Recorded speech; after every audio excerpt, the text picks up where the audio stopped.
stay ahead of the game.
Ladies and gentlemen, welcome to Celtic Throwdown 2020 Mortal Kombat 11 online.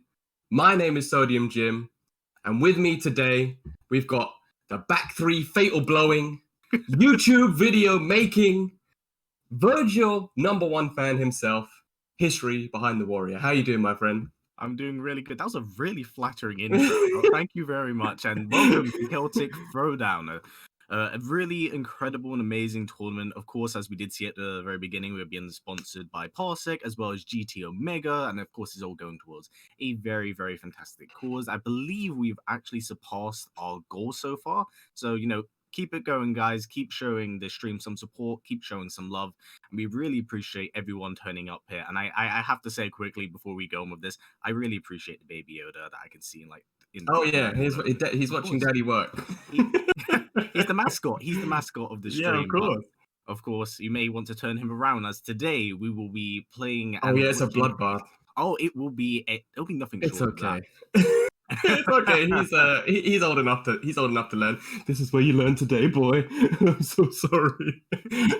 But of course, this will be a Mortal Kombat 11 tournament, meaning that there's going to be a lot of blood, gore, and a lot of chests getting caved in. So one of the beautiful things, since this whole issue of COVID has turned out, is all of these fantastic online tournaments. And ever since these things have been conceived, we've been seeing a lot of talent, I feel like across the board, really be put on display here, because it's just been way more eyes on the product. Yeah, I agree completely. I mean, even though obviously offline events are the staple, people always go offline events. Online, there have been online events in the past, but they've not usually been as widely received as offline events. Unfortunately, because of the current global pandemic situation, it's impossible. It's impossible to have groups of people in one place without fear of spreading this disease. So I agree with you completely. And the beautiful thing as well about online events is not just because of the corona situation, but traveling to offline events isn't always easy, especially if you don't have the funds or you're not sponsored. So yeah, I completely agree. The online events give players, not just in corona times, but the opportunity who, if they can't travel to offline events and show their stuff, it gives them a good showcase to put on, to showcase their abilities. Yeah, of course. I feel like that's one of my favorite parts to have honestly come out of this but it's making the best of a terrible situation, you know? And I feel Mhm. like from here we've seen like so many like good players come to the forefront. One of them was Detloff, as we talked about. But before we touch back on Detloff, as I think Speaking we of good looks like, players, yeah, looks like we're gonna see Scare Tactics and Maniac Zombie. And Scare Tactics, a UK boy, someone who we're very familiar with, you know, very talented. But the real question is, knowing Scare Tactics, is who is he going to play? Because he is the man of pretty much, he plays almost every character on the roster that it like he's actually slipped into future DLC from the future. He already knows how to play them even when they're not out. well, it's funny you say that because he was actually in, I can't remember, I think it was Omega K's stream the other day, and I asked him, I was like, who are you actually playing today? And he said, these The answer days, roster. no, these days he's saying he's focusing only on 2 characters, and that's V3 Aaron Black and Johnny Cage. And we see V3 Aaron Black is the character that he's picked. I'm not very familiar with Maniac Zombie, but he's picking Shao Kahn, arguably the worst character in the game. So if he's confident to pick him in a tournament, he must have the goods. Oh, it's a button check? Yep, getting them button checks. Yeah, but yeah. Green and Dan said that he's been playing, Scare Tactics has said that he's been focusing purely on Aaron Black and Johnny Cage. Because yeah, as you said, I mean, I fought him in Combat League, he's played Aaron Black, he's played Evora, he's played, you know, every time I fight him in Combat League, he's playing a different character, so yeah, it's definitely been focusing on Johnny Cage and Aaron. I mean, I think that's quite a good pick. I think both us talking to VGY about it as well, and we were saying that it's good because each character covers the other character's bad matchups. Are they playing for realsies now? Yeah, I was gonna say. Yeah, because it looks like are they going straight in? So Yeah, I think so. I can't tell. Unless it's, yeah, no, it looks like they've gone straight into it. Fair enough, plus frames. Gonna go for grab. Up hammer, no. Yeah, and that was good. Because Catch.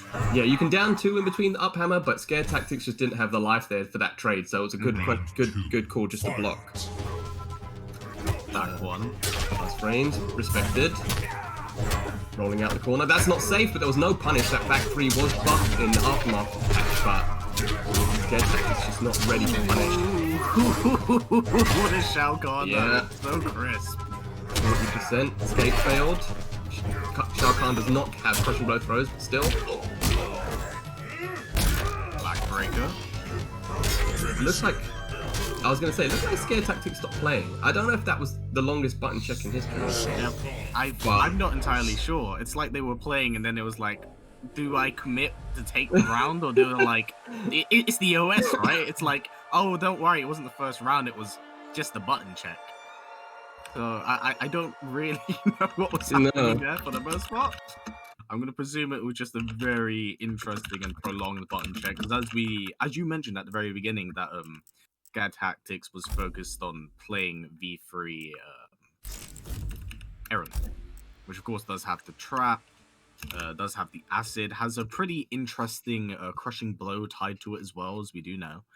But I know this is a variation. It is a variation of Aaron Black that I know Scare Tactics really does enjoy using, which Yes. I find quite peculiar and quite strange because I always knew Scare Tactics as a V1 player. But I do have to say as well, although we did only see for the most part a very brief glimpse of it, Maniac Zombies, that's one clean Shao. Yeah, I mean, Clean so Shao.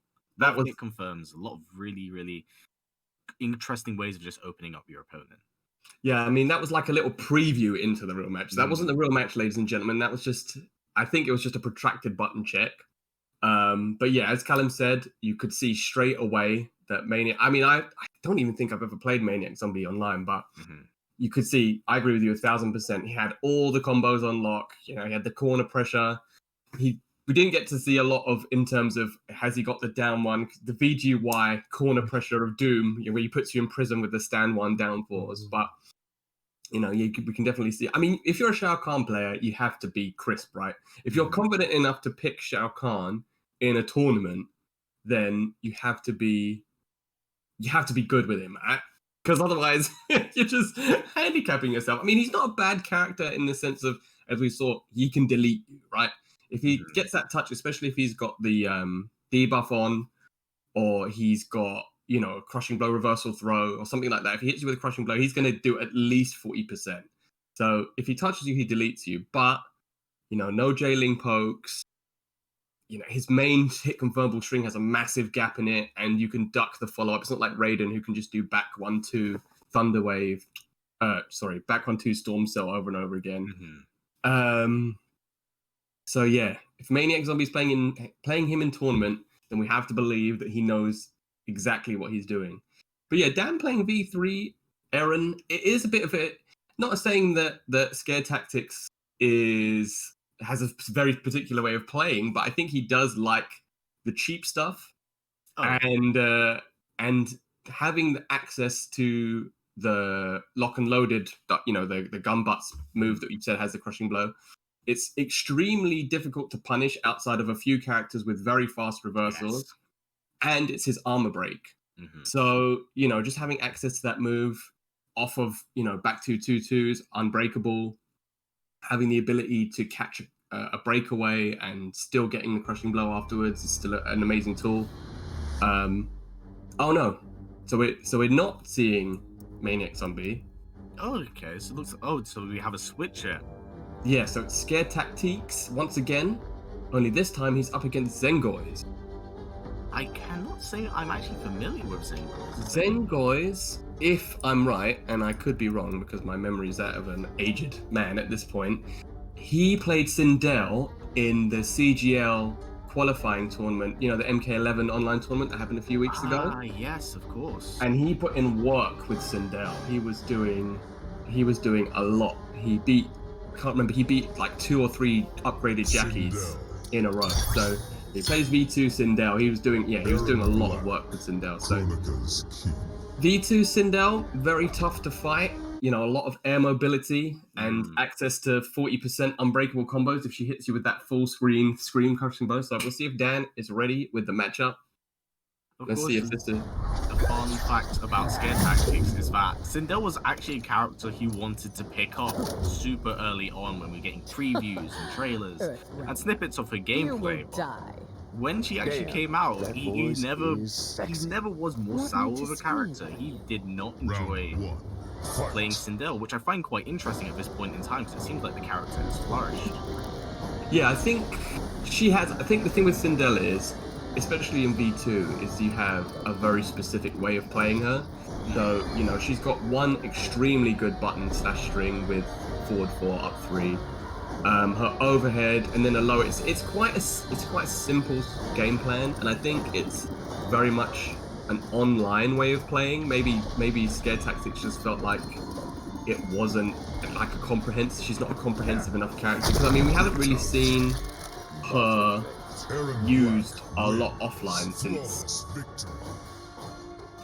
she's been released. So maybe he just doesn't like the way that she plays. I mean, I played her quite a lot when she first came out V1 because she does a crazy amount of damage in V1 with splitting hairs. But yeah, I guess if it's just she's just not a fan of the way she plays, because it's just a lot of forward 4. You know, she doesn't have a great mid. The overhead is 20, I think it's 25 frames or something like that. So it's, 24 frames. It's very slow.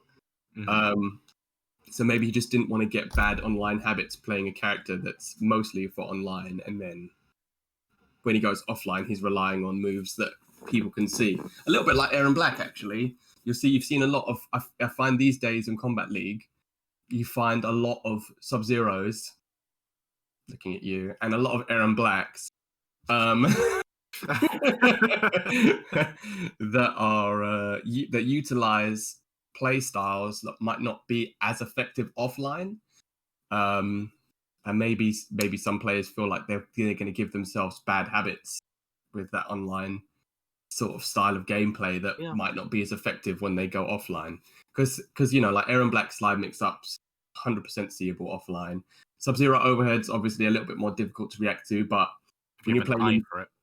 Yeah, exactly. And especially if it's 0 MS as opposed to 200 MS, that gives you a little bit more leeway to actually react to it. but I feel like the DLC characters in general, we haven't seen tons, especially the aftermath characters. We've seen a few characters, sorry, a few players. Kratos obviously won ESL with RoboCop last week, I believe. Lamented as potentially the worst character in the game. I know Sean has been playing a lot of RoboCop.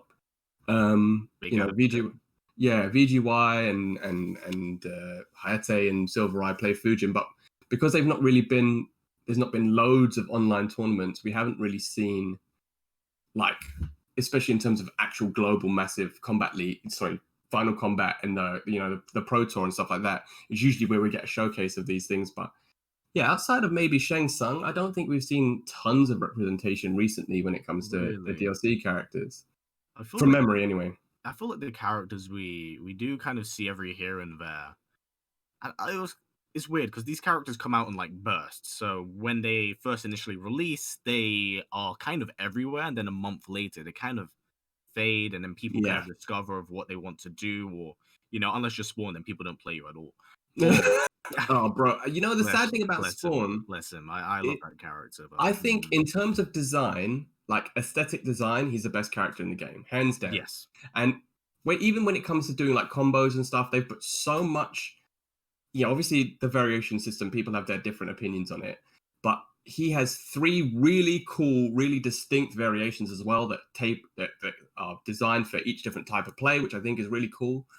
But I don't know what is. I mean, I just see on Twitter these days, I feel like every Spawn video is just a video of him glitching through somebody, and I don't mean that in a bad. Like, obviously, it's not a great thing, but when you're playing at this level, you just can't afford to play a character that could potentially. I mean, we've seen it a couple of times in from just like very rare bugs, but you just can't afford to have a character that puts you in that sort of position. And wait a minute.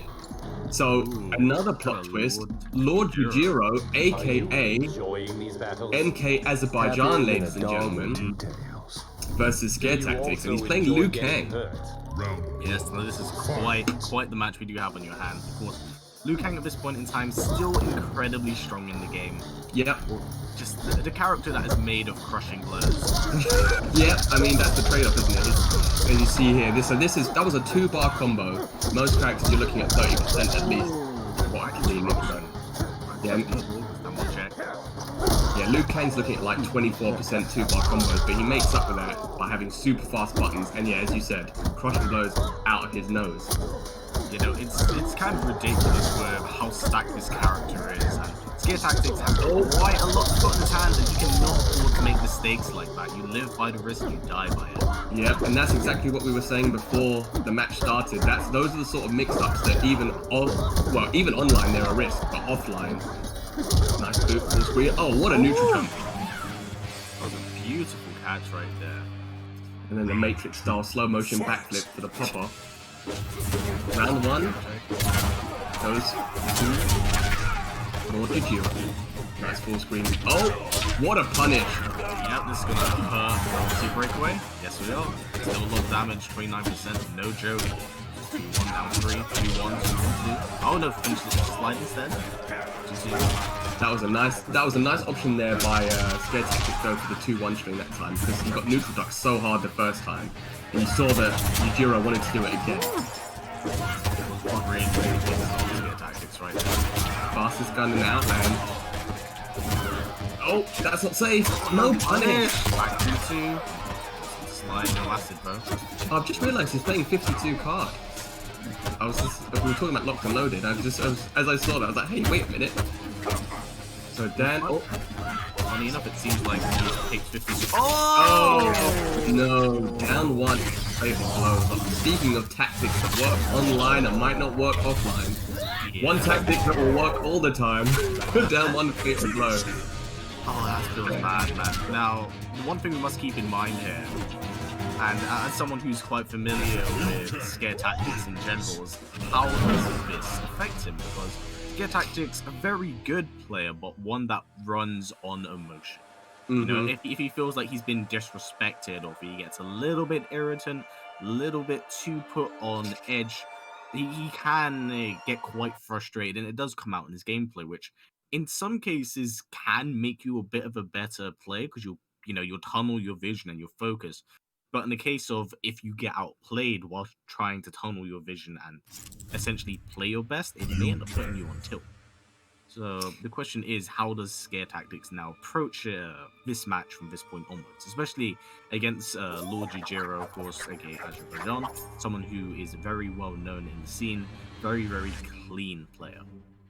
Yeah, clean, and I don't want, again, and not meant in a disrespectful way, but he definitely plays in a certain, well, I was going to say, there's certain times he knows when to be disrespectful, does Azerbaijan, and that is where the tilt comes in, like you saw right at the end there, really clean, and then right at the very end does down one fatal blow. So, you know. We accidentally have someone else in the lobby right now. This is definitely not Scare Tactics. I was going to say, Dan picking Sub-Zero? Sub-Zero?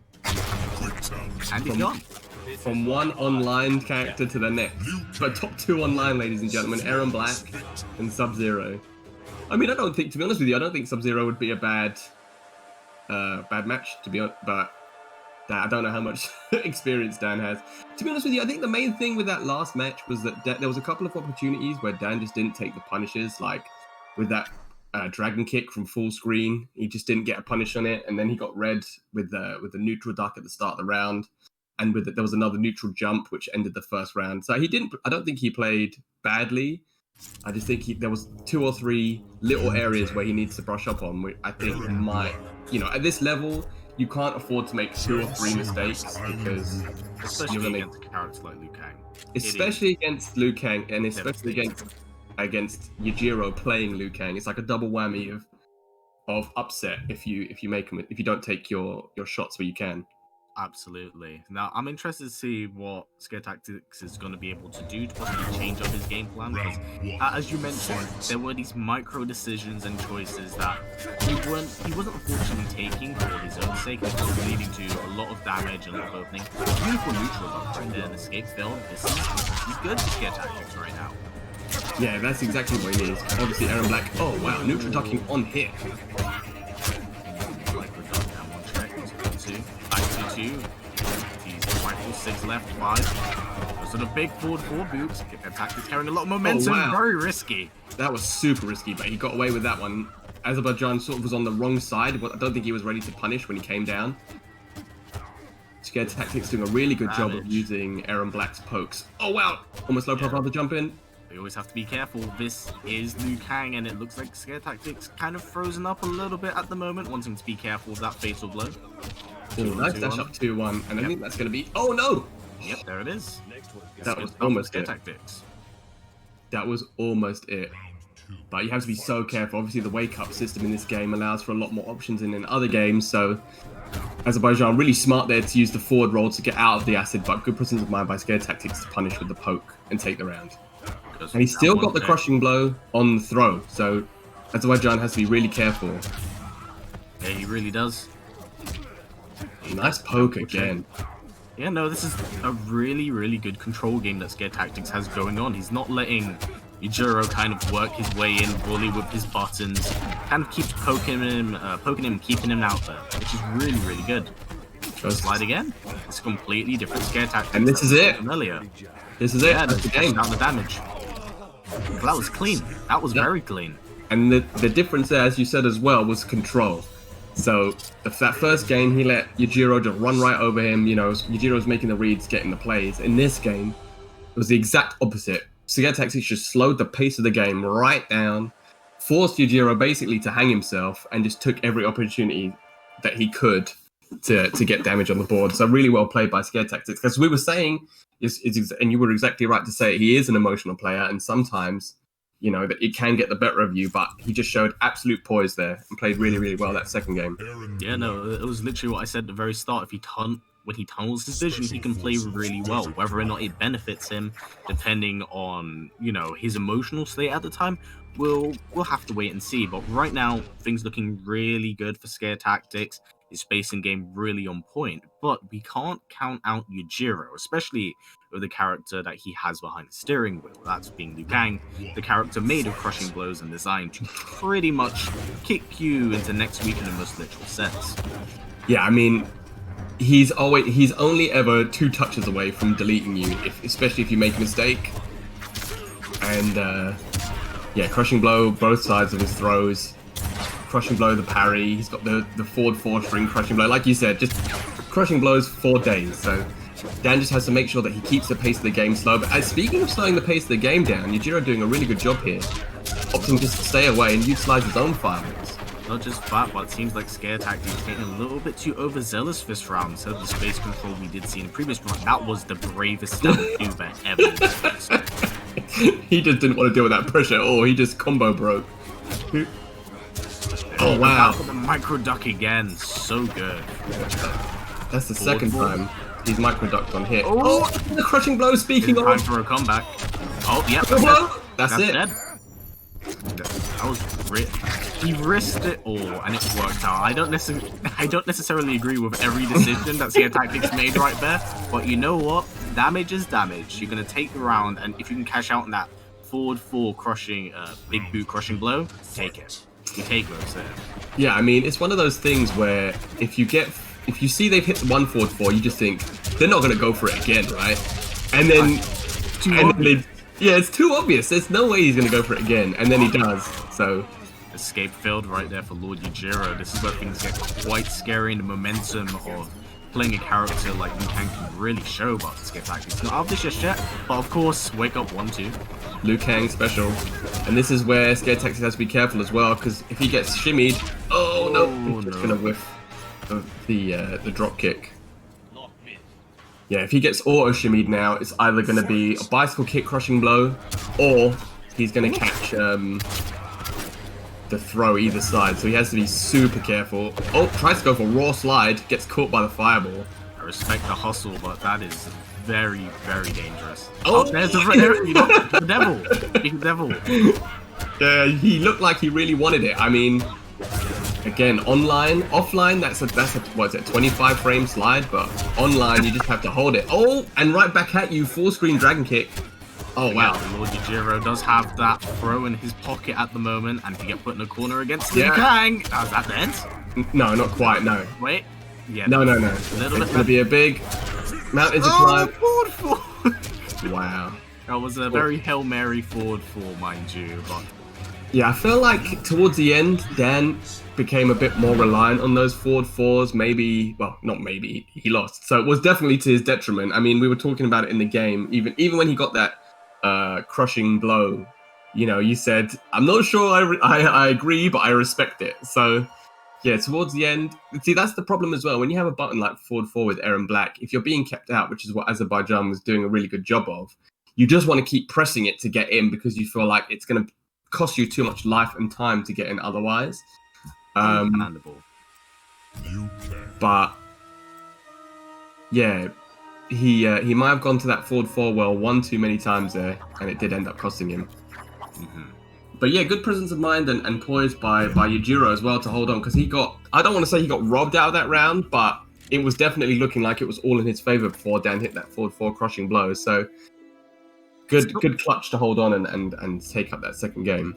I think it's not just that, but both of these characters are so incredibly momentum heavy with how hard they can hit. They can set play you in many cases just by making these micro decisions and choosing to kind of, in a literal sense, pick your opponent apart for the smallest of mistakes. But talking of characters that will literally pick you apart, Scare Tactics has now picked Baraka. Now, Baraka is quite a character in this game, although not the most solid character in many instances, tier-wise. This absolute monster will just, like, char grill you, which I've realized is really, really quite something with this costume. I was just about to say, pun intended? But, that was beautiful. Yeah, I was going to say as well, Dan opting to choose Variation 3 Baraka, which is considered probably to be, well, wasn't considered to be as good, but recently I think players, especially with Zoro playing him a lot online at the moment, people are starting to see that he is seized like that. That string ends in an overhead. But now you have to worry about the low leg kebab, which is a mix-up, and is +4 in the corner as well. So, you know, it definitely gives him that mix-up option. It doesn't quite do the same amount of damage as Marauder, but he gets the reversal option with the blade charge. That's not safe. Yeah, That was really smart from Yujiro, because very early on, if you're able to flawless block up to, the final blade charge, it kind of puts the mind game and scare tactics head back. He can't really commit to using that, and that's exactly what Yujiro is fishing for. Having him go, like, kind of reconsider every option he has in his pocket right now. Yeah, I mean, we saw that Scare Tactics getting quite a bit of mileage out of the leg kebab, but again, maybe utilizing these reversals, these full screen reversals, a bit too much because he just being a bit impatient. We can see Yujiro just really controlling space, using those fireballs really well. We talk about Liu Kang having extremely strong rushdown and crushing blows, but he also has, in this variation, a very, very strong fireball game. And if he wants to keep you out, I mean, that was more or less a flawless victory from just throwing fireballs. So, yeah, no, I feel like what that was, it showed off one of the weaker aspects of Baraka as a character. He doesn't have the best projectile game, but when you're playing against a character like Liu Kang, who's really versatile in every area of the game, even with his fireball game, as we talked about, it can be quite overwhelming to deal with. And whilst I respect the character switch, at the very end to possibly something that's a little bit more comfortable for you, it may have been a case of a little bit too little too late. Yeah, I'm always a bit suspicious. I mean, again, it's easy for us to dissect it in hindsight and say, oh, well, that wasn't the right decision. But I'm always a bit skeptical of last game character switches because I feel like it's just a little bit, I don't want to say desperate because I feel like that's a bit harsh. But if you've played the first two games with Aaron Black, and he didn't lose by a long way if you think about it either, it was just a counter adaptation from Yujiro when he started to play that sort of more zony fireball game in the third game rather. I don't feel like Scare Tactics was playing bad enough with Aaron Black to want to make the switch to Baraka, especially seeing as you quite rightly said, Baraka definitely struggles in a fireball game, even worse than Aaron Black does. Mm-hmm. So yeah, I'm not always sure about these last game character switches. Maybe, as you said, maybe he felt a bit more comfortable in the matchup. Maybe there was some sort of tech maybe he knows that we don't, that could have potentially swung it his way. Could have even been an unfamiliarity aspect, because you might be able to set play someone who doesn't know how to deal with the character. Yeah. I mean, that's definitely an aspect, as we were saying as well during the match. Berserker Baraka has access to the leg kebab low. And that definitely gives him a mix-up that he doesn't have in any other variation. He's got the forward one. If you're trying to flawless block one of his strings, he can do it. And he's got the other two moves as well that all trigger off late blocks. So if you know somebody's like Yujiro is going to try and flawless block you, which he did the first time he did a blade charge, then, utilizing that 1-1 into blade charge or 4-2-1 into blade charge is a good idea, because that means you're going to get the crushing blow whenever you need it. But Yujiro was just too smart for that. If you don't know how to deal with the character's mix-up, the best way is to just not be putting it. So he just didn't want to get anywhere near Scare Tactics, and he just, utilized Variation 1 lose fireball game is super, super strong.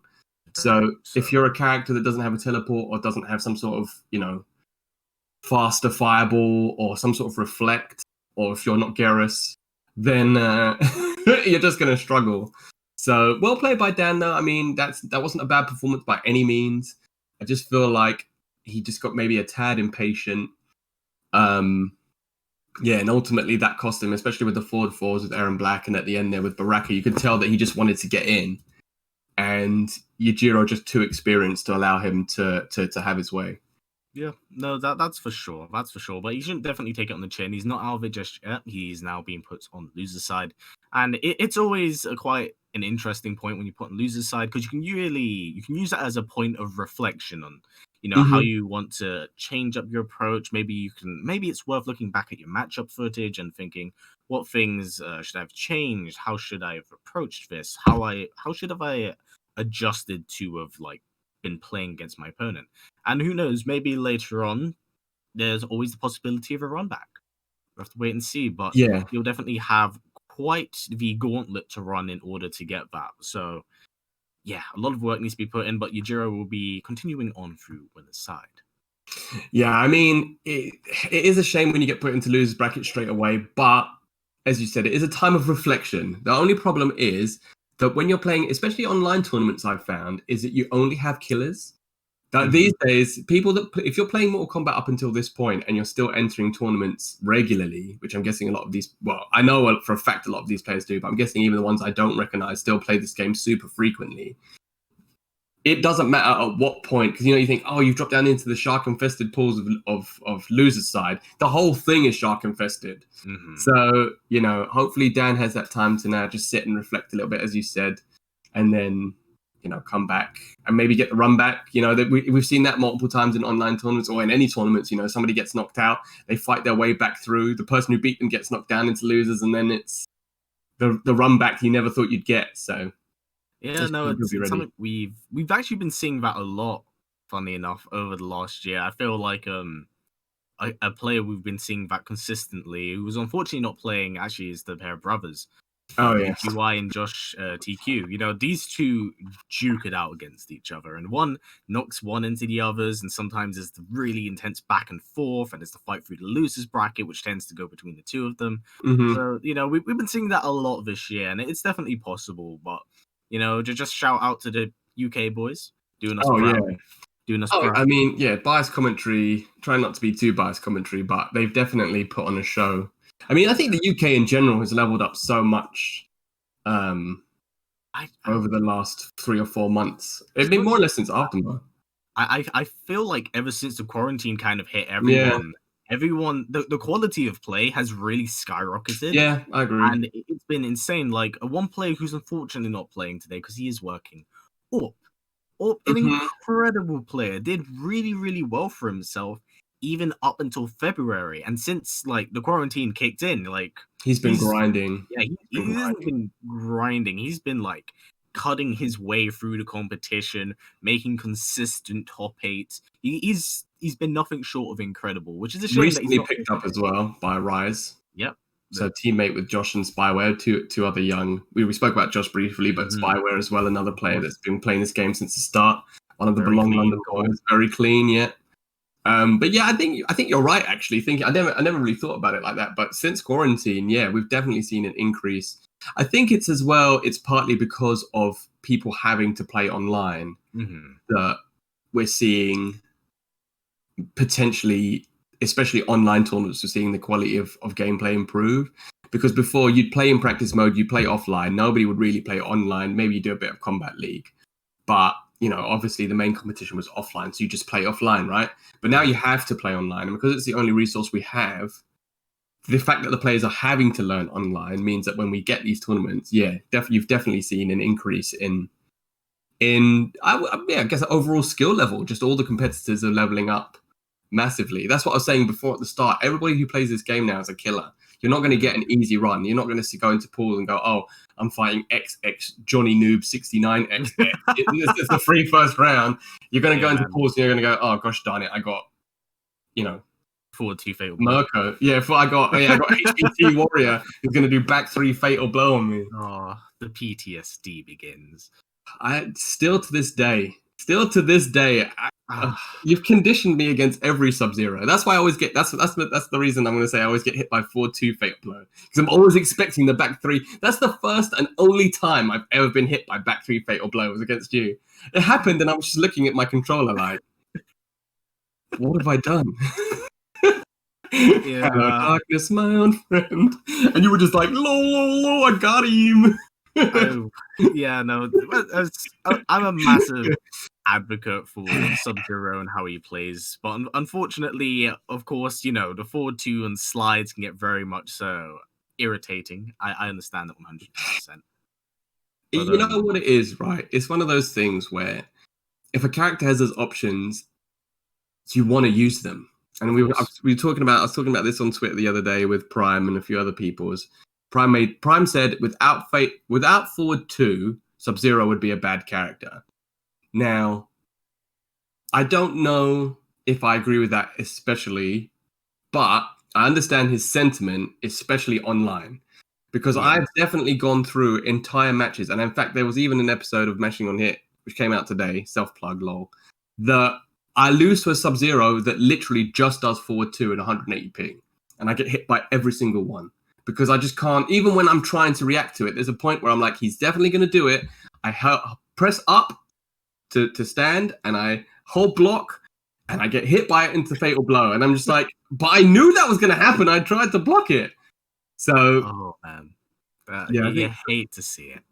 You don't hate to see it, don't lie to me. No, I can't even lie about that one. Why would you even say that? Like, I know you're lying. You don't hate to see it. I'm trying to fight in your corner here, okay? No, you're the reason it upsets me. But I wonder, I mean, Sub-Zero, I mean, we were saying that obviously there's characters that are more viable online than offline, but I don't know, I feel like the way that the game is going at the moment, I just feel like maybe I don't know what needs to happen for the meta to evolve past the point that it's at. Obviously, online changes the meta a little bit, but I don't know, we can carry on that conversation afterwards, because right now we've got a CT superstar celebrity, Irish Mantis, one of the boys, versus Jack Gioni. Mantis picked up Fujin as soon as he came out. He really enjoyed the character. I've never seen, obviously, very, very storied career. His Irish Mantis is one of the best players in Europe for years. I don't know how much he's been playing recently, but he's joined to support the cause. And Jack Gioni playing Aaron Black, as we've said, always a threat, especially online. So let's see. Oh, this looks like we're going straight into it. Now, I'm interested to see how this goes, because if I remember correctly, just from what Josh TQ has said, he has said that Fujin apparently chews up Aaron Black. Yep, you literally took the words right out of my mouth. I was going to say, this is supposedly quite a bad matchup for Aaron Black, so maybe he's going to struggle to punish the, obviously the needle is unsafe. Wow, just raw rifle butt into the...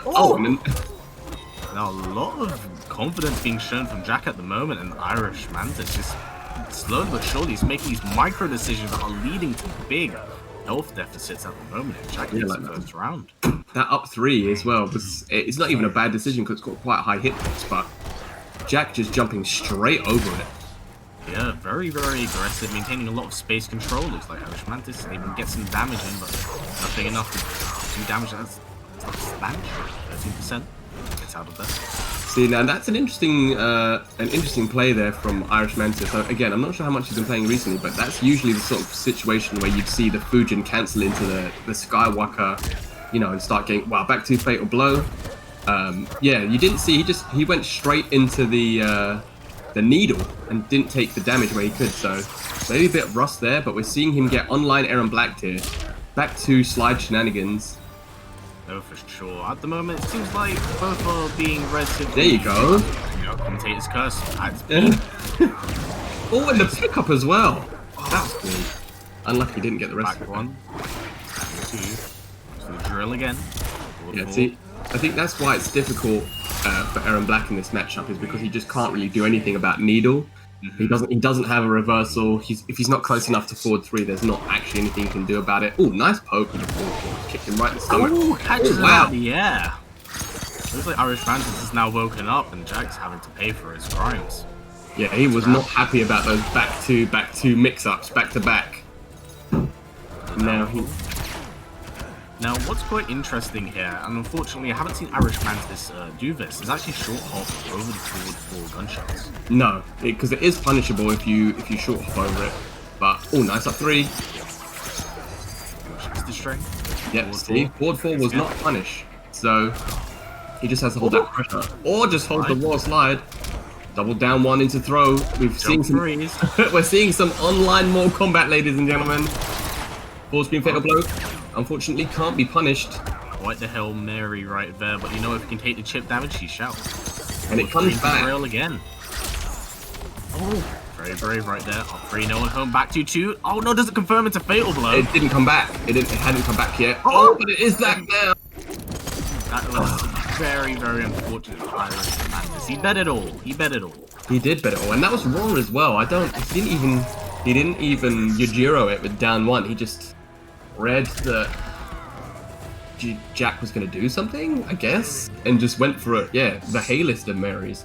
But you can see for a trade.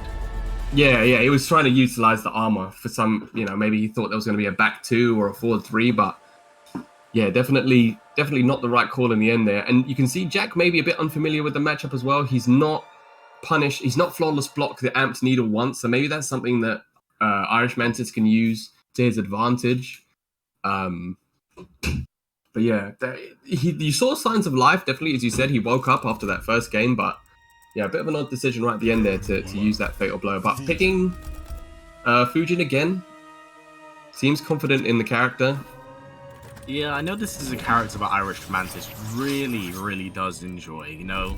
Irish Mantis, I think, is a big advocate for the big flashy combos in the game. It's like just really exaggerated movements, but beautiful and fluid attacks, which is why I feel like he really has been able to enjoy like Fujin, because Fujin basically his moveset feels like an extension of his personality. You know, being the god of wind and everything, we're able to see that be accentuated in his gameplay. Yeah, especially V2. It's got all those Skywalker flashy. Yeah, I mean, flashiness is the name of the game. I mean, it's probably his most damaging combo variation as well, but... Oh, no! No big roll through, no punish. One goes for the drill. Again, you just can't punish it, Zaren. Oh, nice low profile with the down one there. Unfortunate from Jack from that jump in. Centimeter. Gets out there, Jack gets caught. Down 3. You see Irish Mantis going a lot for these back ones as well. He's really trying to whiff punish something, but Aaron Black with those down pokes, it's just really tough to... Oh, slides right underneath. Scud shot. Yeah, goes for it again. And no foot, see what I mean? There's not even attempt to flawless block it. So he's just eating all this free, Jack's just eating all this free chip every single time.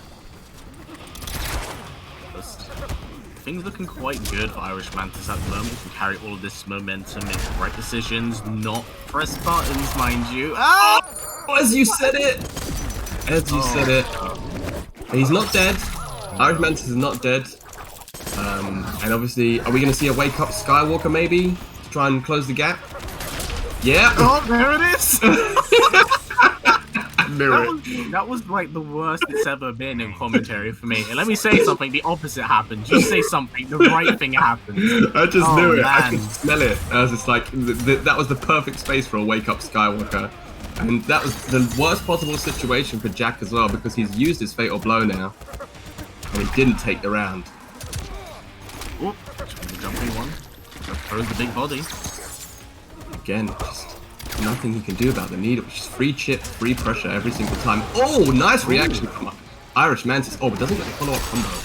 Unfortunately, he doesn't go for the crushing blow on that either. I believe 1-1 up 4. Yeah, he wanted to get the combo. I mean, it's a bit tough. The back 1-1 string is quite difficult to confirm into if you're not ready or if you're not used to it. So maybe because he hasn't been playing as much, he doesn't want to risk it, and instead he's just going for back 1-1 into needle. But yeah, you definitely all those pokes. It's always terrifying again. All gonna build up. Why do I have a feeling wake up fail is gonna be a thing in a second? Oh no, he doesn't throw the forward 3 into it. He could have done it. Yeah, he didn't believe. Oh, he gets it now. Oh, he didn't do it. Doesn't believe. Just believe in yourself. Oh, he didn't need to. He went for the full combo that time and got it. Yeah, two or three bites of the cherry there. I mean, the thing is, even though Jack didn't have fatal blow, acid at that life is always dangerous. Irish Mantis was one back 2 into acid, or back 2 into acid, or whatever, and then he would just have to hold that pressure into death. But Jack maybe cracked right at the end there, got hit with 2 back 1-1s, and Irish Mantis was ready the second time. But that was really good stuff from Irish Mantis. Definitely showed a lot of adaptation, you know, fitting it into the situation a little bit better at the moment. And, you know, I feel like if he can get a little bit more comfortable and a little bit less angsty when it comes to those hit confirms, he should be able to take this quite clean. But, you know, Jack won the first round for a reason. So will we see a counter adaptation? One must wait and see. But do we have a variation switch? Yes, he's now barking iron, so instead of the scud shot, he has the command grab and the dynamite instead of the acid. So maybe he's seen a weakness in, oh, that's not safe. Good punish. Here we see the dynamite being utilized. I mean, it's not as consistent as acid in terms of damage, but if he can get a setup, then it can lead to much more damage. That's not safe. No punish. Oh, nice flawless block on the jump in. Jump in's considered to be one of Fujin's weaker areas, but if you can consistently flawless block them, then you don't have to worry about a lack of an anti-air. Oh, and he just got a full screen Skywalker. Fair enough. Just felt like fighting on the right side of the screen. Skywalker's across the whole of it. Again, goes for the needle. See the dash up. That wasn't the counter hit, but hit Mantis out of something. Oh yes, and the slide cancels as well. Then none of those slide cancels are safe, but they're minus enough to make you flinch. So 110%. What's interesting here is seeing how familiar Irish Mantis actually is with this variation. Ooh, things are. We are in a danger territory. Is that dead? I don't think so. I think he's going to be just alive. Because this last hit does a lot of damage. See that sword coming? Oh, he is dead. No, he's hella dead. Yeah. Hella dead. I always underestimate how much damage pulling the sword out does. Every single time. I'm like, that's not going to kill. Oh. Oh, wow. It just wins him straight out of the air. Back two just snatches him. Goes for the combo. Nice. And he gets the conversion as well. Oh, baits out the down two. Yeah, we've seen Jack go for a down two there one too many times. Irish Mantis read it. Big conversion. Mantis is playing really clean at the moment. Yeah, this is the Mantis of old. Nice with punishing, converting off every hit. What a tech. Green to the drill. No fatal blow again. Oh, and you know what? Fair enough. Fair enough. I mean, it was inevitable. Yeah, it was inevitable. Yeah, it was inevitable. Snaps and Thanos. Jack didn't want to go down without a fight. I mean, that didn't even up the life a lot, but it definitely put him in a much more favorable position than he once was. But is he just going to get chipped? He needs to flawless block this needle. He's just getting pressured every single time for free. He really does. I don't know if he knows how to deal with it or... Uh-oh, no one home. And the arms crossed. That was really good stuff from Irish Mantis right there. And it seems like Jack had the right idea of what he wanted to do, but it comes down to a case of, as we said earlier, when it comes to variation switches, like, is it worth switching the variation if you're doing really, really well with one? Yeah, I mean, he only went down that one game, and it wasn't even through anything, I think, distinct with the variation. I mean, we didn't see a single use of the command throw. Both times he used the dynamite, he got punished. And we saw at the end there that the slide cancel actually cost him the match because he went into it. Irish Mantis was 1000% ready for it and just jumped. Just held north. The back 2-2 slide whiffed. And then, you know, the variation change actually ended up being to Jack's detriment. Now we're looking for another. He seems unsure. I was going to say maybe another last round character switch. Garrus. Ooh. To be honest with you, I think this might be a mistake. I didn't see which variation he picked, but Fujin versus Garrus is somebody who plays a fair amount of Garrus. I can say that this is not a great matchup, yeah, especially V2, because he can back two. Fujin can back two, punish quicksand, and get a full combo from a large portion of the screen. So even though now he does have access to reversal punish for the needle, he has to be very careful that he doesn't get back two. Yeah, I'm interested to see how things will really go, because Garrus is one of those characters where I feel like everyone's quite familiar with him as well at this point, and he is unfortunately a bit of a shell of his former self from release.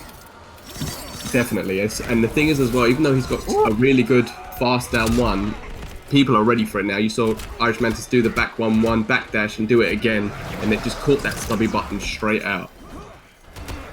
So the sweep goes for the down 4, and then another down 4 sand trap. You know, these will eventually stack up. It's the equivalent of getting down 3 and grabbed by Foxy Grandpa. Yeah, it's the mental damage as well as the as well as the physical damage. No flawless block again. Ooh, clean pickup. Quite the conversion. 2-1-2 goes for the charge fist. Oh, that's not safe, but no punish. Yeah, no, that was very, very ballsy. Gonna see another down 4 sand trap. Yeah, he went for the down 4, but just got jumped. Watch out for fatal blow. Oh! I don't know if that was wise to cash out on that. I respect it only because he took the round. He took the round, and there wasn't a lot that he could have got. I mean, he did have all the meters, but it would have necessitated a neutral duck into something rather than just a duck. So Backbreaker. Oh, that's so much damage. And especially online. And now he's got access to the forward 1 crushing blow in the corner as well. Is he going to cash out? This could be... This... No. Oh, no, he went for the armor break. Oh, finally Flawless blocks it. Doesn't quite get a punish. No, Garrus, you do not want to get anti-air with down 2 as Garrus because it's not a great button for anti-airing. But here we see full screen. He's got to be careful. He doesn't want to get back 2'd. I sort of feel I'm just expecting a full screen Skywalker at this point to just avoid fan trap. Oh, 4-3-1. Can see another 4-3 into Fatal Blow. Yep, he's fishing for it, you can see. Oh, nice block. No punish. No punish. He wasn't ready to punish it. Frozen up a little bit. There it is. Oh, I can Fatal Blow. No punish again. Hail Mary. Things aren't looking good for Jack right now. Irish Mantis can go forward 3 into drill. This could be it. Pick up jump. Oh no, back to his bed. Yeah, that was... You can see Jack is playing a very specific style of Garrus, and I think Irish Mantis has seen it 1,000 times before. Nice with punishing the forward 3. Not entirely sure if I agree with that breakaway. If it's caught by it. Yeah, because now he's probably not going to have access to breakaway until the end of the game. We'll see. You can see that Jack is trying to micro duck under these throws, but just mistiming it, and Irish Mantis is just able to, yeah, get the throw every time. Oh, but doesn't confirm the body splash. Goes for the nice side switch. Down 4, another down 4. Oh! Oh no! By the hair of his chin. The hair of his chin. Oh! Ooh, that's so bad. Yeah, chuck that smoke bomb at him, and you just saw Garrus evaporate. I mean, that was really smart by Irish Mantis at the end there. I didn't see if he armored it or not, but it was a good option against pretty much anything that Garrus was going to do, because the only thing that Garrus could realistically hit from that range was quicksand. So if he'd have gone for the armored smoke bomb, it would have beaten the quicksand, obviously because of the armor component. And yeah, he just played really... Mantis really came to life, especially in that second game when he went 1-0 down. You know, he wasn't happy about losing that first game. Jack, I think, unfortunately, not flawless blocking. The needle pressure until the last game really cost him, because even though it doesn't do a lot of damage, it's just free chip. Yeah. It's just free chip, and it pushes you back quite far as well, and forces you as either as Aaron Black with a forward 4 or Garrett with maybe a risky jump to try and make a gap closing decision to your detriment. So yeah, really well played by Mantis. I mean, you could tell again a bit of rust at the start, but by the end of it, he really had his combos on lock. He hit confirmed everything. He was neutral jumping all the wake up attacks and, you know, all the potential counter pokes. So really well played by him there to adapt and just to clutch out that game. But well played by Jack too. Again, he put on a show that was quite a solid Aaron Black, to be honest with you. I think he would have had a bit more success potentially if he had stuck with 52 card Aaron Black from the start, because you could see that was where he had his success. Yeah, Garrus, he just, unfortunately, if Garrus and Aaron Black are his two characters, then neither of those characters do very well against Fujin. So unfortunately, that was just a matchup situation. Yeah, but well played by both. And yeah, we've got one match left for us, ladies and gentlemen. I just want to give a shout out as well to the Equal Justice Initiative, which has obviously been partnered, as you can see, Black Lives Matter in regards to this broadcast. That if you want to donate, Parsec are matching donations, and up to, as Callum mentioned briefly at the start of the broadcast, up to 1,000. We've already surpassed that. So thank you so much to everybody who has donated. But please, yeah, Parsec as well. Thank you again, Parsec and GT Omega for supporting the event. And yeah, Equal Justice Initiative, please check them out and donate if you can, because it is an amazing cause. So yeah, really, really, I mean, look, we had the honor and the privilege of bringing you this broadcast from the start, and you can't say that it has not started with a bang. We've had two absolute flame matches, Scare Tactics and Yujiro putting on a show for that first game. Irish legend, Irish Mantis himself, coming in hot with that Fujin. So now we're gonna have one more game from us, and then we're gonna pass you over to some more amazing commentators. So yeah, I think you guys are in for a show for the rest of the day. Oh, absolutely. We have quite an incredible lineup today. Or if I can get the names up over here. Yeah, if you do Courses. exclamation mark bracket, we can just quickly go through the bracket together. Dat Pro Stunner working his way through, beat Disarted, the Shang, Froggy. Oh, Froggy got DQ, bless him. But Dat Pro Stunner, yeah, Damastir, Mr. Miski. Speaking of solid cabals as well, Damastir, Russian Jackie, Serious Hitman, the Raiding King beating Mercer 3-2. Yajiro advancing as well again through the Goblin. Irish Mantis Horn Majesty. Ladno, another Irish legend versus MK Javier. So you've got tons of amazing matches coming up. Yeah, Scared Tactics. Names. Yeah, Scared Tactics working his way through losers. So you'll see him in a bit. But yeah, this is gonna be a heck of a show today, ladies and gentlemen. I mean, one of the beautiful things about these online events is you see people fighting from regions that might not necessarily come together in offline events because of space or time or money. So you see players all across Europe. Dat Pro Stunner coming off a massive ESL win the other day with Baraka of all characters. Yeah, it's cool because you just see names that you don't usually see in these events that you might see more regularly at offline events. But yeah, you guys are in for a show, definitely. Definitely. But again, as I said at the very beginning of this, one of my favorite parts about making the best of a terrible situation is all the talent that's been able to come out, being able to put on these fantastic events for all of you amazing people at home and stack the very best of our regions against each other. Yeah, I mean, the only thing that I miss is potentially the I mean, I don't know what NRS's plans are for the future in regards to the competitive life cycle of this game, but I hope that we see in the not too distant future. I know we've got people like Mr. Aquaman, who's a massive advocate of online tournaments at the moment. He's been putting on shows in America, and he said he's gonna potentially be doing some stuff in Europe, which is amazing. We've got all the other guys that have been doing European events like Celtic Throwdown and CGL, and all the other big names that want to keep the hype alive. But I really hope that we see a reintroduction of an actual Pro Tour with online events, sort of like what Capcom are doing at the moment. So I feel like that's when you have like the official World Tour tournament, that's when you start getting like the insane killers start, all the tech, all the killers, all the characters you don't usually see before. Like before Final Combat, Joker, everyone's like, hey, yeah, Joker seems pretty good. Yeah, then Sonic Fox just turns up and rinses everybody with Joker, and now Joker's considered potentially top 2, top 3 characters in the game. So yeah, that's one thing I hope happens in the future, is that we start to adapt. But it will be a matter of time. Speaking of adaptation, Ladno, as I just mentioned it in the bracket, Ladno, Sub-Zero. So we got the box art match, ladies and gentlemen. Scorpion versus Sub-Zero, clash of the eternal rivals.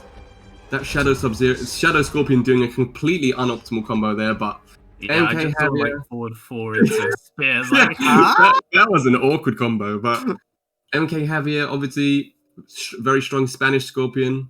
He's been playing Scorpion since day one. And as I said, Ladno, Irish legend. This is going to be a heck of a match. I like that Sub-Zero skin, the rain one. That's super clean. Possibly speaking echoes of what may be in the future. As we know, Ed has been teasing on Twitter. Don't please. Even my picture that I uploaded that was taken at like 360 no scope, 70,000 rotations per minute. I'll have you know it's real, okay? My mom thinks it's cool.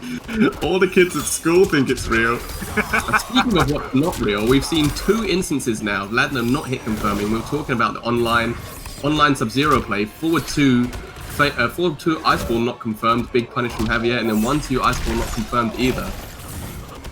And that's where some people consider, and again, oh no, this is where some people consider the weakness of this character to lie. But I believe it's, if you start to over rely on it, this is where the hit confirms have to come into play. So you have characters like people like Conqueror who never use forward 2 and win major tournaments, so all getting shimmied by the teleport.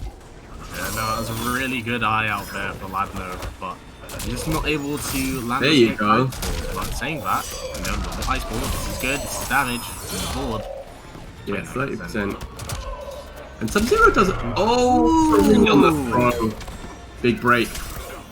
Javier not utilizing the back 3 armor break there, instead opting for to go for a normal combo, and Lando does break out of it. Oh, Yeah, down there 1, it back is. squad 2. Are we going to see the crushing blow spent?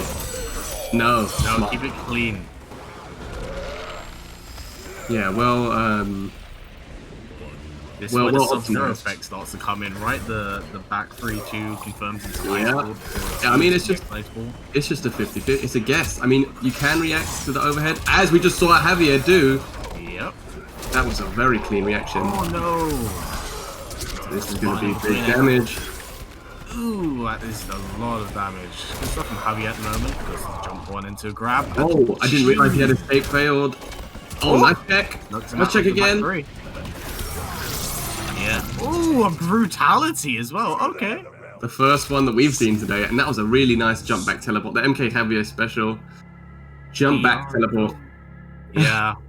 That was really clean stuff from Javier. It just seemed, unfortunately, that it was one of those things with Ladno where he was not guessing wrong, but how do I put it? He's 50-50ing himself when it comes to playing this variation of Sub-Zero. You either commit with the forward 2 into EX Ice Ball, or you die by it.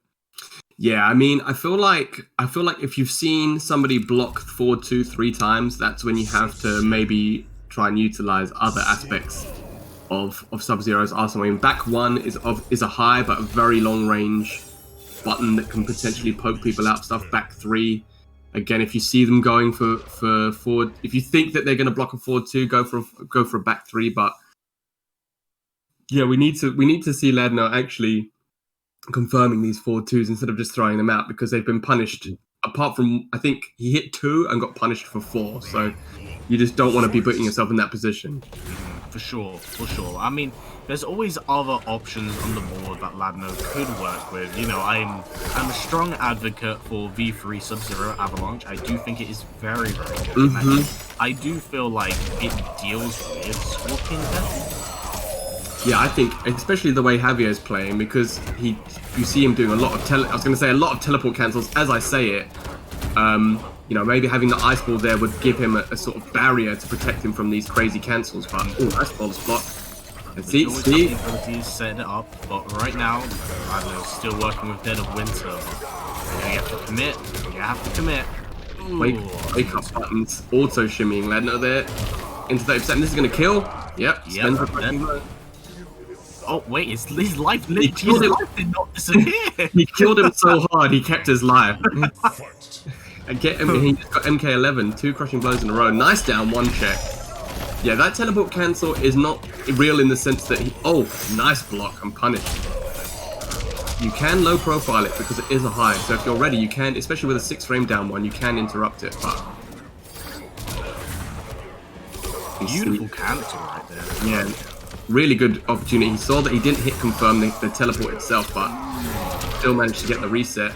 And speaking of resets, the down 2 gets eaten by the throw. You hate to see it. Unblockable full screen is spear, because for some reason it's unblockable full screen, it seems. Yeah, that's dead. And that is death. And that's a quick 2-0. It's very, very clean from Harvey at the moment. It just seems like maybe this is not the variation to go with against Scorpion. Yeah, I mean, yeah, it's tough if you can see that. So the Dead of Winter variation of Sub-Zero, for those of you that are unaware, ladies and gentlemen, it had the whole, I don't want to say gimmick of it, but the whole setup is that you have access to a super fast ice ball that actually allows you to combo from the overhead when the others don't. However, we're seeing that the forward 2 into ice ball isn't working. So maybe this isn't the best variation, but Ladno emphatically repicked it even faster than Javier did. Clearly he's more comfortable with this matchup and variation than any other one, sorry. So you know, the thing is, like, as someone who does play this character, Dead of Winter it works universally across the board against everyone. You know, it's the guessing game, and it's fundamentally solid in that sense.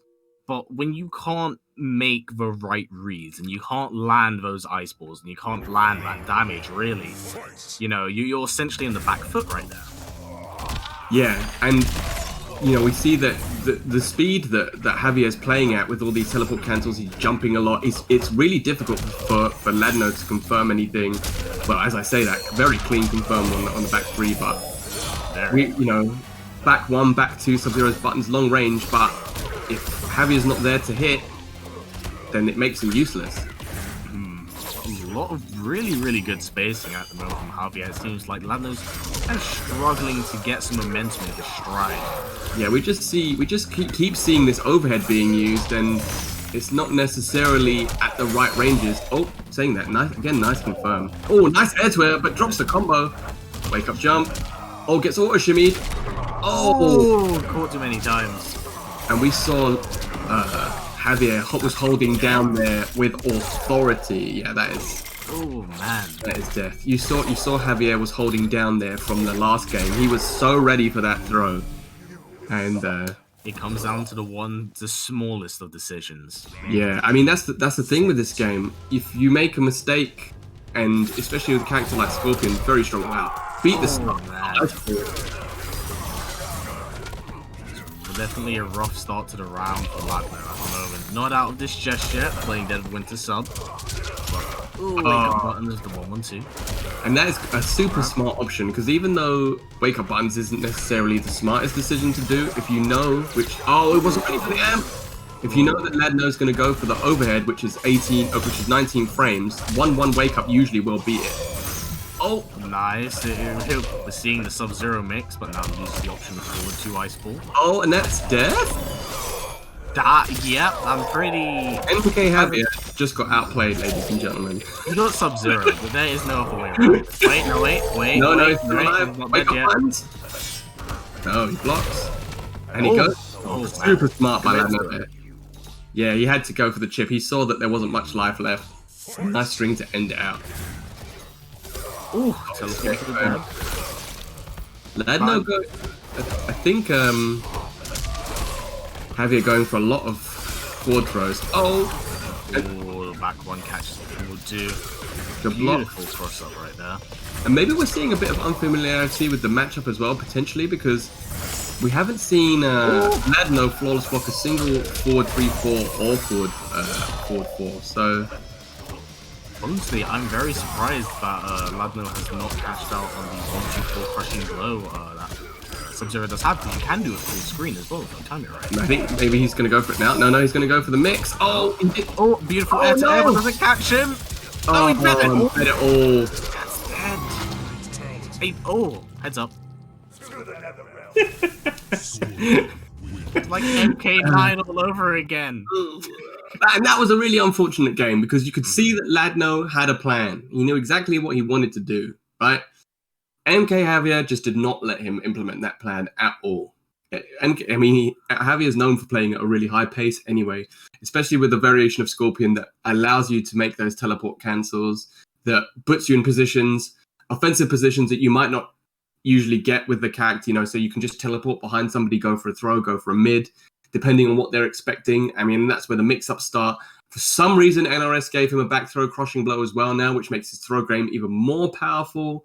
The 4-3 stagger, as I said, we didn't see a single flawless block on the forward 4-3-4, which could potentially have been game-changing, because you could do that into Ice Ball, and as you said, into the 1-2-4 crushing blow, which we didn't see once.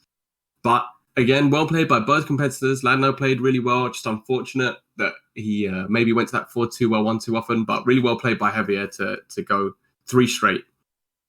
No, very, very true. But, good games all around. Well played from everyone here. And there's going to be some phenomenal matches for the rest of the night. We have some other casters coming on later today, including the likes of Ketchup and Mustard, who will be doing the top 8. Shona, Ultra David, and Zoro, I believe. Yep, that's you've believed correctly, sir. So we've got some top class people coming in to take over the tournament. As we said, thank you very much to Parsec, GT Omega, and the Equal Justice Initiative. Thank you to everybody at Celtic Throwdown for putting on a show for you at home on this wonderful Sunday afternoon. Just make sure you check out the rest of the action. Support the cause. September as well. If you want to support the stream, throw them a sub. I think that's all from us. Yeah, that's everything. Just well played. Yeah.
had it told Misty, like, before I went live. Shh, shh, shh.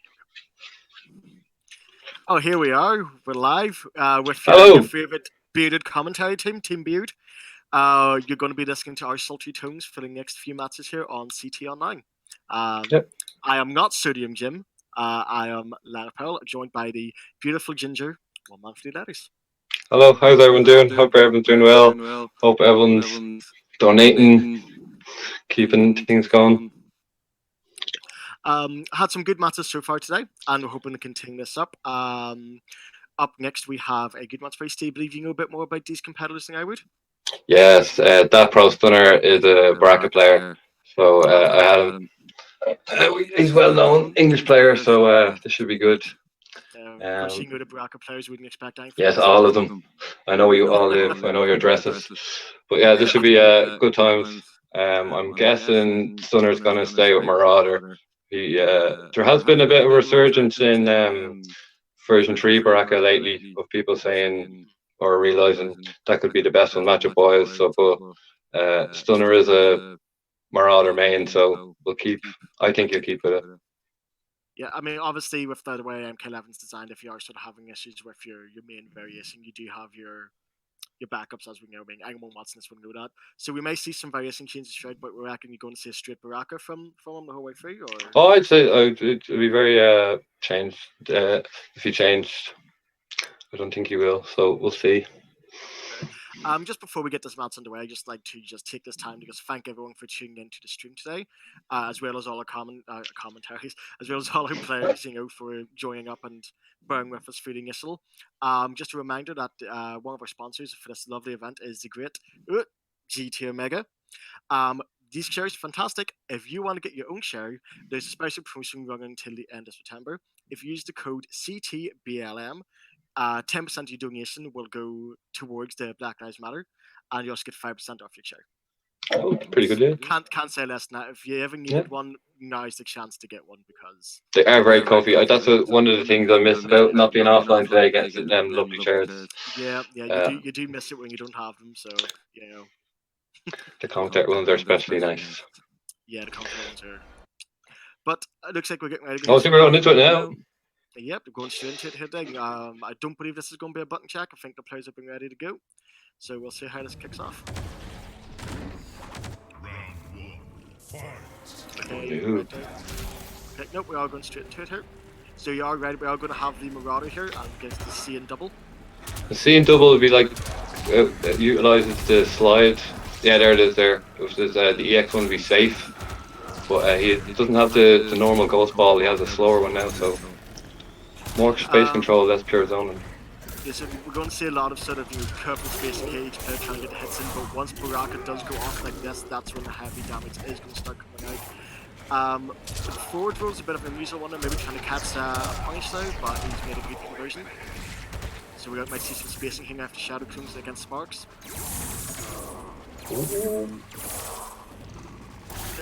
Blocking the day. Oh, nice sweep. Oh, roll again. Oh, he's got it. Does he not know to punish? No, he doesn't. No, he doesn't. Nope, he doesn't. Okay, good corner. Or then 1-1 staggers. Oh. First round to Stunner. Yeah, both players still haven't used any of their crushing blows yet as well, so they are going to be getting ready to lock and load those. Flawless block there. Marauder can't punish that no lead song in this variation. Only the other two can. That knee so dangerous though. If you're not blocking out, you're not ready for it, it's going to catch you off. A lot of forward rolls here coming in though for Sharax. I'm not sure who's out for him. Yeah, Shakros is just getting minced by the staggers. Oh! Look at that dot. Meeting KB. Time. Yeah, this could be first round going to Sharax, and that is going to be 1-0 to Sharax. Not opting for the brutality at the end there. I know you're disappointed by that, Steve. Always brutal. But today, since the donation stream, we should be also doing friendships if we can. Do you know what? I think that's right. I think we can get some more friendships up on the stream here. But the first so Stunner taking the first one. First round's quite balanced there, but obviously Stunner just running away for the second round there. The crushing blow definitely did, add up in the end. It was just a 1-1 staggers did so much for Stunner there. Noob isn't one of the characters that can interrupt that string, so he has to kind of make a read or not if he's going to. And with Marauder, you can do 1-2-2 gutted, and if they try to interrupt, that gutted will connect. So, and on block, the gutted will whiff. So it's a nice little OS. I'm so happy we got to kick this off with a Baraka because we have Yeah, that's what I think. When AJ next match is best pro center, it's like, oh, good times are coming. like so. Steve's going to hit you up with all his amazing Baraka knowledge now, and then we'll see where we end up from there. So. That's a nice start off. Same again here, both players feeling shut out to start here. That's a good frog escape though, because that could have led to some real nasty stuff. Not been so lucky this time around though. And yeah, we're going to see some sparks coming out now. It's interesting to see, like, I don't think Sharks really knows what to do. Like, he looks like he's thinking about extending full screen, but at the same, yeah, he's facing away though from the pokes. When I'm playing Baraka myself, I'd rather play against the seeing double than the other variations of noob, so I would only change it up. Yeah. The faster ghost ball gives Baraka problems with the other variations. Those are good. We get up now from nice like Sharks very much still in the back foot here, but obviously not out yet. I think Stunner is trying to do my favourite thing Baraka's do there, 4-2-1 throw. We got called out. Okay, some good space now, but fortunately, Stunner Yeah, I made a burn. Yep, he's got the meter foot. That was a definite kill. Being told my mic is a bit low. That may begin to start for you guys after this. Oh, nice. Okay, sorry, I do apologise for the sound volumes there, guys. I will get that fixed for you momentarily. Oh, nice poke there. Oh, the sweep. Oh, that'll do. Your frame advantage is better than getting hit by the chop chop. Oh, there's that 1-1-2 chop chop. What I was talking about there. Yeah. I do apologise for this. Noob as well needs to contest these jumps or. Okay, we're seeing some a bit of a better showing here this time for Sharks here. Oh, that's bad news. Cushion blow. Now, there's going to be some big damage. That's a really good use of the breakaway there. That could have potentially. That's one, yeah, nice. Yep. Steve, once we finish this game, bud, I need you to mute your Ninja stream because we're getting double audio from you.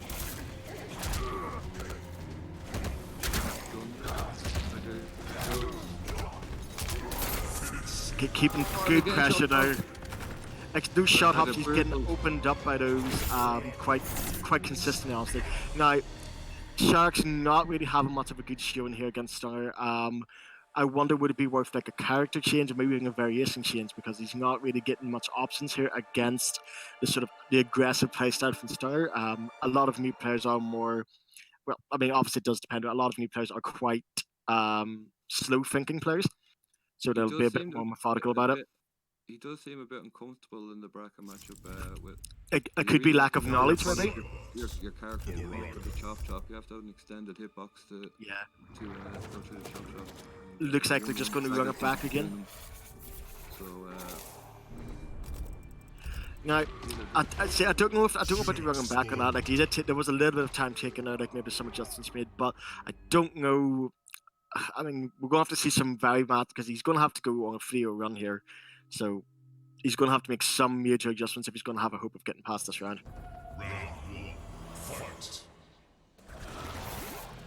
Okay, here we are. Okay, we're going to see some good spacing hit to start as expected. And there's that hop coming through again into Sparks. Good duck there. Oh, that's escape field as well. Have to be careful with those. Have to be careful against Baraka with those. That crush and blue will be locked in order to sing ready to go. That one was dagger. Yep. That was a good trade there. Good flawless block out. Oh, that was a take. Going for the loser. That was a good punish out. Just getting next a little bit damage out. Oh, punishing again for the overhead. That's great. So he has made adjustments here. He has learned what to do, but the space and being able to get over that clone. Oh, could see some good moves here. Oh. I don't think he knows what to punish for that short hop there. There's the crush and blow. And corner position. So, yeah, back two. Oh, that was flawless block into the. Now I think like he has made the adjustments here. He's understanding what to do against certain moves, but he keeps getting. He doesn't have a punish for the short hop, which is definitely causing some issues here. And he doesn't seem like he's going for anti. He's just committed to blocking those and then reacting from now. Baraka now keep comes. That was a great rake up there, get a bit of pushback, but straight back in short hop. Now we're going to see some big damage from Baraka here. He's not going to use it. I want to rule into it. Yeah, that's if he had the meter there, that would have been a dead, and that's going to be us there. And that's going to be a convincing Theo. The convincing Theo, yeah. I got distracted by the disrespect of his magician. It's like, I've killed you, but I'm still going to spike your head.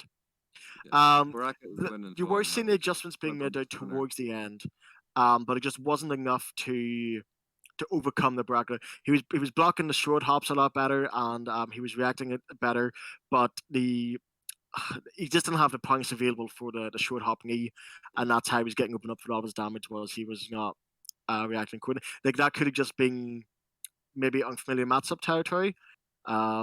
But hopefully, he'll learn from that, and when he'll come back later on, he'll be a bit more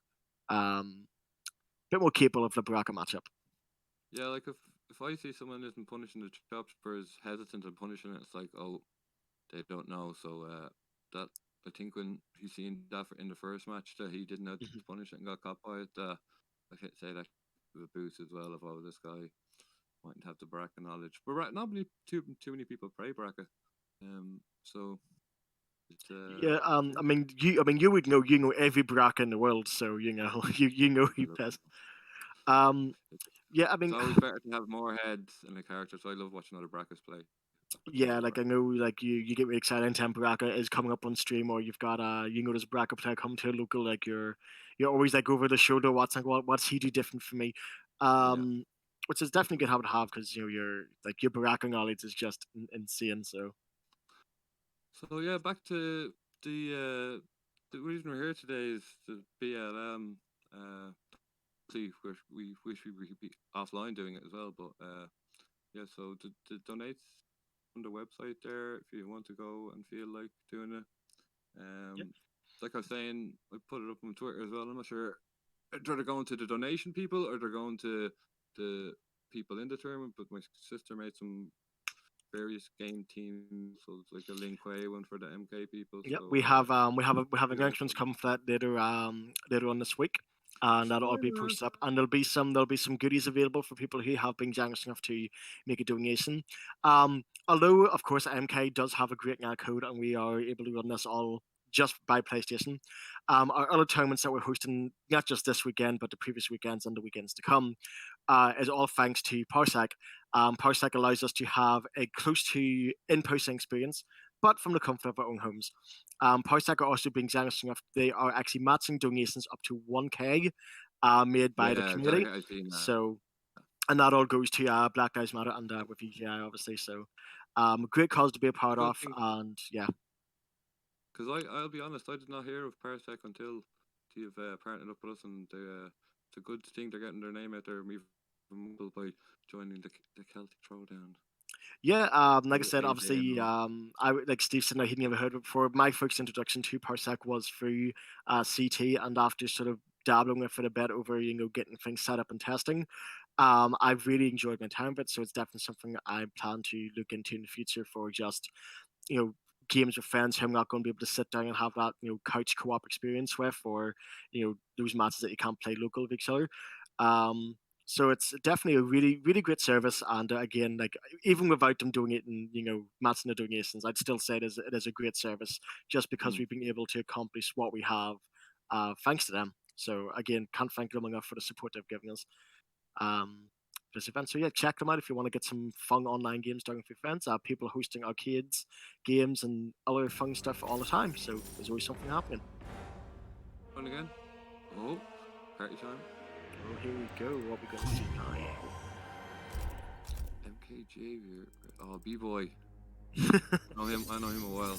Oh yeah. He's around a while. I believe Javier actually eliminated Ladno from your side there. Taken pretty convincing, I believe. He guessed right on the 50-50, so he guessed right every time, and that he's would have been a good. Yeah. So here we are. Let's see. Now, Scorpion teleports shenanigans all day, every day. But instead of that, Kunlai happen teleport shenanigans all day, every day. So let's see who gets going first here. So yeah, it's Reborn, so it's gone with the teleport cancel variation, so there'll be a lot of jumps in this match. Oh, good flawless block on the spear now. So far, oh, here we go. I was about to say so far being a fairly neutral game, but there's the opening that Scorpion needs. Scorpion touches you, it's an easy 30% of your life just gone. And he got some nice buffs recently, like they sped up his overhead, they gave him a new control throw I think he used to have it in the back of the board as well. Spending the defensive speed out for wake up, that's going to probably come back and bite him here because it's not going to be, having with that defensive ball to come back, but here he is in the offensive now. Keep back further, getting the corner position now, but obviously Scorpion with the teleport variation, could get that corner anytime he wants. But the frame trap's coming in now, good breakaway now. And that's going to be... I wonder when he does that, Zed had some that distance, the Scorpion have that to reach. Oh, good dive kick to start things off. People, I find, and there's the crushing blow. Yep, there we go. Now, I've missed a lot of Kunlai players, they don't use the dive kick as much, well, I've noticed it anyway, but that could be Combat League. But here we go, big damage combo coming in now, just under 30%. Going for the setup now, but the counter. Wake up normal through that. Oh, this could be big damage here, that's a counter hit. Oh, only opting for the guaranteed damage there.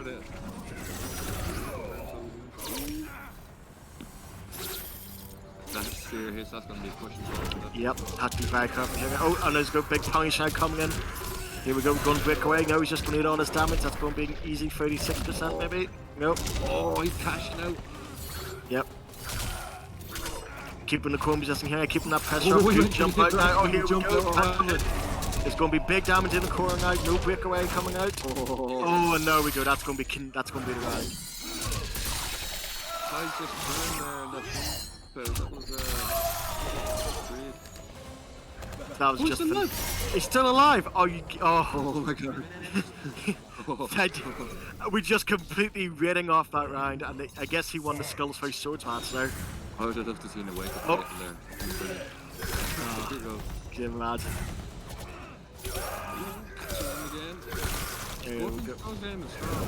Yep. He's getting a couple of the full game of MK has always been very strong, but definitely Scorpion and Sonya have some good full game. Cassie as well.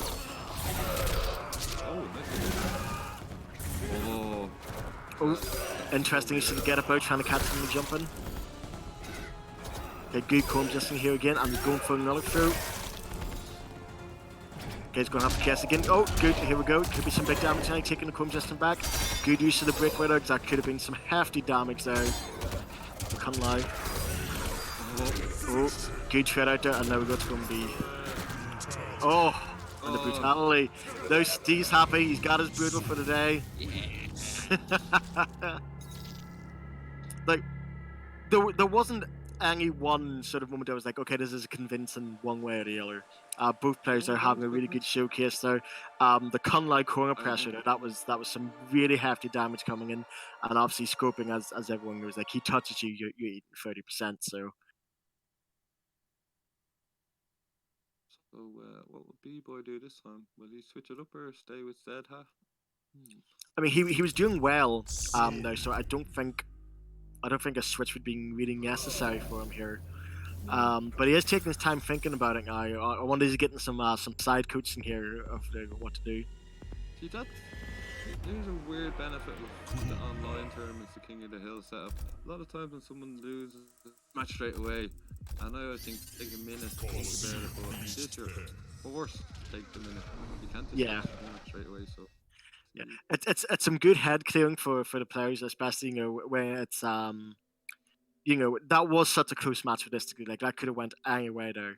So like I think taking the 3 seconds to think, okay, what was I getting hit by? What could I punish more with?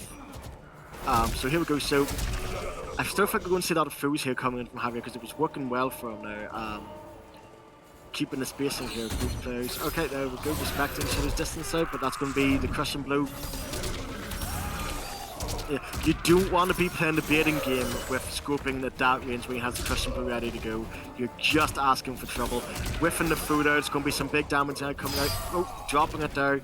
Counter hit coming out. Here we're going to see some setup. Good flawless block to escape the setups here. And good breakaway. Slowly been pushed into the corner here, but all he needs is a simple combo or a grab. Yeah, a grab will do it. Oh, the rollback getting caught out there. Got to get opened up here again. Now we see. Even seem to be attempting to take all players won't even bother with triple crushing blow throw against next throw. Just take that throw. I'm not dealing with the option. Ooh, just catching the back teleport down. Oh, he was going to go. The punish now going to be up in here. So that's just Matt's up and Alex there now. He knew exactly when to swing in for the punish that. Big damage coming in now. 32%, and then just a slow dot over to damage coming in now. On the whiff. Good vibe out the B-boy here. Okay, here we go. He's got the corner position back now. Are we going to see some good setups here, keeping the frame traps in, keeping them locked in that corner, and there's the teleport that we'll be talking about from round 1. Okay. I mean, you have to chance your skips out because Javier has been quite jumping heavy here. Oh, the overhead coming in. Oh, good catch to the get up now. Oh, that had to be a miss input. That had to be a miss input. No, you can't combo off that if you get at the height. Like, just a little bit too late there then. Yeah, that's unfortunate. That would have been I could have converted in some big damage there. That could have made a difference for him now. That much more convincing round that time round though from Javier. B-boy got a little bit going on the offense, but just wasn't enough to make any big damage here. I don't know if we'll see any sort of swap in here from B-boy. He seems pretty content with the con, so we might just see the run back here straight away. But he is taking his time here again. Nope. Yeah, he's just gone straight back in, Lotus Fist again. Okay. Now, he didn't really get much of a chance to learn anything from that last round, so I don't know how much of an adjustment we're going to see here based on that. Oh no, he did change it up. He's now Orbiton hat instead of oh, he Zed did? hat, Oh, so. I do apologize, yes. This will be interesting. Safe combo starter that uses Okay, well, this could be the change that we need. He just has to be really careful trying to bait out or fight again. Oh, look at this. Straight off the bat, 20%.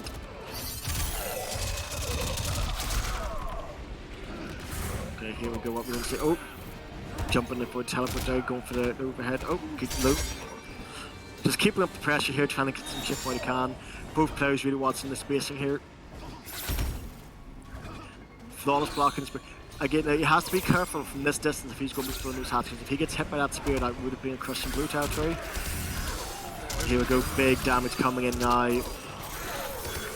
Oh, the 36%, and he's got the corner position as well. Oh, that was a good punch to get out of that down. Get himself out of trouble. But slowly been pushed back in. Good jump before the spear now. Interesting punch out. Oh, there we can see the first teleport grab out. Good spin coming through. Not able to convert anything from it though. Avoiding the damage there, but again unable to convert. Javier coming back now. This could be the round. It is scorpion after all. And that is the round indeed. Yep. Now, B-boy has made some adjustments here. He is playing this slightly differently.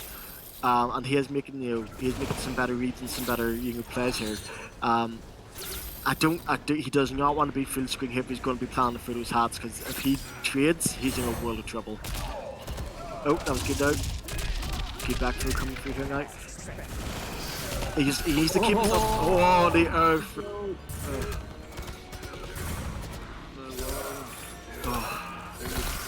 Here comes the full games now from Scorpion. Oh, good getaway, but unfortunately straight back into the blender. We're going to see it here again now. Oh, the crushing blow, and there's the dot coming in. Yeah. Ooh, B-boy needs to make a play right. Oh, no, that's it. Again. That is it. And that is it. The first round there, guys, the first round was a good back and forth there. That was, both players showing some good movement there. Javier was unfortunately just edging off there as the rounds went on. The gap just became a bit more clear of what they were capable of doing. But congratulations to have you from Beer Boy still putting on a great show. His corner pressure was fantastic. When he had his offense going, he was a force to be reckoned with. It was like he just switched himself out of the corner so well. Yeah. He just knew great great mobility. So yeah, no, he was making the right plays at the right time, but unfortunately Javier was also making the right plays at the right time. And once Scorpion does get going, he is quite hard to stop. The chains at the end there did seem to be doing him a bit better. I think if he had made that change maybe in the second round, so the second match, he would have maybe had a bit more of a chance. But obviously, fortunately, there's no way of knowing that.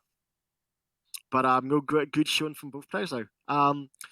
The Scorpion matchups are always a weird one because it's the matchup everyone knows, but no one knows because you know a teleporter and a jump's coming, and you're gonna have to guess the teleporter. Not so yeah, he is how he is.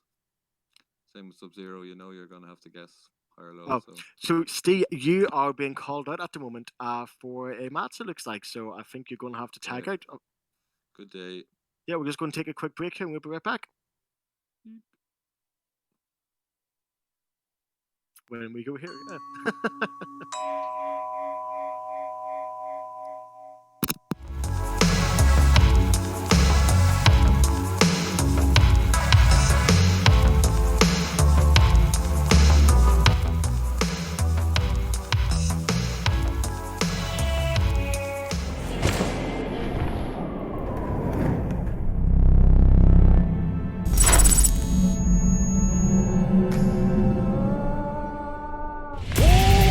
GT Omega. Stay ahead of the game.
CT Omega. Stay ahead of the game.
Hello.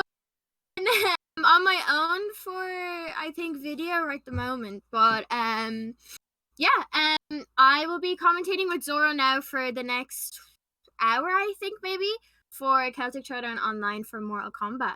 I think this time around I'm kind of happy that there isn't like massive names in here right now, so we're kind of getting more and more people showing up, and they're kind of doing their tournaments for the first time, and they're not afraid of big names coming in. So I'm kind of happy with this now. So you get to see people who aren't really doing too much.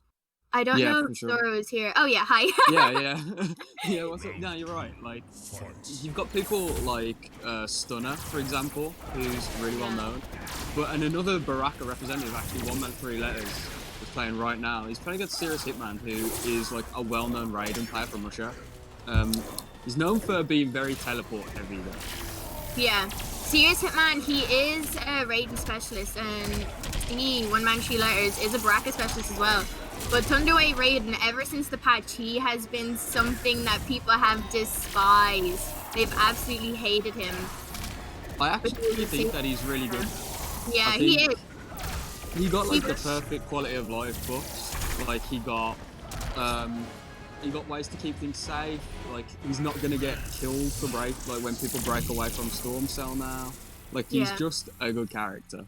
Yeah, he's really strong now. It's like a solid mid-tier character. But the way Serious Hitman plays him, he plays him, I don't know what the word would be. It'd be more aggressive than anything else. He teleports an awful lot.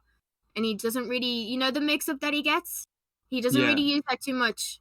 So he mainly teleports and kind of confuses them. But Serious Hitman takes the first game now. You can actually fuzzy the mix if you hold block and then let go. Yeah. At the right time, you actually like cover both options, so it's not too bad dealing with back 1-2. Yeah, I don't think this is a good matchup for Baraka though. As a Baraka player, this is kind of bad. This is actually kind of bad. You can't counter zone. Raiden out spaces you. He does good damage, so he matches you in the damage front. It's just not great. Raiden's worse than Thunderwave though. Honestly. Right, going into the second game. Oh, the teleport. Yeah, just punishes the projectile no matter what 1 man 3 letters tries to do. See what I mean with the teleports? The constant teleports by Serious Hitman. 3 bars spent on teleporting just to get probably about 35% damage. But it's more for the conditioning. Yeah, you just can't keep him down. He's just teleporting all over the place. 1-1, no confirm. Nice. EX is you can delay back forward 1 EX to catch people when they stand back up. Forward 4. Oh, he tried. Oh, doesn't commit, but still gets it anyway. Bit of a scramble at the end, but I think seriously he's playing it as he needs to. I don't think he's doing anything too reckless. He's definitely conditioning one-man letters at the moment, though.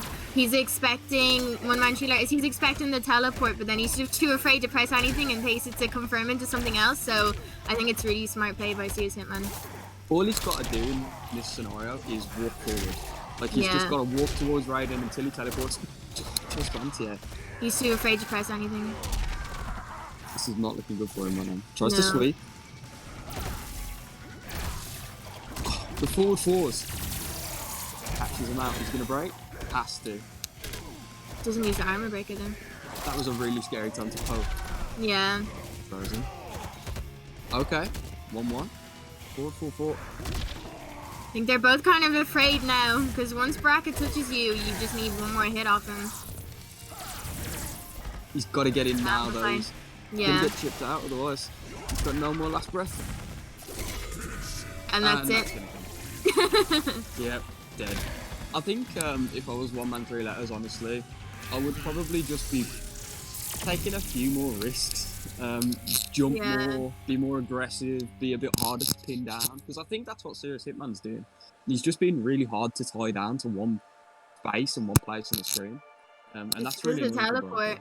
I think he has the fastest one in the game, and it's kind of you can punish it, but it has to be a read more than anything else. So I think one-man is just kind of struggling at the moment to see.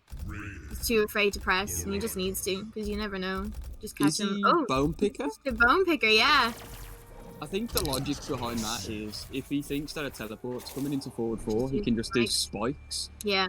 And it's going to catch him coming forward regardless. I think that's an interesting pick. I think Berserker does the best against Raiden of all of his 3 variations. I think Berserker is more aggressive than Bone Picker. I think that could be a good shout here, but you never know. He might show us something that we don't know. Yeah, Bone Picker's definitely like the least explored variation of Baraka. I think it's pretty good. I see Bio playing it. It's the best for upgraded. I think they're all good for upgraded. I think he defeats upgraded in general, to be honest, which is nice, but he gets down towards the corner, jumps out. Oh, doesn't jump in. You gotta think, if that was Marauder right now, he would be 60% health up. Yeah, he'd be gone. But no, a down tree. It works, it's effective. I mean, he's been in fight like 2 or 3 times already, so... Yeah. But they sure have no punish on that. Forward 2 on into spikes, actually doing lots of work here. Gets the throw. This is one-touch territory for both characters. One confirm. Into fatal blow. Nice. Oh, we got hit by that. It's worth it because it secured the round. Secured the bag. Secured the bag, secured. Full screen, bag secured. Flag down. Let's go. 1-man 3 letters. Yeah, that would have hit me. I would have thought you'd have thrown. Reverse trio. Yeah. She got shimmied. 1-1 is such a good shimmy. Yeah, it's one of the more real auto shimmies. I think the optimal gap between the 2 hits is 9 frames. I think Baraka's is like 11. So it's pretty good. It's real. And the lunge. Nice I never knew this. The lunge is actually a high. And I only found it out a little while ago. There you go. That was a mid command grab. Nope. Imagine that as a mid. So broken. That's so not ideal. Delays it. He's zoning at the moment now. Yeah. Nice tech. Ooh. He let him whiff and still hit him. Oh, the lunge. Nice throw. What's it gonna be? He gets a mix-up off this. Rolls back. That might be there. Oh no, misses the down one into Stormfell. Oh, misses the armor break. He could have just done lunge and he'd be dead. He's gonna teleport. Nice. That's the down one for the win. Are we gonna see a reversal trio? First game, reverse trio. Yeah, that would be hype. That would be hype. Game 5, let's go. Game 5 final round. Already. Get the Mr. Aquaman Coliseum, like, burning scoreboard and stuff, like, that would be so... Yeah. But no, that's I mean, interesting. This switch to Bone Picker really put in the work. I really love But seeing Baraka played optimally. Like, as a Yeah. Baraka connoisseur, right? I love seeing Baraka good connoisseur. Baraka. Yeah, I love seeing good Baraka. And, like, 1-3 letters, I played him at last year's Celtic Throwdown in the Baraka mirror. And he's got a really good Baraka, so if anyone's going to be able to reverse the O, it's him. I think, who was it? I think he beat Happy Pow. He beat Happy Pow, yeah. last year, yeah. I think it was on stream, and he beat Happy Pow with Baraka. Yeah. Yeah, so he's got the credentials, definitely, to be one of the top Barakas. But, I mean, he's just got to, like, try and show up to more tournaments and try and... This is a perfect opportunity, because Serious Hitman's really well known amongst, like... And he's really good. He's one of the best Russian players, so... Yeah, I agree. Nice good lunch. Gets the OK. Wakes up, though. Was he... Ooh, that must have been an input error, yeah. I think he wanted to sweep and he got down back 4, but that's okay. Back 1. Falling down. Close frames. Oh, nice. That's nice with punish. Oh, that's it. Oh, doesn't get the KB. Doesn't spend it. Maybe he accidentally didn't hold the button. Yeah, he must have let go of it. Oh, nice air there. Okay, this is doable. No bar on the side of shit. He needs one more hit confirm, might do it. No, I think Bone Pick here, he'll need 2 hits here. Yeah, no, that's it. The overhead. Yeah, because you don't expect it. You expect something else from it, not the overhead one. The no mix is the best mix. Yeah, exactly. Back on 2 to teleport. I like how... he hasn't finished the string into the trail at all. You don't really need to take that risk. Like, it's so much better to just be safe with Raiden. I mean, in this scenario, he's got no bar, so he had to do it there. That's the first time he's done it. Commentator's curse. Oh, my bad. I feel like it's... 1-3 letters just needs to be a bit more, like, mindful of the resources that are on the table. Like, there, he couldn't cancel that into a teleport of any kind, so he had to let it rip. I think he needs to be aware of what Hitman has as well, because that roll, he could have easily got the KB on it, so... Yeah. Oh, the staggers into the throw. This might be it. 1 more hit into GG's. Chip territory now. Oh, yeah, into the storm cell. Yeah, that would have did it. I like the way Hitman approached that. He just did, like... We said, but Baraka's a really explosive character in all of his variations. Like, if he touches you once, it's like, yeah, welcome to Loser's Bracket. But he just did his best to not let him get that 1 hit. Like, that you'll see that the way Stunner plays Baraka is very much geared towards getting 1 hit and just running with it. And that's, like, the best way to play Baraka. But the characters that do the best against Baraka are the ones that just don't let him do that. So Cetrion, Sindel. A lot of the zoners, Baraka gets zoned out really easily. He has a good projectile, but, like, anyone who can teleport and anyone with a decent projectile, that's it. Baraka just loses. I mean, Baraka's a good character. I think most people tend to put him on the lower end of the tier spectrum. I'm okay with saying that, like, low tier hero. But, like, I think most people put him around bottom 5 to bottom 10. Any higher than that, I think, would be a bit adventurous. The tier list now, no one has, like, a genuine tier list that everyone agrees on. There's not even one that, like, people slightly agree with. So, like, how things have changed since the patch, it's unreal, because no one really knows. They're only witnessing it online, and everything's just completely different online than to offline. So I think people are just kind of waiting for a tournament to actually see, well, who places where. I think the logic behind people's placements for certain characters, like Aaron Black, like, it's really a contentious subject where it's like, I think Aaron Black's top 10 online because he's got back 2 slide, he's got 2 on, 2 1 slide, like, he's got all of these tools that you can deal with a bit better in, like, an offline scenario, but it's really difficult to deal with it in online. 130 ping. No, 120 is being nice, so definitely 150 all the time. Always, definitely can't decline. Shout out to all my Combat League demons out there. You know who you Aaron Black is just one of the most hated right now, but no, that was really GG's to Serious Hitman. He streams an awful lot, so if anyone's looking for Raiden tips on Thunderwave, or I think he could be, like, just a Raiden player in general, definitely check him out. He's played Raiden since MKX, so I'd say that he just loves the character. And I'd say he's happy now he got buffed. You can tell that when someone's, like, playing a bad character for, like, the first year of the game, and then that character gets buffed. That you're Yeah. like, these are going to be the scariest people because they played this character when he was crap. Yeah, exactly. I'm But not yeah. too sure who we have coming up next. I think it might be something's telling me it's Stunner and More someone Baraka. else. Yeah. I'm okay with There's this. a lot of Barakas today. You know what? Europe actually has a lot of Barakas. It's Like, crazy to me low-key. how different regions have different characters.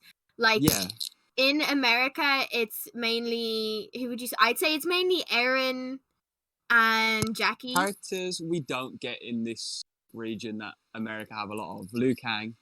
Yeah. There's a lot of Liu Kang. There used to be a lot of Garrus, and Yeah, an like, awful lot. nobody played Garrus over here apart from like Reese. Yeah. I'm trying to think. We have Scarlet. They don't really have Scarlet. yeah, I think we EU has a lot more Scarlets than NA. we've got Shang as well. People don't pick Shang in America for some reason. I think the We have only Shao. good Shang. Could we count? I think we have more Shaos. Do it. More Shao Kahn. Yeah, I think so. We have one. He's the best. That's all that matters. I don't care about anything else. Yeah. BG wide the goat. Yeah, but like I say, it's really weird. We have a lot of cabals too. Yeah, actually. The in only America Cabal only I has can think of Turbo. any. Yeah. Would it be Corvo? No. Yeah, I feel like Turbo. there's one other person. Maybe it is This just is- Corvo. Yeah. This is gonna bother me. Kerbo is like the most successful cabal. Yeah, and then we have Sonic Sonic Ninja, Misky. Yeah, Those are the only two I can think of off the top of my head. Zoka. Yeah, Zoker. Yeah, they're We all really we solid. have I think we might have a lot more Cotals. Or I think it might be even. Coal. Oh man, I don't know because I know Turkey's like the best coal, and he's Shit, NA. not Mr. so- Aquaman? Mr. Aquaman, yeah. Oh, my bad. No, you're right. Shout out to Mr. Aquaman. He's the goat. But Yeah. yeah, Cole's another one of those characters where some people put him like kind of low on tier lists, and I'm like, are you mad? Cotal's one of those, he's either at the top or he's at the bottom. People He's just people can't agree on him. broken. Yeah. Like, I think personally, I think Cole's a bit silly. Like, I think Cole's a bit nuts. Oh, I was right. So we have Damaster and that Pro Damaster Stunner. versus Stunner. Okay, upgraded Yeah. versus Marauder. So this What do is you the think? one that you said. I don't know. You told me that this Baraka kind of wins this. I think But- Baraka wins this. I'm of the opinion that Baraka is one of the best characters in general against Jackie. He makes her pay for 50% every time he touches her. Yeah. He's got good exactly. zoning, extended normals. You saw already the extended down one to stop her from just pressing These down two are through. kind of sussing each other out first. That's right. I mean, Damaster is one of the most successful Russian Jackies. So, like, when you think of, like, Edla, Damaster, they're, like, the pinnacle of Russian Yeah. Jackies. Mhm. Doesn't tech. He's very patient. I like him. Yeah, the 1-1 staggers insta grab. Nice use of the projectile. You gotta be so careful with that launch. Ooh, The the stand standing four? 4! Oh, knows the punish, he knows the tech. Never mind, you did something sick. Now you're gonna die 'cause you're upgraded. Yeah. But it seems Nice. the master seems really afraid to lunge or to jump. Yeah, but if he jumps and like you just saw, process And yeah. forward 4 into gutted, Yeah. that in and of itself is like You don't want him 30% to get you. guaranteed. Yeah. The no. double shrapnel into the fatal blow. Yeah, that's it. That's the round. That's what catches people out. Yeah, he tried to Yeah. anti-air after the first one, but the double shrapnel, that's it. It He just catches flawless you. blocked the first one, and so I'm actually inclined to think that he tried to do a wake Not up two. attack. Yeah. Yeah, and he got caught because he didn't caught. That's plus. So down 3. That's Nice plus use of the everything. extra It's power. plus with Jackie. Ooh, that was a nice Yes, sir. anti-air. Or air tear. Micro ducks. That's plus. Okay, Down that's 1 even and matching. 2. Chop chop. Chop chop. This is so scary for both players because like They're both really suspect of each other. They're really not sure what they can get away with just yet. checking him with the down 3. The jumping kick, no confirm. That was a late one. Oh, Nice, get they shit. confirm. This is like. Yeah, Oh, 34. doesn't commit to that. Yeah, I don't think he needs to cash out on the gutted. Whoa, The what throws. just happened? Yeah, she backed away with like she Yeah. backed sway. Like 4-1-2. Oh, the short hop. okay, that's the Damaster special. Sure, obviously. That's plus. Nice Nice, the throw. down one. Baraka, I think he's up there with the best pokes in the game purely because of the range of it. Yeah, and they're all really plus on his. Because in Marauder, he gets them extended, doesn't he? Yeah, he gets an extended down forward one, which Yeah. is nice, and he gets an extended jumping. So, gets it. Oh, the ground smash. Oh, That just about hit him, yeah. Oh, he down to the The expected down right to wrist, try to didn't he? bait the breakaway. That sucks. You got hit out Oh. of the interactable. Yeah. This is close to a flawless. I can't believe he got hit by that. No, they didn't. But Oh, the forward one stagger. Oh, that was a nice This could anti-air. be This could be massive damage. He has no breakaway. look, Ashton got it. 40%. Careful. 45. Oh no, the instant jump too. Okay, so in that scenario, Stunner's got like 3 things that he's got to think about. She's Yeah. either gonna jump, she's either gonna roll, or she's either gonna wake up. She's not Mhm. gonna block, because if he Yeah. blocks, he's dying, right? He'll do anything Yeah. not to block. Mhm. So, like, he backed away because I saw him be really careful of the roll, and then he jumped to try and stop her from jumping, but the It was the instant jump too. Yeah, it caught him. But that's And she can interesting though. do that. It wasn't too one-sided. For an upgraded match, people immediately think, yeah, no, upgraded wins. But I think Pro Stunner, I'm not too sure if he's played many upgradeds. He's played a lot of the upgradeds in the Open Series, the ESL. ESL ones. Yeah. Yeah, so I've seen him play against Damaster before, I think. I'm pretty sure I've seen him play against Deadla. I Lock actually harder, think- maybe? I think Stunner does really well against the upgradeds. Yeah. Did he go back into Marauder? He did. Yeah, he So, did. No. He's no not going to variation change too there. much. I don't think he should. I think he did well enough. I think even like with the last round being a bit of a wash, like It could be just first game nerves. And now we might see a complete change. yeah, Because now and they're you kind of understanding each other and what they're going to do. Oof, the full screen leap. Ooh! Oh my god. He that could've been completely so good. interrupted the grand smash. Double shrapnel still blocks it though. Now there's no resource on the side of Damaster. The one defensive bar just comes back, so Yeah. anything is huge. He's gonna do everything that he can not to like tech or like take a risk. So he's leaping is so like risky against Baraka. Yeah. I'm surprised though. I would have expected maybe a bumper go. Ooh! The EX interactable. That's a That was tick as well. actually sick. Yeah, it's really good. Nice. Forward throw. I noticed that Stunner's throwing a lot, and the reason he's throwing a lot is because he knows that Damaster is a bit. What's the word? He's keen to what Baraka wants to do. So Yeah. like taking the throw against Baraka is genuinely like the What you accepted need strategy. to do. Yeah, because if you don't, Baraka has 2 crushing blows on each one, so instant 40% gone. Is he gonna throw him again? He's I gonna feel throw like him he's gonna again. throw him again. No, trying to Oh shimmy my him. god. Surprised he's not going to. Ooh, he was about to whiff punish, but it just about clipped him. The back two. That was probably the best thing that he could have done. It just hedges his Yeah. bets on a jump. It was really good from Stunner. Oh, tries to whip Tried punish to the whip. forward one too. No more.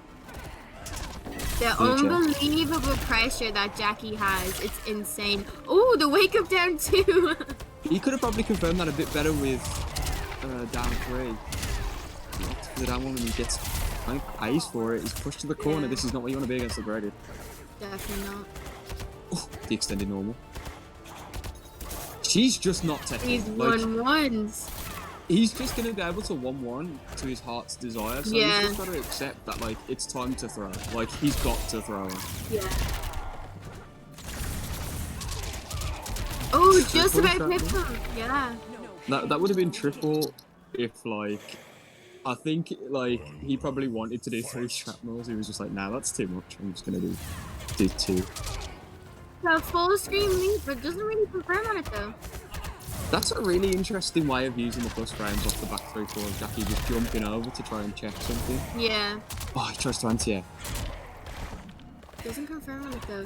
Damaster isn't really, he's not hit confirming too much. I think he's kind of afraid that if he doesn't, that he's gonna get punished for it. Stunner's got to try something different. I'm a massive believer that Baraka's obviously terrifying, But He's not playing too terrifying, defensively. really. Yeah. He's trying to bait out a leap.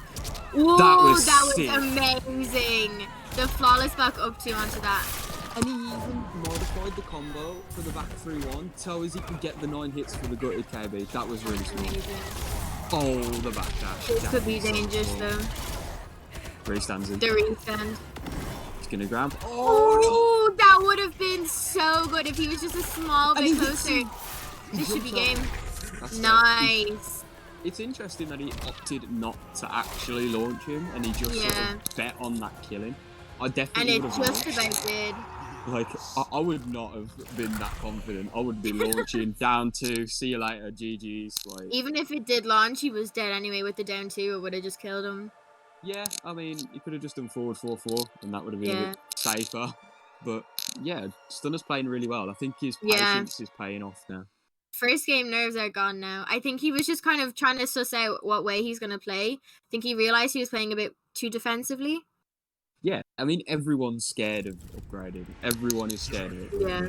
She just commands such like a dominant respect in like the neutral, like in that little range where forward 1-2 is gonna like be coming out and forward 3. Like she commands like the most respect. 9-frame mid, amazing pokes, great damage, all unbreakable. Like great utility on back 2 and dash punch. Like she's just so good. Yeah. She has so many plus frames, so many good staggers. Like, she's just an all-round, like, a good character, but no one in the game matches up to that. So that's why people think she's broken. I think what's interesting about Jackie... Oh my god, It was that a neutral nice- jump was sick. The down two to get the option on the breakaway. That's guaranteed. So. Baraka's armor break is in variation 3, 3, isn't it? yeah, it's Yeah. it's blade charge, so Yeah. he gets it in berserker. Like he's backing away, he's trying to Trying get to bait a damage lead. to Yeah. yeah. We're 2-on-2. Preston on the plus frames. No forward 4-4 maybe to capture or chase down. 1-1-2. Stagger in the 1-1. Damasteer's not flawless blocking 1-1-2, so No. just use it. Just about hit him, but didn't confirm quick enough. No, the neutral jump! Pro Stunner is taking, he's running away with this one. Amplify? No. It's not gonna kill, but that's 39%. Still the down 1, yeah. Down 1 checks the wake up buttons, I'll assume that was. What an amazing taunt. It's great. I love that. He just whips it love out. Yeah, I love that. This is the first time that Stunner's Ooh, been up in empty the set. jump into grab. We're doing the Combat League tactics. That works. That's like high level. Like it's higher level than you think. Yeah. It's so like smart. Like 3-1-4. Oh no. Good grab This is there. terrifying. Plus frames on plus frames. Safe, safe, safe. And then Pro you Stunner go. just needs one opening. Yeah. Doesn't punish the roll. Oh, tries to anti-air. I hate how that Into doesn't the work corner. like that. No. Into the throw. This is where like Baraka starts to steamroll. Ooh, Gets the anti-air, damage. forces the break. These This two is are so just scary. going back and forth, just trading spots in the corner. The flawless back no up too though. Oh, he didn't have any bar for it. Yeah, no defensive ball to do that, but would have been He's it. not confirming on the jump-ins from the shrapnel. This is The so ground pound messy. shimmied. That Yeah, was a bit not- messy at the end, yeah. That wasn't ideal for Damaster. But you'd think, like, if you're Damaster, you're like, oh, I played that round kinda, and I Yeah. won it. So it's like, that's probably a confidence boost. He's gonna jump over maybe into shrapnel. Yeah. The read! I've been here before, okay? I've played a fair share Yeah. of graded. I've done I my fought fair. many wars. Yeah. I'm a broken man at this Not point. flawless probably. back in the 4-2. Overhead. And that's gonna be big. He's Yeah. nearly in Oh, front that was an amazing anti-air. Why are you so good, Stan? 37%. 40%, yeah. His health is just melting down. But now Problem Damaster is, is in that's- Fate of Low yeah. territory now. Yeah, so That this was is actually scary. bad. That was as bad as that could have been for Stunner. Yeah. That's actually left him at the Means point where he one could get hit robbed. confirmed. It's But a now normal. Pro- Oh my god. This that could be walk it. This back is it. This is game. down to- Nice. That walk back into the walk forward 1-1 was so perfect. That because could have it, gone like, either way. in that scenario, Jackie's got so many buttons that she can just like jam down your throat as like a Baraka player. She's got the forward 1 and the forward 3. Yeah. She's got like jumping. Like the stand 1 like just crushes all of those options. That was perfect. Yeah. Perfect risk Pro assessment Stunner by seems to be Stunner. running away with this now, though. I like it. I mean, He's really been coming up, I think, because I know, not in a bad way, but a while ago I wasn't too sure of who he is, but now he's entering all these tournaments, he's doing the ESL, he's really showing people that, look, I'm putting in the work for this. So Stunner's been a good player since MKX, but he's only 18 now. Yeah. So he was like 14 when MKX was competitive, and he actually had the best reptile in Europe. Yeah. At least most people consider him to be the best reptile in Europe. He came second in one of the weeks of ESL. So he's been good for the longest time, but now he can actually compete, like, perfect. And he's his English. Baraka is amazing, yeah. Yeah, like, Baraka is like one of the hardest characters to actually play at like an optimal way. Yeah, he's very beginner friendly, I think, but if you want to play him optimally and you want to get the best damage and the best combos and stuff like that you can get, then yeah. It's hard to play a character, no, it's easy to play the character but hard to master. I think he's very like straightforward. I don't think there's anything about him that's particularly difficult to understand or like get to grips with. Like you said, he's very beginner friendly, nice hit confirm on the jump. On the forward 4. Damster's not in a good way right now. Damster seems way more nervous now. He's whiffing and he's just leaping. I think he's just scared now. 2-2. The ground pound. Interesting read when he didn't forward really 1 have into to grab. Yeah, forward 1 into grab has to be the scariest thing that Jackie has. Oh, he hits the fatal. I don't know if I agree with this. I don't think if he doesn't win this, it's a waste. But if he wins it, sure. No, her fatal scale is really hard. This can go either way. So this is 1 leap territory. He hasn't got it. What Stunner's got to think is he hasn't got any bar for shrapnel, even if he leaps. Now he's got one. There you go. Oh my god, the down 2. Perfect.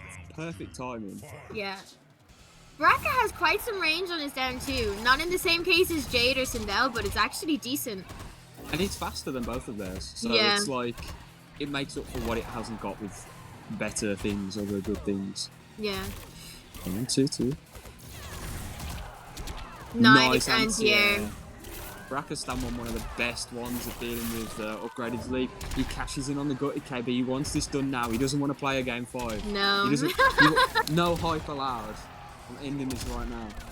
Forward 4-4. Doesn't get the KB though. He wouldn't use it there. You don't actually get anything in Marauder. Yeah. Only in the corner. That could have been huge. He neutraled up to 4-2-1-2. Where's the standing 1 into the grab anyway though? It'll be interesting to see what he does. Nice throw, that's death. Oh, the brutality! What a character. What a character. Amazing. Come on. But Baraka's like top 5 coolest characters in this game. 3. 3. I'll hear no argument. He's different for sure. Oh yeah, that's what you want to say. He's different. Different. Character's cool. Admit it. Pro Stunner running away with this. 3-1. Yeah. I think we need to really talk about like his decision making against the character. Like upgraded. Your decision making's got to be like spot on, ideal. You've got to be really aware of resources. You've got to be so aware of what she can and can't do in every situation. And like Stunner was perfect with it. Yeah, he got hit by a couple of double shrapnels, but that's 2 bars. That's off the table, like straight away with double shrapnel that you don't have to deal with for another like 40 seconds, right? Each time you want to try an anti-air, it's a risk. When upgraded doesn't have bar for shrapnel, it's basically like playing against first round KO without the cancels. Exactly. You just have to rinse her of her bar and her resources so that she can't like take these risks. She can't constantly shrapnel you. She can't like leap every 2 seconds across the screen. Yeah, and if they lose that, they're kind of their only thought is to really full screen leap close. Yeah. So they use their defensive bars and then they end up with absolutely nothing. And defensive bar against Baraka is one of those things that you kind of have to keep. Yeah. So like characters like Raiden, where they have to spend defensive bar in order to stay safe and upgraded. it really hurts them because they then can't break a 45% Baraka B&B in the corner if they get hit by one, and it's just, okay, I guess I'll die, but... I think that's why they put the armor break in variation 3, because if Marauder had an armor break, oh my god, you would easily be losing like 70% in just a normal combo. Yeah, exactly. But like, the thing is I think breakaway is like a contentious issue again, like in the game at the moment, because armor breaks were added to the game in the last patch, and they don't really seem to be changing the way that breakaway is viewed. Yeah. Like, even though that's still the main thing that people want. They want it reworked. Breakaway and the wake up system is probably the two things that I hear the most gripes with. Hitboxes and stuff too. I mean, yeah, I've seen a lot of videos on Twitter of Sindel doing some funky stuff and whatever. But yeah, I think breakaway is the most talked about. So like, if you went through like the cast of characters and like the armor breaks that they all received, they don't actually have that many like usable ones. We've got Azerbaijan versus Serious Hitman. What's his name again? Yeah, that's Azerbaijan. You can tell. There's the Azerbaijan flag. Yeah. But yeah. So yeah, probably the best no holds barred Sonya that I've ever seen. Yeah. He uses the weird. I think it's good. I think the ring cancels are very like needed. Yeah. Sonya to be a good nice. character. The neutral from the last bit of this one, so. She's got the parries too, right? The parries are something. I mean, I don't know much about this matchup. That was a great anti-air. Nice punish. I don't know much about this matchup, but I'm told by sources who I won't name that Sonya's terrible, and she probably loses this matchup. If I'm honest, like, because the teleport is very scary. I think she loses the matchup depending on the gameplay of the Thunder Wave, because it's kind of different with how Serious Hitman plays it than your average kind of Thunder Wave Raiden. That rely heavily on mix, whereas Hitman relies heavily on his teleport, so I think it might be a bit harder because Sonya is heavily reliant on her onion rings. I think Sonya's a terrifying character when you don't really know what's going on with her Oh, the absolute mix! That is the scariest place to be against a Sonya, is stuck in the corner. You just lose all hope. It's like the sense of defeat. Yeah, shout out to my boy Nuji for inspiring this level of Sonya mixery. I know. If you back 1-2s, back 1-4, and that's it. GG's well played. You just want to critality at that stage. Welcome to Losers Bracket. Jump off the stage, throw up a few signs on your way down. That's what you got to do. Play Sonya. But Azerbaijan running away with game 1. Azerbaijan's one of the most talented Russian players. I would say that, like, obviously you got Kratos, the Basic's a really talented player, and then I'd say Azerbaijan actually falls into that number 3 slot where he can do serious damage. Like, I've seen him beat players like Sonic Ninja, who's well renowned in the EU at the moment. I've seen him beat Orp a couple of times. But during the time that Panther was doing those King of the Hills, Azerbaijan was showing up every time and just murking everyone. Murking. Yes. Murking like Mirko. God. Oh no. Cringe. Someone get her out. But anyway. Azerbaijan was back to the corner. That's the first time we've actually saw this in the set so far, where Azerbaijan's kind of sustaining some pressure, gets himself out. Now teleport for Serious Hitman. That forward 3 anti-air was godlike, but he gets nothing. Look at the movement by Sonya. Yeah. Oh, and what's that?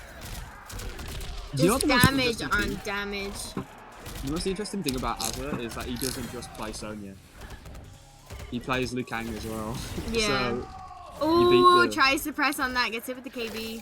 You can, like, that's one of the things that people do the least against Sonya, and that's myself included, is dealing with the second onion ring on meter bit. Obviously this variation doesn't have the cancel, so there's a lot less layers.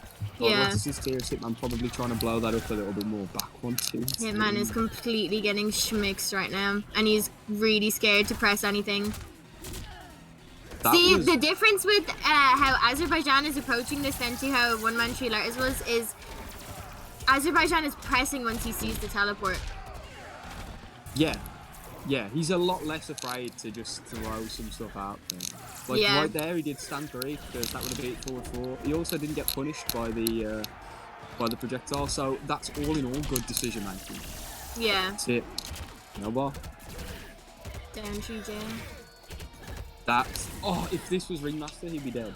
He would literally. No, we've punished. Oh, This is there it death. This death. Yeah. Tried to bait the breakaway, but just did it anyway. Yeah, I like the idea. If you obviously get the resources out of Azza as well as the round, that's obviously optimal. So I like the attempt. He was going to die anyway, and I think Fatal Blow was always going to be the decision. Yeah. No, she's the only means by Azza. Hitman is not teleporting as much as he'd want to right now. Yeah, because far teleport isn't an option here. Yeah, he just puts himself in the corner like right now. 3, 1, 3, 4. Oh, missed the optimal. was so Nice sick. read, the down 2 KB. Oh, this right here is. Oh no! I think he tried to do the air-to-air onion ring KB and just about missed it. Yeah, potentially, but Yeah. it doesn't really matter in the end, unfortunately. That could have come back to bite him, obviously. Raiden's not got like a massive comeback factor, No. but give him a chance and Could you see know what I mean? a Like, reversal trio, the actual reversal trio we wanted to see. yeah, the real reverse 3-0. Is this going to be like... This will be the first 3-0 so far, won't it? Yeah. Damaster got a game against Stunner.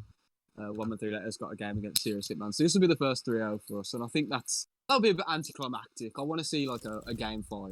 Yeah. Wanna I see wonder more what play. Serious Hitman changed. Oh no, sticking with Thunderwave. He's absolutely a Thunderwave Raiden loyalist. I don't think there's any doubt about that. I just think if Azza's gonna be as aggressive as he has been, he's got to change something up. He's got to make a better choice, especially with his back towards the corner. I feel like he's just being mixed. Yeah, definitely. Just guess right, bro. You can't! Unreactable mix, Unreactable. says the I mean, it Marshall is. Sonia main. I mean, it is a reactable mix. It's pretty. Yeah. I think the difference between like a character like Sonya and a character like Ooh, Sword, that was a nice sick. punish. That just Is that- about missed him. It was kind it of a doesn't whiff. feel unfair. Like, Oh wait. Oh no, he doesn't do it. he didn't do the forbidden. Oof, that would have been sick. He's just Seriously, throwing these normals out there. He's just feeling Azza out right now. I think Yeah. he knows he's got to approach it in a different way. He gets hit though, breakaway, no armor break. Sonya does have an armor break in all 3 variations, but it's widely regarded to be the worst one in the game. It is. So Sonia's armor break is her for retreat, but her down. If you down 2 it, you get more damage than her actual armor break. Oh my god, that could have been. This can be. Oh no. Yeah, No punish. Oh, but the That's chip fine. out on this one anyway. that was guaranteed. I mean, I like One the round fact that less though, and he would have completely threw the game. I like that Azza left it all on the table there. He was not willing to die for potentially winning the round, and that Yeah. was a smart decision. Back throw towards the corner. No reverse. No, sorry, no 3-0 today. Shall we say for Serious Hitman? Using the back. Serious throw trick. Hitman isn't interrupting the amplified on the rings at all. Yeah. Or he flawless probably sees blocking it as them. risky. Yeah, You he's could- probably not too sure, and there isn't really the threat of the cancels either, because it's no halls barred. In this scenario, surely, like, Serious Hitman's got to make, like, a risky choice. Where, like, if Azza does rings here, blow it up with Stam 1, because your KB will kill him. Like, Exactly. This can go either way right now, but Serious Hitman could run away with this. Oh my god, the standing one. he tried it. The ring KB. Teleport. Down the one storm cell, and that's forbidden! it! He gets Serious it by the Hitman takes the forbidden. game, that's it!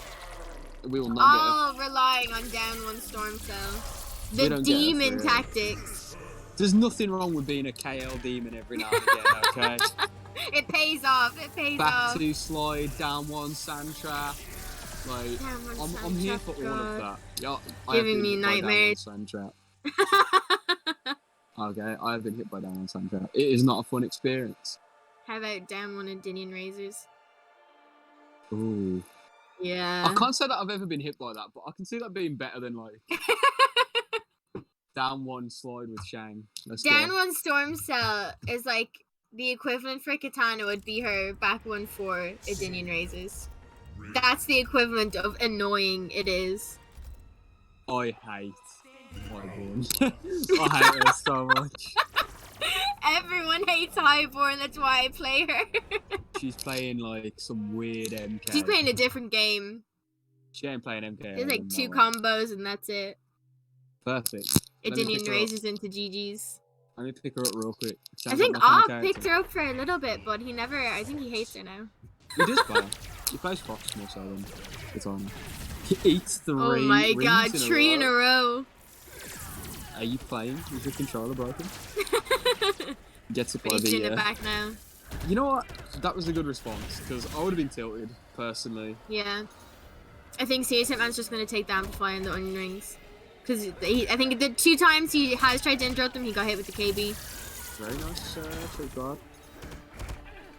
250 damage. No armor break. Tries to anti-cross it. That was terrifying. Gets the back to. Just gives her a kick. Ooh, oh. Nice. The Fortune. It is Sonya's time to party now. Ooh. Oh, he got out. That was a punish. He just about got the punish. Damn, one stars. I'm going to bed. I'm getting tilted for Azerbaijan. I can only imagine what he's feeling right now. You know for a fact that he's like, man, this guy. Everyone has been sat there, right? Everyone has been sat there in a combat league set, and you just been like, this guy. And you just kind of put your head in your hands. But like, seriously, man's playing it a lot better. Ooh, that's the KB gun. Yeah, so it's not on the table anymore, which is really, really nice, actually. I think he's trying to catch him with the projectiles and the teleport, see if he can get a quick punish, but Azerbaijan seems scared now. No jailing on the... Oh, the short hop. I think Sonya's is her short hop too, isn't it? I think that's probably one of the best short hops in the game. Yeah, Sonya's got a really good short hop game. She doesn't have a low to particularly complement the threat of the short hop, but it's something. It was beautiful with punch plus or something. Her back 3 is kind of decent, but... That was so sick! I'm sorry, but like... Oh, the whiff! Oh, he bet it all. He bet it all on the low. You love to see it. I love to see some Oh, risks. how the turntables. This is interesting now. Reverse 3-0. Yeah. If anyone doesn't know the reference I just made, watch The Office, please. I didn't want to say anything because I was like, yeah, she's stupid. No, I appreciate it from far away. Good looks, fam. But no, seriously, man, well on his way to a reverse 3-0. Yeah. I really like how he's adapted his pace. I think he's not playing as, what's the word, wild, as I think he's probably known for. I think this is a very good adaptation from... Adaptamentation? ISDD. Adaptamentation. That's it, boys. You heard it here first. Adaptamentation. Yeah. Beautiful. We're out here. This is it. Game 5.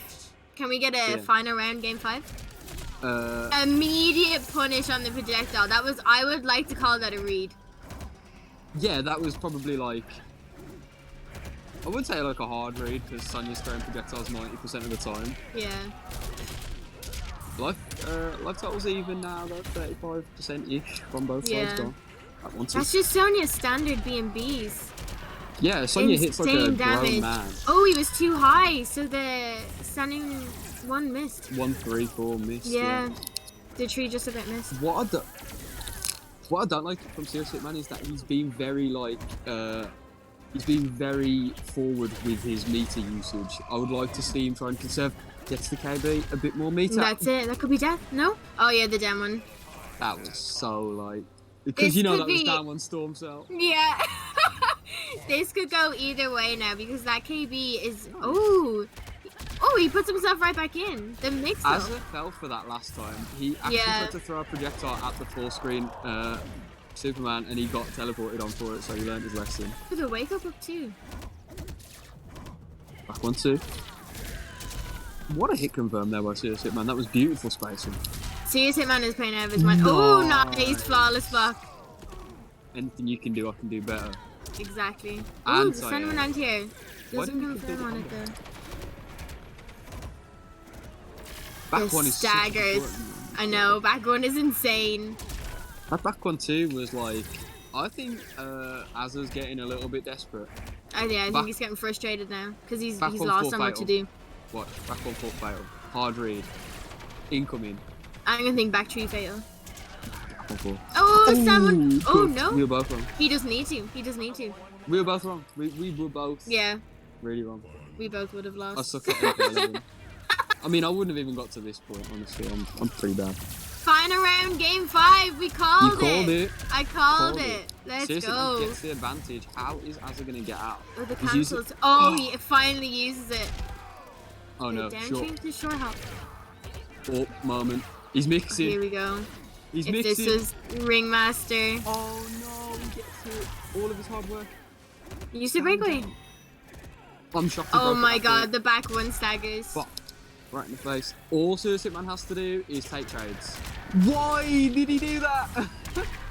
This Trying to is be too one hit smart. territory for each of them now. Oh And no, that's that's it. death. That's GG's. Beautiful Serious trick Hitman guard. takes it. No fatal. Wow. You just played a sweaty set and you don't do a Yeah, fatal. nah, I want to see a friendship. I haven't seen a friendship yet. I want to see some toxicity. I want No, to I'm see a good joking. friendship though. Yeah, Raiden's is terrible, right? Raiden's really don't friendship like is one of the best ones. What do you mean? Nah, Raiden's is terrible. Raiden's hate is it. amazing. It's adorable.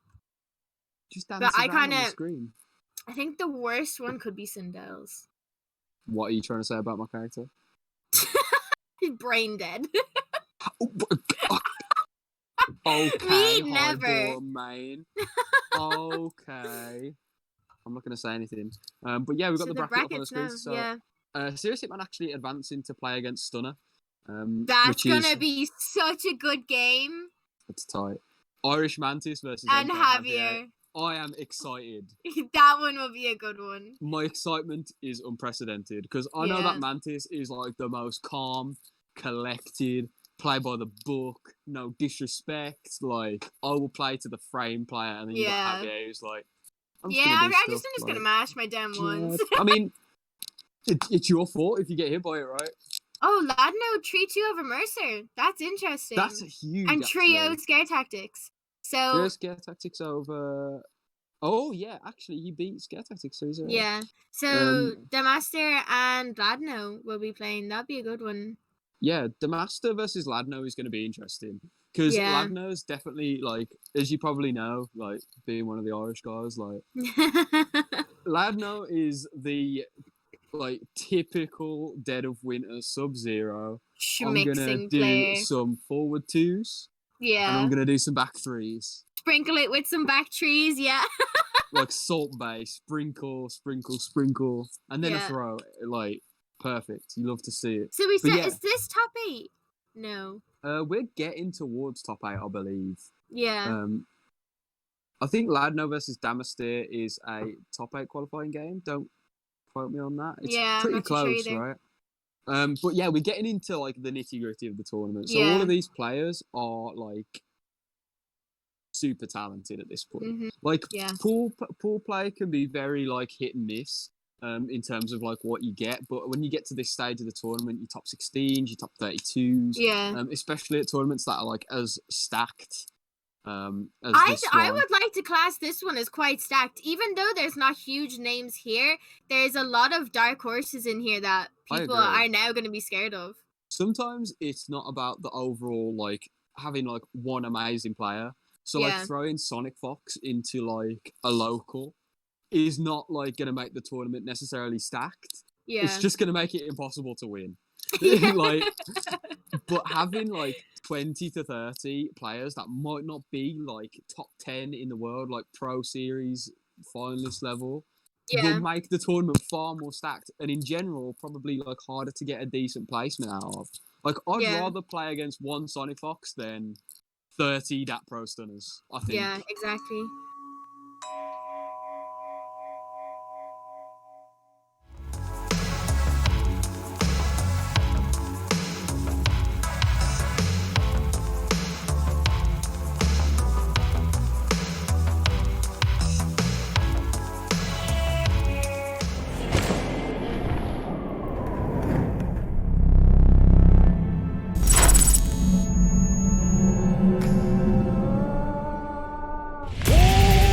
to Omega. Stay ahead of the game.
And we're back. So I am joined by the legend himself, Ultra David. How are you? I'm doing well. I know it's afternoon for you. For me, it is Yeah. early morning. But that's Yeah. cool. Waking up and watching some MK. It sounds great to me. Some hype matches, yeah, for sure. So Celtic Throwdown 2020 Mortal Kombat. I think we're doing the losers run now. So there's a good few matches coming up soon. Some really hype ones on the way. So I'm looking forward to it. Yeah, I was watching just now. It was really cool to see. There's a lot of talent in this, of course. And it's great to see as well that there's a big geographic range involved. Everybody from Ireland all the way to the CIS on the other side. Super cool. Yeah, I'm looking forward to it as well. And really happy to be involved with this. The hashtag Black Lives Matter matters to me a lot. And I'm super happy to be involved with CT this year. I've never been to Celtic Throwdown. I'd love to go some year.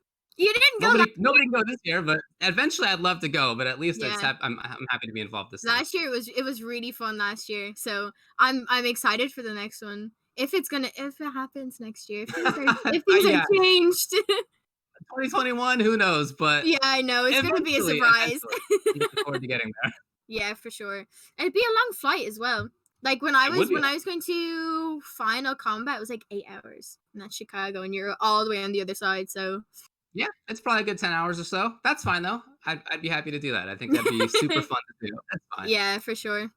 So I'm not too sure when the next match will start. I'm not too sure who we have up first. Oh, it shows us now. So we have, Mirko and One Man 3 Letters. So Mirko is, I think, the reigning Spanish champion for all of them.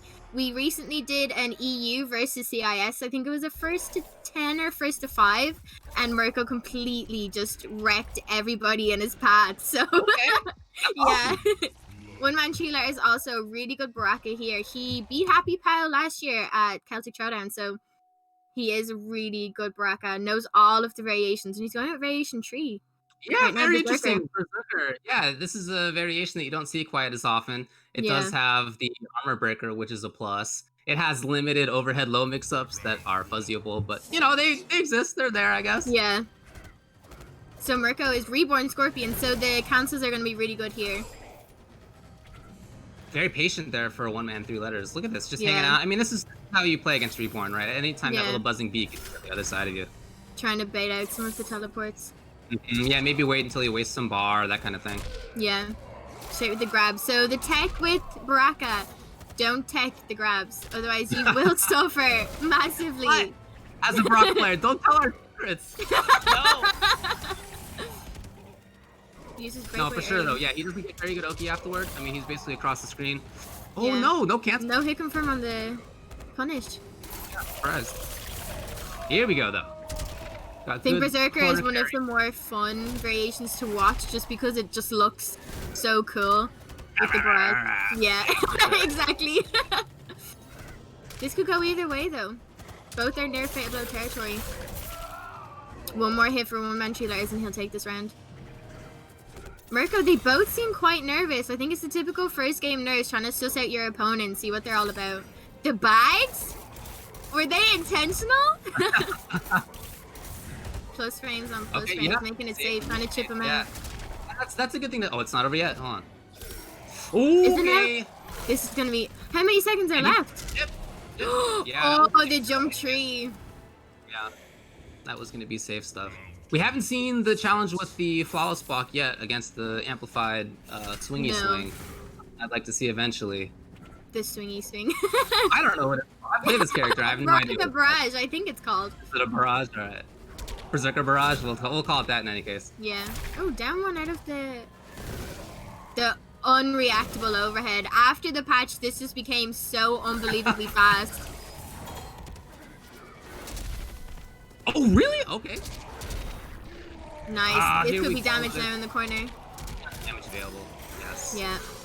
Corner pressure yet again. No defensive bar. Bad spot right here. Okay. Yeah. Nice tech, but no. The 1-1. 1-1-2 shimmy. That's it. Game 1 goes to Mirko.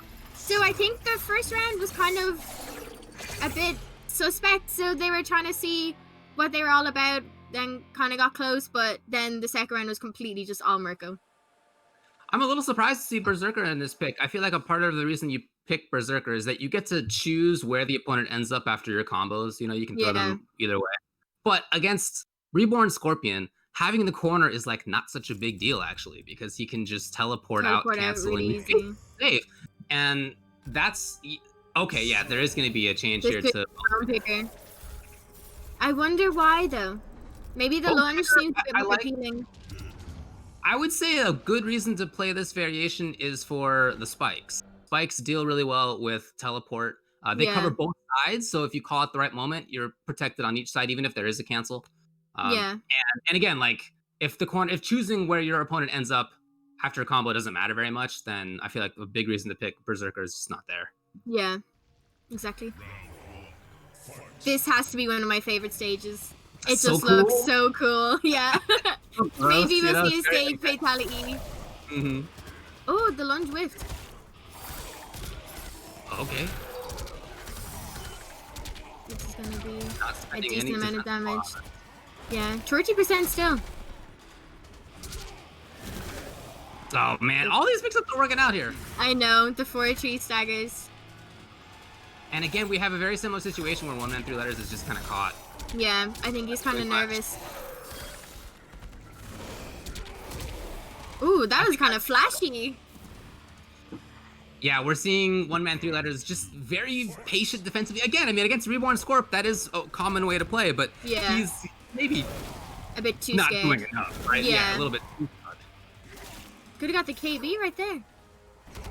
He is looking for the spikes. He's trying to call out these timings. Yeah. No!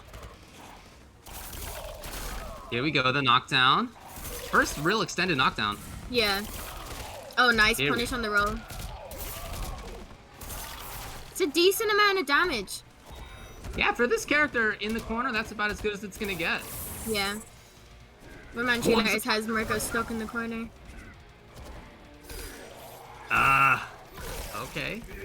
Mirko's got a little bit of work to do, but really only a couple hits is all he needs. Ooh, nice confirm on the jump tree.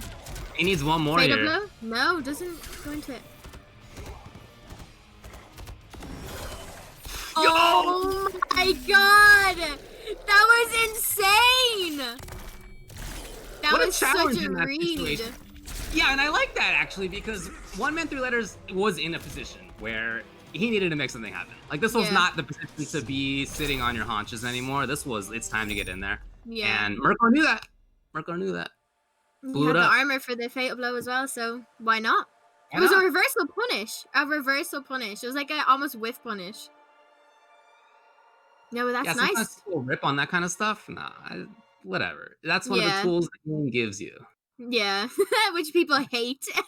Whatever. I mean, it exists. You do the thing that you can do. Yeah. So Mirko now 2 over 1 man 2 layers. And the switch and variations didn't seem to make too much of a difference. Bone picker. I mean, again, I prefer that in this matchup. Yeah, I think it could maybe be a comfortability thing. Are we gonna see a reversal trio? Another one? We had Serious Hitman and Azerbaijan, and that was a complete reverse trio. So close. Final game, final round. It was amazing. If we could get another one of them here, it would be great. He's got that cool new outfit on too. Yeah, Baraka is a butcher. Yeah, looking to cook up Scorpion here. There it is. We haven't seen a tick in that way yet. He had tried before, but confirm. Nice flawless block, but no. Oh, nice! Flawless block on the Dem 1. I love these little mixes from Mirko. I really like his mixes so far, both defensively and offensively. Mirko is definitely one of the best Scorpions in the EU. Oh, counter hit. Yeah, you can definitely see that. 36%. Pressure right up close again. A jump, but not so much effect. 1 man 2 is afraid to press a button right now. Ooh, the neutral dunk, the micro dunk onto that. The 4-2. That's what I'm talking about, right? That not just offensive mix-ups, but the defensive mix-ups are on point. On point. Too high for the lunge. Oh, this is death. Nice. This is death? I assume this is death. This is death, yeah. And I like that. Look, that was... We just saw a neutral duck, right? So if you think that your opponent's about to try the neutral duck again, there you go. That's a perfect solution. 40%. That hurt. That really hurt. One man shooter was literally on the brink of death. Confirm. Okay, maybe a start. No. At all times, Mirko is challenging back. Yeah. Nice, the cancel into grab.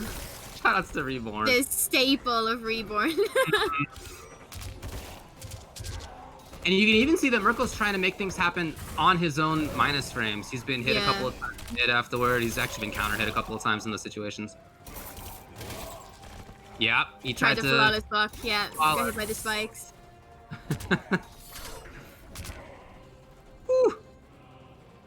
Reborn footsies. They are both so careful of each other right now, but this I think might be Mirko. No, the restand. Yeah, he wasn't confident. No. Nice, into the lunge. Gonna need a couple more hits here. Bone Picker, especially without Fatal, not very damaging. Oh, what a whiff! Nice whiff punish, yeah. Scorpion has really good range with some of his normals to whiff punish like that, so... And Barakas will oftentimes just do that and hope that it works out. But oh my god, these micro ducks are insane! Inserting them into just genius positions. Try to bait the breakaway, though. Oh no! Can be a little dicey to get that. Yeah, it's really tight timing. One man shooter is just so afraid to press anything. Okay, up two, but no. Oh! That's interesting that didn't hit anything for him. Nice, off the down three. And he wanted the reset instead to avoid any kind of breakaway. Even chip is a big deal at this point. Yeah.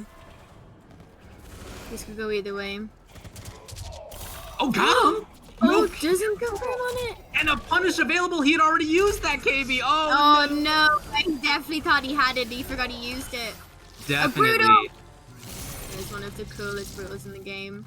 I mean, look, he wouldn't have killed. If that had just been a 1-1-2 combo into... I mean, all he gets at that stage is Blade Sparks. Like, he's not going to do the damage as Bone Picker.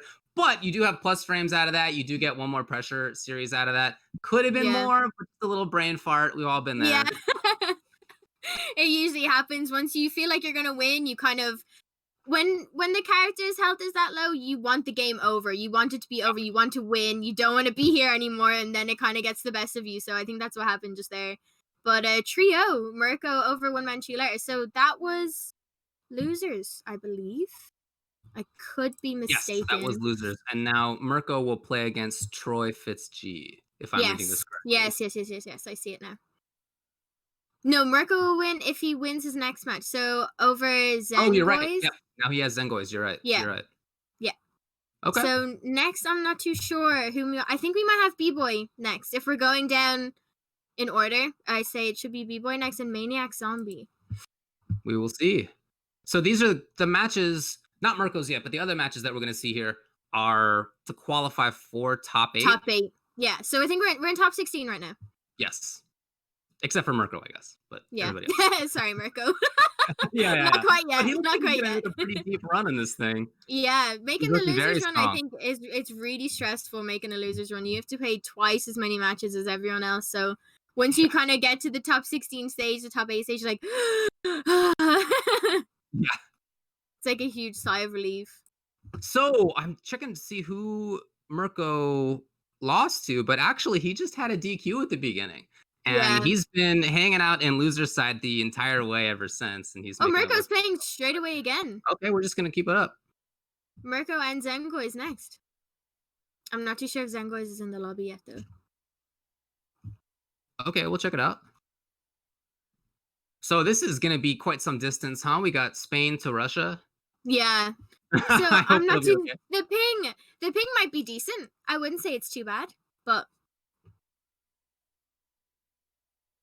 Okay, yeah, hope so. I think he's in now. I'm not too sure who Zengoys plays. I can't really remember, but I am assuming Mirko is going to go straight with Loud and Clear and Reborn. No, Searing Rage instead of Reborn. Oh, was it? Okay. Yeah. Maybe he thinks the counters won't be as effective, but I love watching Loud and Clear play. It's just so satisfying. Yeah, she's strong for sure. Yeah. But I'm not too sure. I feel like Scorpion would completely shut her down. She has no projectile really, and he can teleport onto her.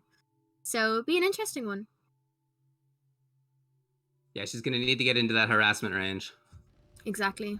She's got a giant harassment range. So she's a half screen already threatening. Yeah. We'll see. And can she? I guess she cannot punish that. Okay. No, she can. She has nothing to kind of reversal that. Oh, nice air there. Okay, we're punished. Oh man, not quite Almost. there. But the back two But he unpunished. punished Yeah. the back two. Standing for. Yeah, and you can see this is that kind of slow approach game that we thought it might be from Zenboys. Yeah. It's trying to get into a range where maybe forward 4 can work, maybe the big swinging overhead can work. Yeah. But Searing Rage, I wonder why he picked that over Reborn. Again. Oh my god, the punish on that. Not many characters can punish her back too. It's kind of hard, but Scorpion has the range to do it. Used his breakaway. Might not have been the smartest decision because it's going to take a while for that to build back up. Wow, okay, just absolutely shutting things down. Oh! Maybe he's using the death spin for Right. if she's doing the Banshee barrage in the air. That was a nice up too. Yeah, that makes sense. And if she can't punish, then just harass her like this. So this has got to be a punish here. No! No. Counter hit though. It's gonna be a decent. Oh no! Misses the forward tree. Oh, trying to bait a roll maybe. Oh, the Octies! The double forward tree. That is really hard to hit in time. Man, this The is a short blow hop. up right here. Yeah. And it's just gonna be chip. I mean, Chip what else? damage. Yeah, that was gonna be that. I'm curious about some of the failed punishes and whether that might have just been a network connection issue. But other Yeah. than that, look, this looked like a complete buzzsaw for Mirko. Yeah, And exactly. I like now having after watched it, I guess if he can punish back two, he wants the variation that does a lot of damage. That makes sense to me. If he can have the death spin and she can't punish it, that's great. That takes away her air mobility, I think, because it will just clip her out of the air each time, and it's the chip damage. That for chip, it's terrifying. So it's the good. last thing you want to happen to you. Yeah, for sure.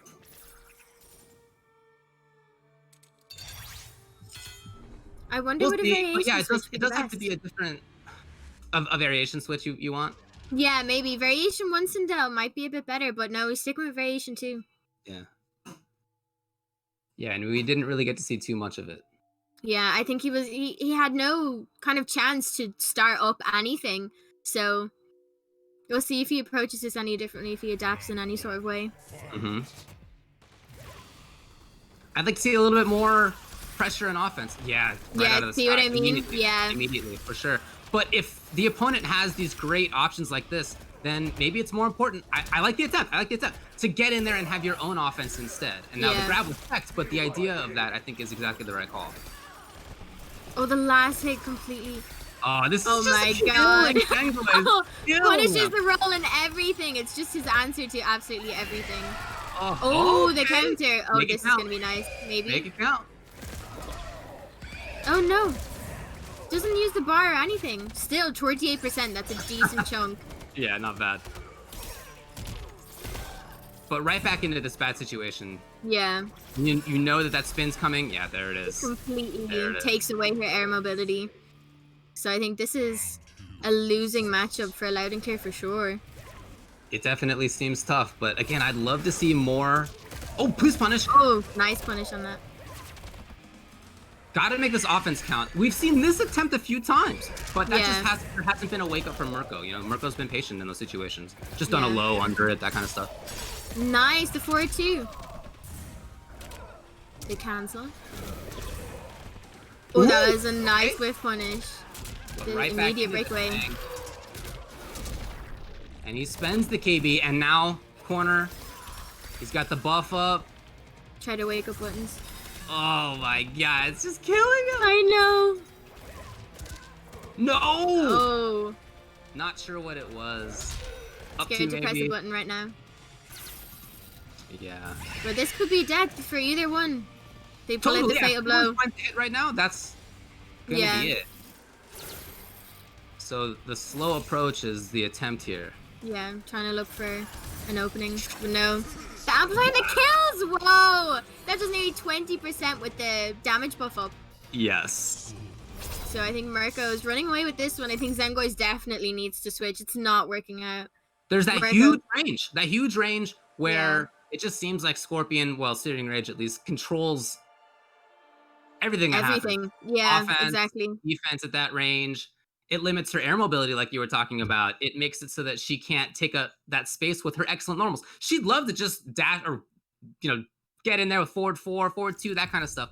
And we've seen it twice? I don't know, almost not at all, because that whole range is being taken up. Yeah, exactly.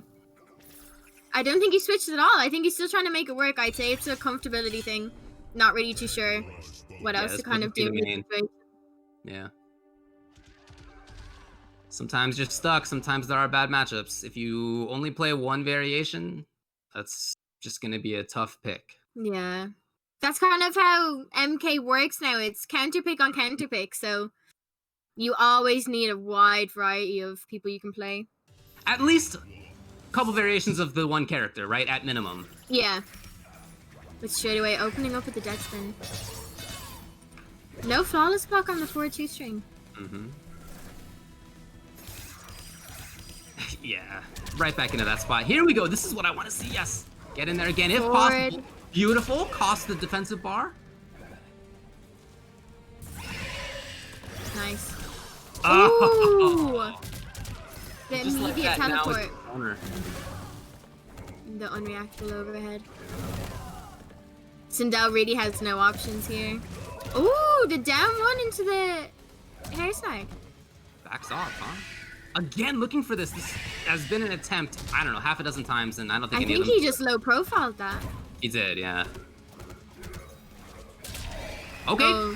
Whoa, no. That was strange. It went the wrong way. And then there it failed. Nice. So Sindel has a damage over time on her back throw and a complete just your face is gone on her forward throw for the KB, so...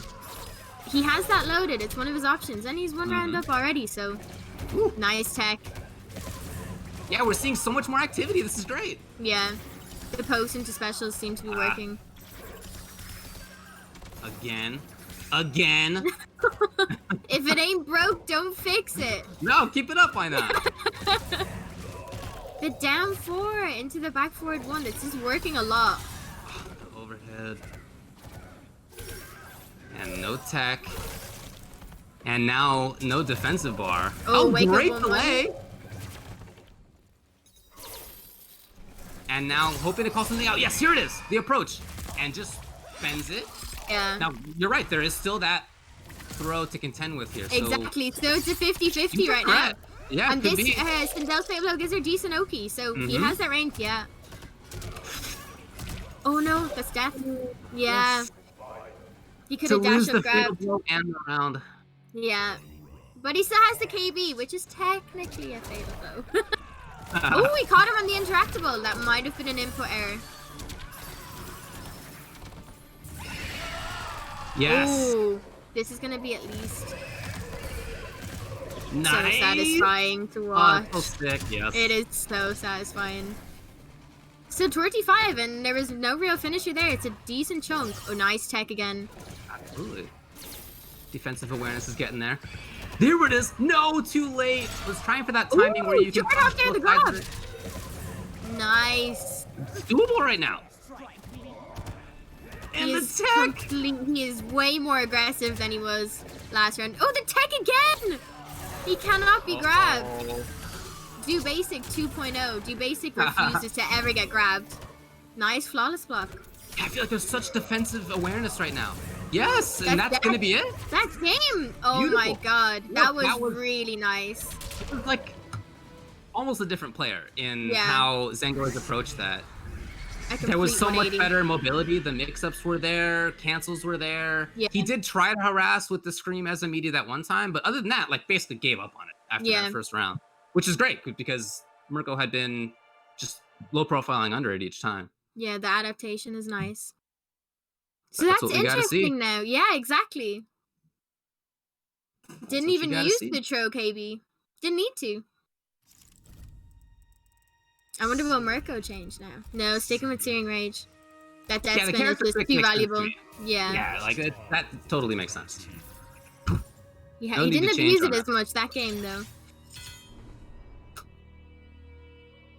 Yeah, and part of why he couldn't use it as much was that there was more pressure. I mean, Yeah, although it way does take up more. that great spot on screen, it's not very fast to come out. You can't. It's harder to just throw it out if you're at a range where like you're not going to get an easy poke cancel into it, that kind of thing. There's a range there where it's not quite as fast. Yeah. Straight into it. Game 4. The instant punish on the back 2. The restand into the overhead. It's a mix. Almost there. That would have been. It would have been huge. Just completely whiffed and switch sides. Nice. No way. Flawless That buckle was two so on that. quick, right? The forward tree. I don't think neutral ducking at that range is a great call here. No. Maybe trying to bait out the spear, but that really has no options to get rid of that. Mm-hmm. Yeah, Sending if her you're further back away full outside of screen. that range, that makes sense. But in that maybe half screen spot, nah, he has good options there. Too many. Almost there. Caught him out of the cancel. Oh, but nothing else. The What a neutral duck. read. Yeah. I tried to breakaway just there. He did. That would have been his armor break. Ooh, nice up 2. No bar, unfortunately. Okay, yeah. Oh, Comes in. clipped him. Just about clipped him with that 4-2. This is what I want to see. This is that range. Yes, offense from her. And still going with the back 2, by the way, even though there is a punish, but you got to bring it in sometimes. Conditioning. With the 4-4 tree. Tried to duck. Tried to bait the breakaway. Oh, no punish on the shore hop. That could have been big. That could have been the round. No, he's taking all of these tros. Oh, that's death. That should be it. That should Maybe? be 3-1. If you think back just briefly, that was so close. Zengo's had a chance for the punish on the universal overhead, and instead let that drop. It was the hit confirmed shortly thereafter by Mirko, and that's going to be 3-1. That was a good game. If that set had gone on longer, I feel like we might have seen a little bit more out of Zengo's, because it seemed to me like there was more adaptation that was coming out. But hey, it's the first to 3. That's first the rule. First to 3, yeah. At least it's not a first to 2, like Combat League. Demon times. For but sure. no, that was really good. I'm really impressed with the adaptation that he made. Even though it didn't really get him far, it was still really impressive. For sure. I agree with that. So Mirko continues to move on. Again, this has all been in losers. And according to the bracket here, that was actually the first game that he lost. Yeah. Not just that, yeah, first game. Technically. So maybe he's playing again? That might be it. Yeah, if we're trying to get up to the qualifying matches for top 8. Yeah. It might be Mirko versus Troy FitzG. We'll see. 3 games in a row. I think that's not the worst. Now, and next we have B-Boy. So B-Boy, I know, plays a lot of Lao. Maniac Zombie, I'm not too sure who he plays, but B-Boy, I know, is a Lao specialist. So I think he played Lao and MKX as well. As far as I'm aware. A loyalist. It's cool to get that history. Yeah. Yeah. I think it's really cool to see people who play the same characters in MKX if they were there. I think it's nice. It's like the character just fits you so well. Yeah, and some characters are quite different in MK11 versus MKX. Like I played Kodal in X and like in 11. I don't think he's for me. No. So there's and same with Kano. Like Kano's a pretty different character. Yeah, I was gonna say Kano because I know from watching Bio loved Kano in MKX, and now he's only recently gotten back into him. I think he kind of found his groove with him, but he's doing amazing with him now. Yeah. For sure. Yeah. But yeah, no, it's just always cool to hear what people did before. I don't know the scene terribly well. It's something I would love to learn more about. So to hear who used to play what, how long they've been playing, that sort of stuff that's what I want to know. Yeah, exactly. I played a bit of Katana in MKX, and now I kind of main her the most in 11. Gotcha. Yeah, she's very different in 11. I think everyone, 100%. She's way more annoying. I mean, yeah, she's just quite a different character for sure. Yeah. I played, like I said, I played Kano and Kotal in X, and although I don't think that they're bad or uninteresting, I just don't think that there's much for me in this game. So I Yeah. switched to Baraka. I'm a Baraka player in this game. I think and the now I'm a combo RoboCop. potential. I love RoboCop. Yeah? Okay. I play him. Variation 2 RoboCop I play a lot. He's really fun. A lot of people are like, no, he just zones. Bottom 1, by the way. Please buff him if you can. But he's fun to play for sure. Yeah. All right, what do we got? B-Boy. Ooh. Okay. B-Boy it is. Sub-Zero. So you have Dead of Winter and Shao Kahn. So B-Boy yeah. is not playing Lao like I thought he would. That's cool. I'm so full of it. That's awesome, though. I'm down with it. I'm excited to see a Shao, though. We'd never see many Shaos. It's an interesting not common matchup. for sure. These mix-ups have all worked out so far. There was an overhead before. Yeah. The low comes in now. The Sub-Zero is terrifying. That's the character. Yes. Out of it already. Oh, whip punish. Not quite. Just maybe looking for the follow-up. Throw into the corner, though. Oh, yeah. Oh, yeah. Oh, God, damage. Oh, my God. He didn't even finish the combo. It's 42%. Shao Kahn has insane damage, but this is just one hit into death. Oh, nice flawless poke up 2 on that. That was amazing. That wasn't like in a series or something. That was just exactly the right moment to bring that up. That saved him the round, possibly. Yeah. Oh, flawless block on the forward 4. No, you're still stuck there. You can't leave. Nope. Keeps catching him when he's trying to jump away. Blocks. Oh, the short hop. Oh, here we go. Here we go. Cash out in the KB? Yeah. 38%. Just trading right now. It just feels like Maniac Zombie's been stuck there the entire time. Gotta punish it well. There is a... He was looking for breakaway. That was the call here. That's the armor breakaway. No. That's the B-Boy. Oh, yeah? My God. Oh, and he bring out the priest. Oh, that was so sick. Annihilation. Let's go. Into Fatal Blow. This is so cool. No, he doesn't cash out into Fatal Blow. I mean, who needs it? That was almost 50%. Oh my God. That is insane. You just want to cash out too much, maybe. This is... B-Boy can definitely do this. Overhead low. No! Just grab. Try to tech it too. Escape Frozen failed. defensively right But I am heavily impressed. Shao Kahn is probably, again, one of the cooler ones to watch. Just because of how different he is, and he's not played too much. Maybe a bit more now after the patch, but definitely he's so fun to watch now. He gets insane damage. I think that's one thing people forget about Shao Kahn. Stupid damage. I love the idea of expecting the breakaway on the follow-up to the smash and just getting the priest. I thought that was so cool. Yeah, I think that was smart. Doing it on Oki, it's really good. And then immediately got his annihilation afterwards. Yeah, it's not something that you can find time for very often, but that was a great spot for it. Yeah. This startup is so long. You need to find your kind of... It's either you do it far away and you completely taunt your opponent, or you have to do it real strategic. Yeah. When someone pulls it out, when someone pulls out Dark Priest in front, you're like, what are you doing? Like, what is this?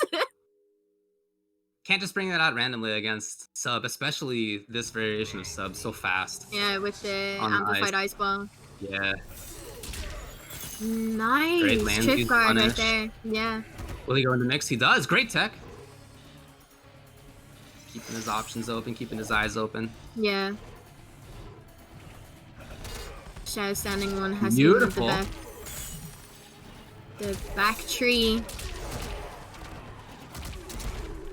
Oh man, again, into the corner. Blocked just in time. Oh, nice sweep. Hey. Special cancelable now after the patch. Nice. Still pressuring in here. Very, very patient on Meaty. Really nothing there. Oh, what a Your what a read! Yeah. That's what makes kind of Shao so terrifying now. Right. Oh, that's it. That's dead. Standing 4 into Fatal Blow. At least 40%. At least. It's funny, we keep talking about how like, all the cool things that are going on there, and instead, like, sub is up 1 game, 1 round, you know, in the meantime.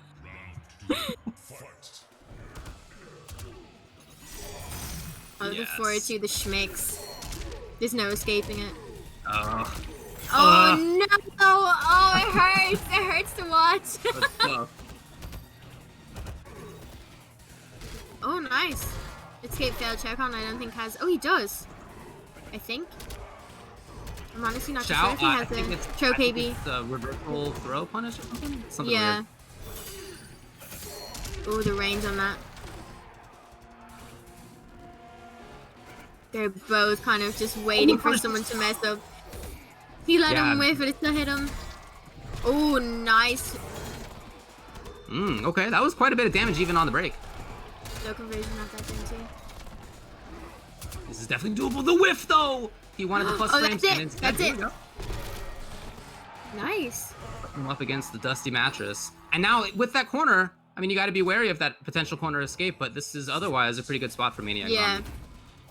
Nice flawless block. Oh, flawless blocks left, right, and center. What a whiff punish!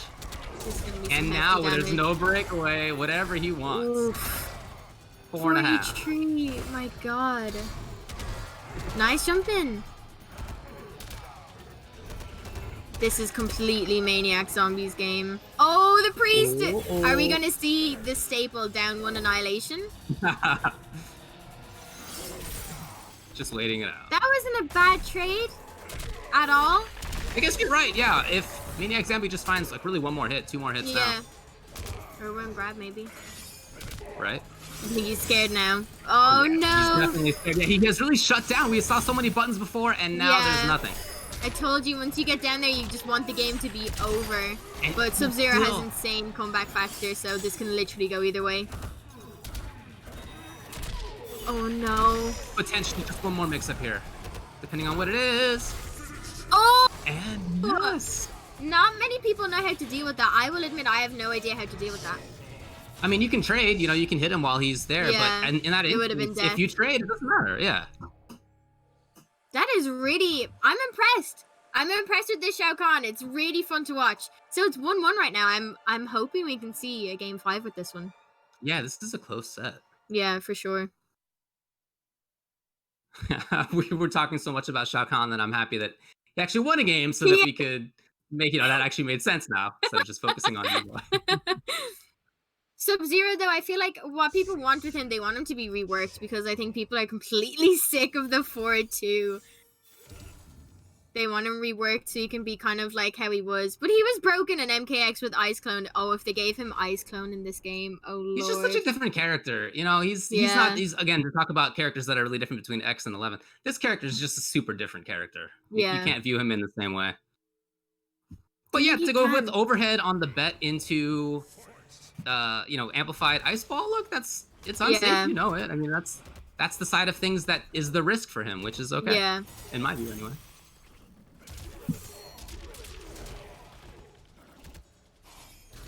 Whip punish, please. Oh, nice. that was a nice whip punish. He did get the goal. Let's go. Oh, and then launched him. I've never seen that in action. That's so cool. That little interaction. The mix-up there was there a couple of times, and this time on the third one, Maniac Zombie gets it right. Yeah. Oh no, this is gonna hurt. He doesn't have bar and it still hurts. 23% no bar. That said, B-Boy is, I don't know, maybe 2 hits away if it's the right things. Yeah. Again, comeback factor is he's gonna need only one more here. Only one more here. Into the grab. B-Boy still no defensive bar. Oh, nice attack this time. Oh, tried it down too. Oh no, that's it. Yeah, what can you say though? I mean, that was the risk that B-Boy took. Overhead into amplified ice. And it worked.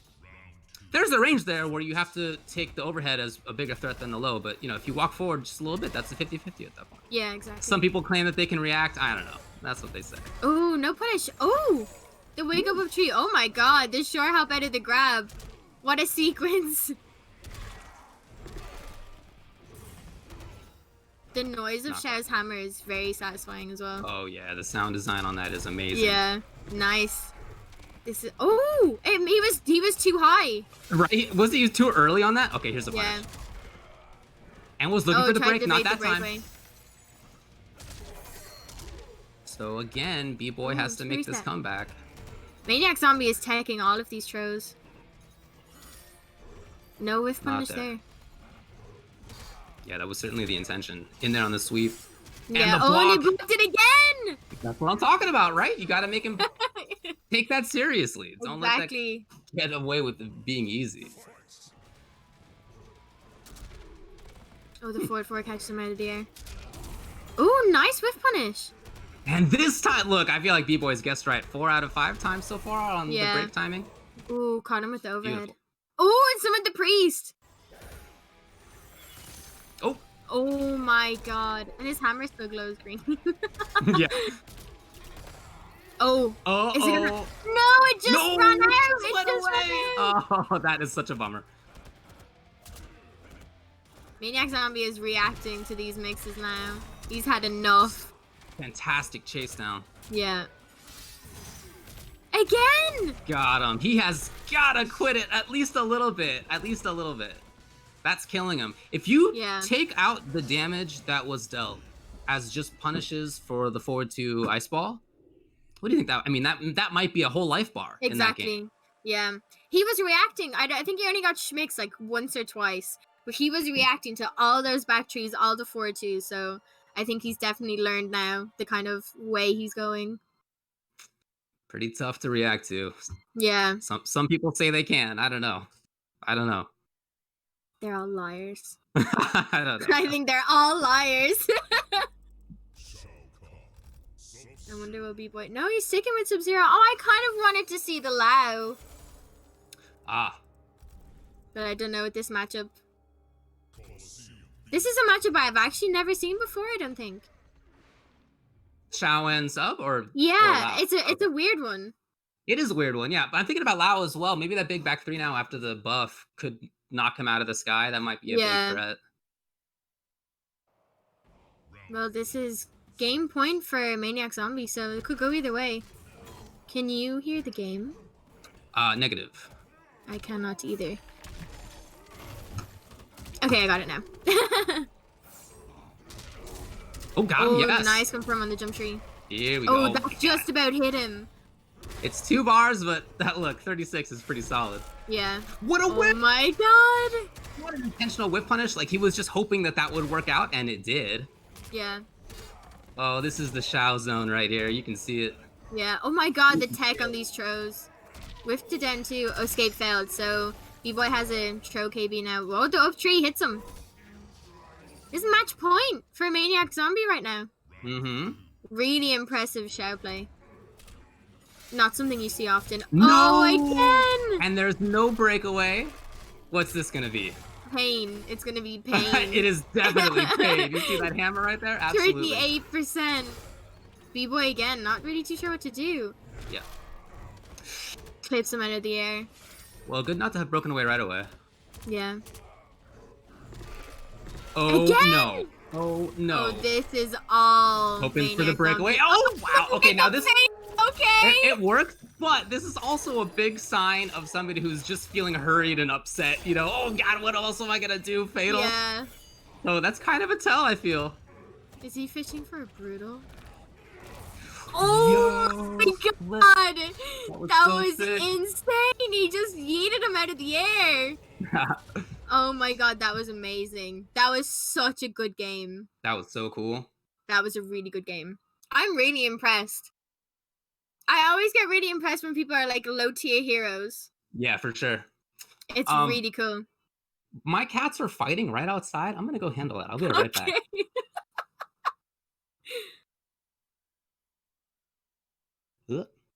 Nice.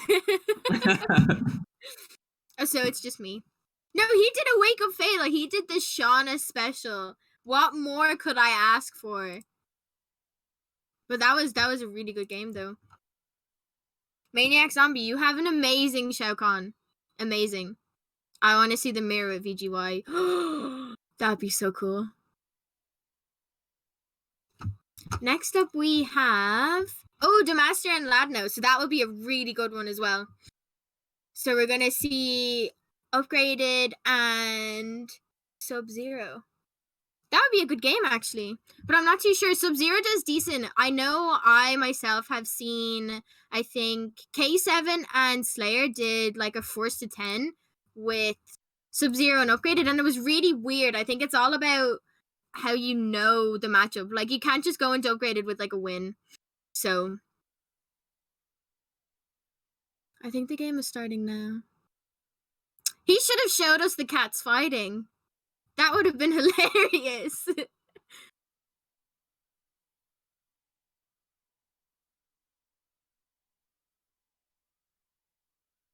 Oh my god, wait. I think he's back. All right. Well, sorry about that. What happened? My bad. The cats were having quite a little time to themselves outside there. So. I The actually didn't hear requirements them. of being a cat daddy. No? Oh, wow. No. Okay. No, I actually didn't hear them. I seen the shadows under the door, but I actually didn't see Yeah, them. there you go. Next That's one, how you it is just sometimes. hear the door shaking. You're like, what? Yeah, for sure. All right. Well, I was guessing next we're gonna have Demaster and Ladno, and I think it is. Yeah. oh, and by the way, it looks Oh! like Troy FitzG was DQ'd here to make it into top 8, which means that Merkel qualifies Mhm. for top 8 by way And of for his opponent. Maniac Zombie. Yeah. Yeah. So this one right here does the top 8 too. So the winner of this goes into top 8, and then we have Azerbaijan and Dishearted. So we have 2 really good matches coming up right now. Mm-hmm. But I was saying the Sub-Zero and Upgraded matchup, it's kind of weird. Ah. It kind of depends on how much you know Upgraded. So this will be interesting. The Master is he was kind of nervous earlier on when he was playing, I think, Dat Pro Stunner. Mm-hmm. Dat Pro Stunner is a Brackerman who sent him down here, so... Oh, that's right. I saw that, yeah. Yeah, it might be a bit different this way around. Well, again, we're seeing back-to-back Sub-Zeros. Yeah, and you can play this character in a couple different ways. You don't need to always bring in, like, overhead mix-ups. You know, you can play him as a footsies character, as a cautious pressure character. Yeah.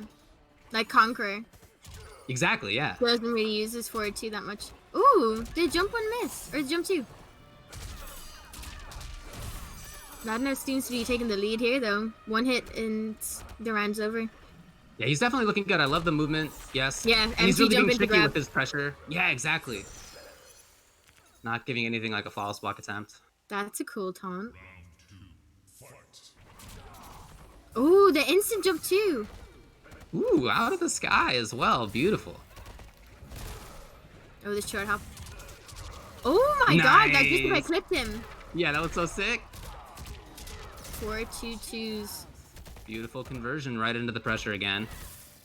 Plus frames. Oh, the ground pound. Yeah, we've already seen both short hop and also ground pound, so mix-ups Yeah. are coming out. I think this might... No. Nearly. The down tree. God, even the chip on this. Oh, into good the luck, ground pound good again. luck. Yeah. Pressure into mix-ups. Jackie's playing a different game. Oh my god, the full Super screen close, leap right? completely interrupted the amplified ice ball. Oh no, this is... Oh, Great nice. setup right there. What a Oh call! my I feel like all these mix-ups are working out. Before... hold Oh, on. the she clipped Yes. him out of the ground pound. And that is Ooh. actually great, because now there's no more funky spacings on the jump. Yeah. Ooh, drop the combo. Sets himself in his Wow. corner. It's Oh, not wow. death. Maybe. No. Yes. Not no. yet. Super close, but even Chip may not get a chance. Oh No. my god, he didn't. Oh my god, what an amazing jump. Oh my god. Wow. It was crazy. That literally could have gone either way. Absolutely, that second yeah. round was all Demaster, and now it just completely turned. That was amazing. That really could have been either one. Yeah, but like I said, Sub-Zero's comeback game is insane. I think Sub-Zero and Jax have the strongest comeback game. Jax just because he has like 50 fail blows. yeah. Once those hands are hot, you really got to watch out. I know, exactly. But yeah, for Sub, certainly you have that ability. And what I like too is that Ladno, in that round that he won, the first one, Yeah. it wasn't the mix-up heavy Sub style. You know, No. it was more cautious. Then at the end with empty was the jump mix. overhead, right? Yeah. I love that. he had kind of shown Damistar that he's not going to be playing with that wild mix-up style, and then bam, just like that, mix-ups it is. Yeah. But Damistar, he's really like, the pressure he was giving off was way more than his previous match. So I think now he's like, no, I refuse to lose this. I love this map as well. It's really this is cool. my favorite one. Yeah, it's so cool. The music's great. Yeah. Oh, into the corner. Okay. Yeah, This is fully bad. cornered. Yeah, Cold Shoulder has a really good corner carry. Mm-hmm. Oh, the full screen lead. Yep. Here we go. He's done. Think he's gonna cash out. Would he spend it? No. Yeah, no, not yet. He Not in doesn't round need one. to. No. Already got a big life lead. Still here. Nice. And- Oh my god, that was so dominant. Jackie players are pretty hesitant to roll. They're pretty hesitant to do wake-ups because they want those defensive bars for the extra movement. Yeah, exactly.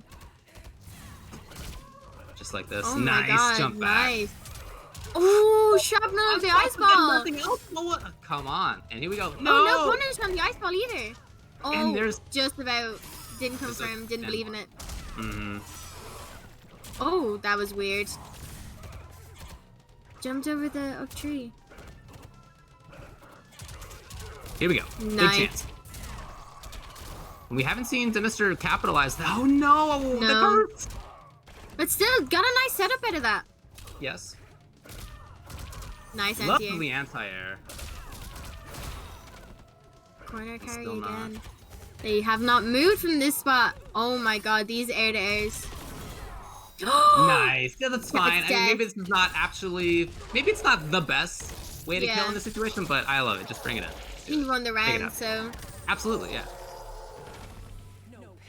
But Ladno still has his, which is still terrifying. 4-2 fatal, I can smell it.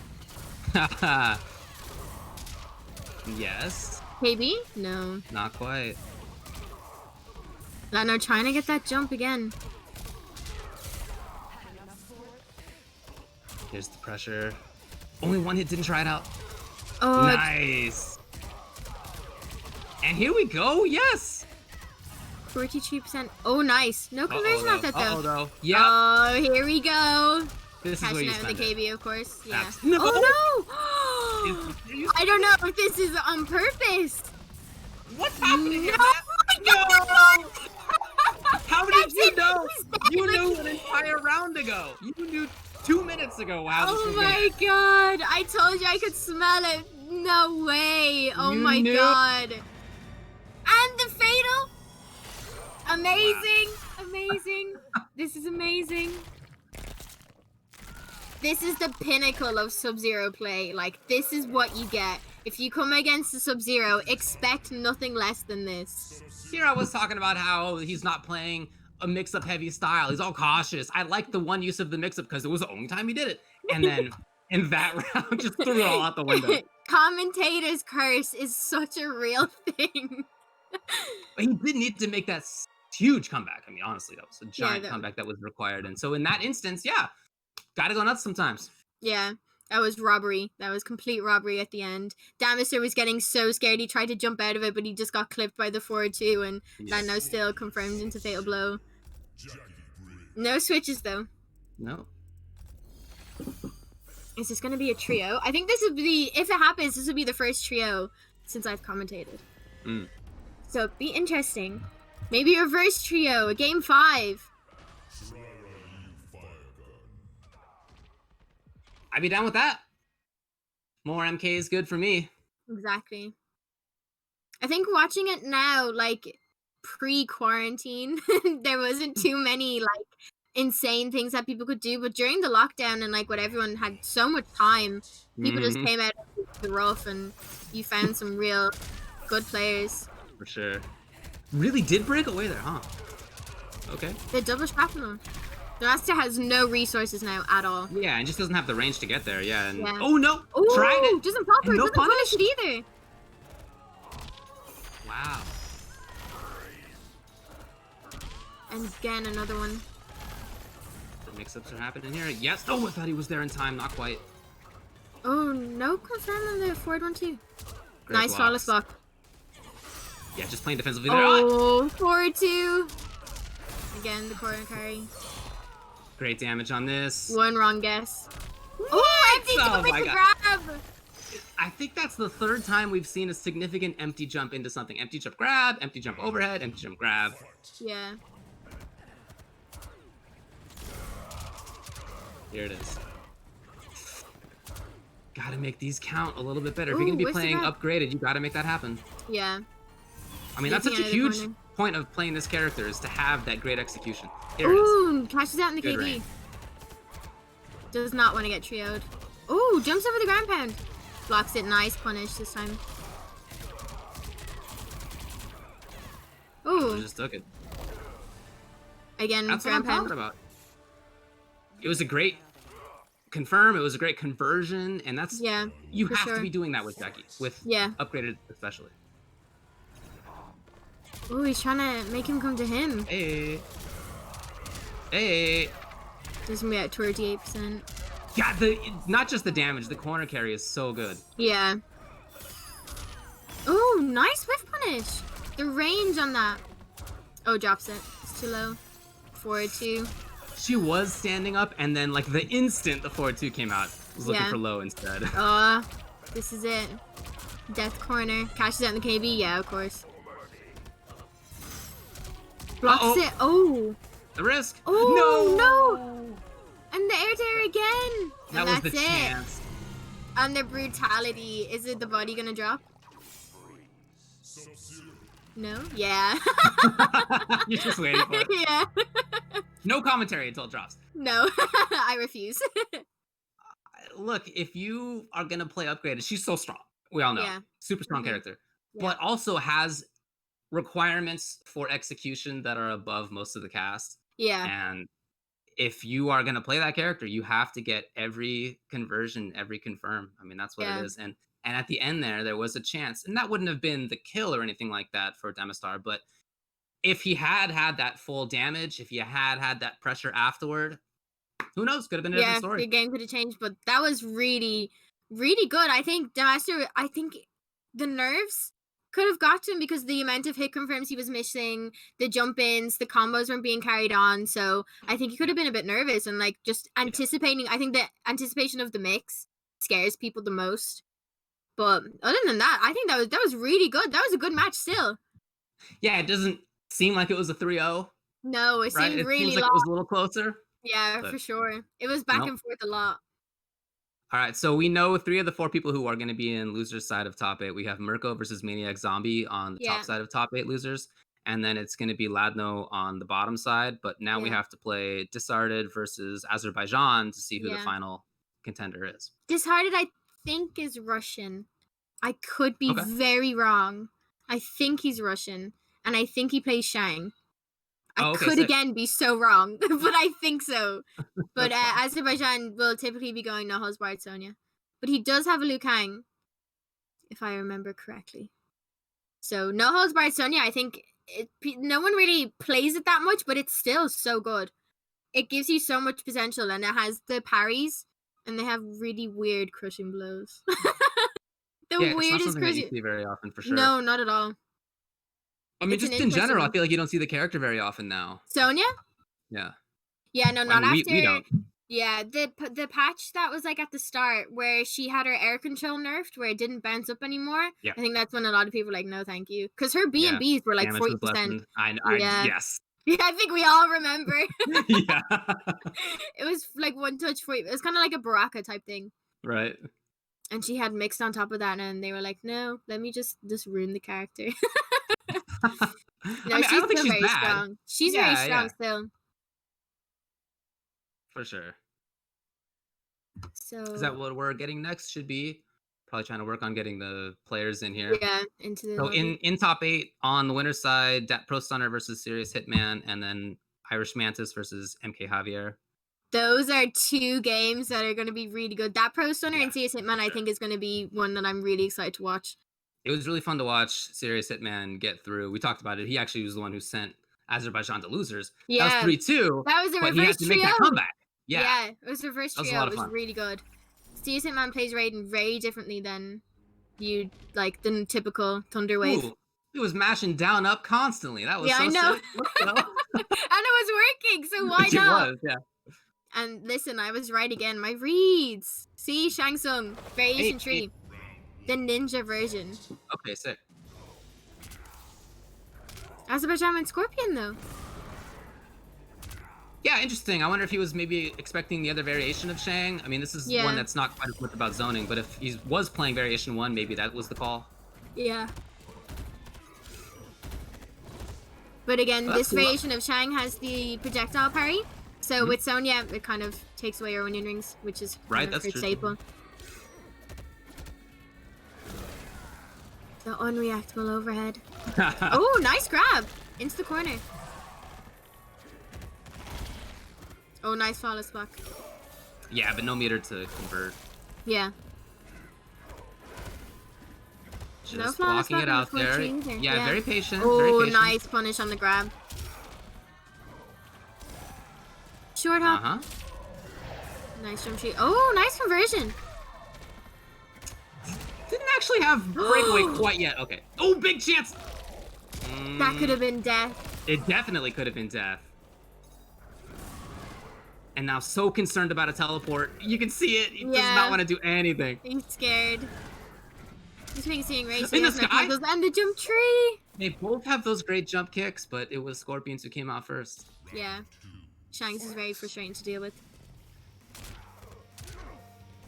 Oh, get shimmied.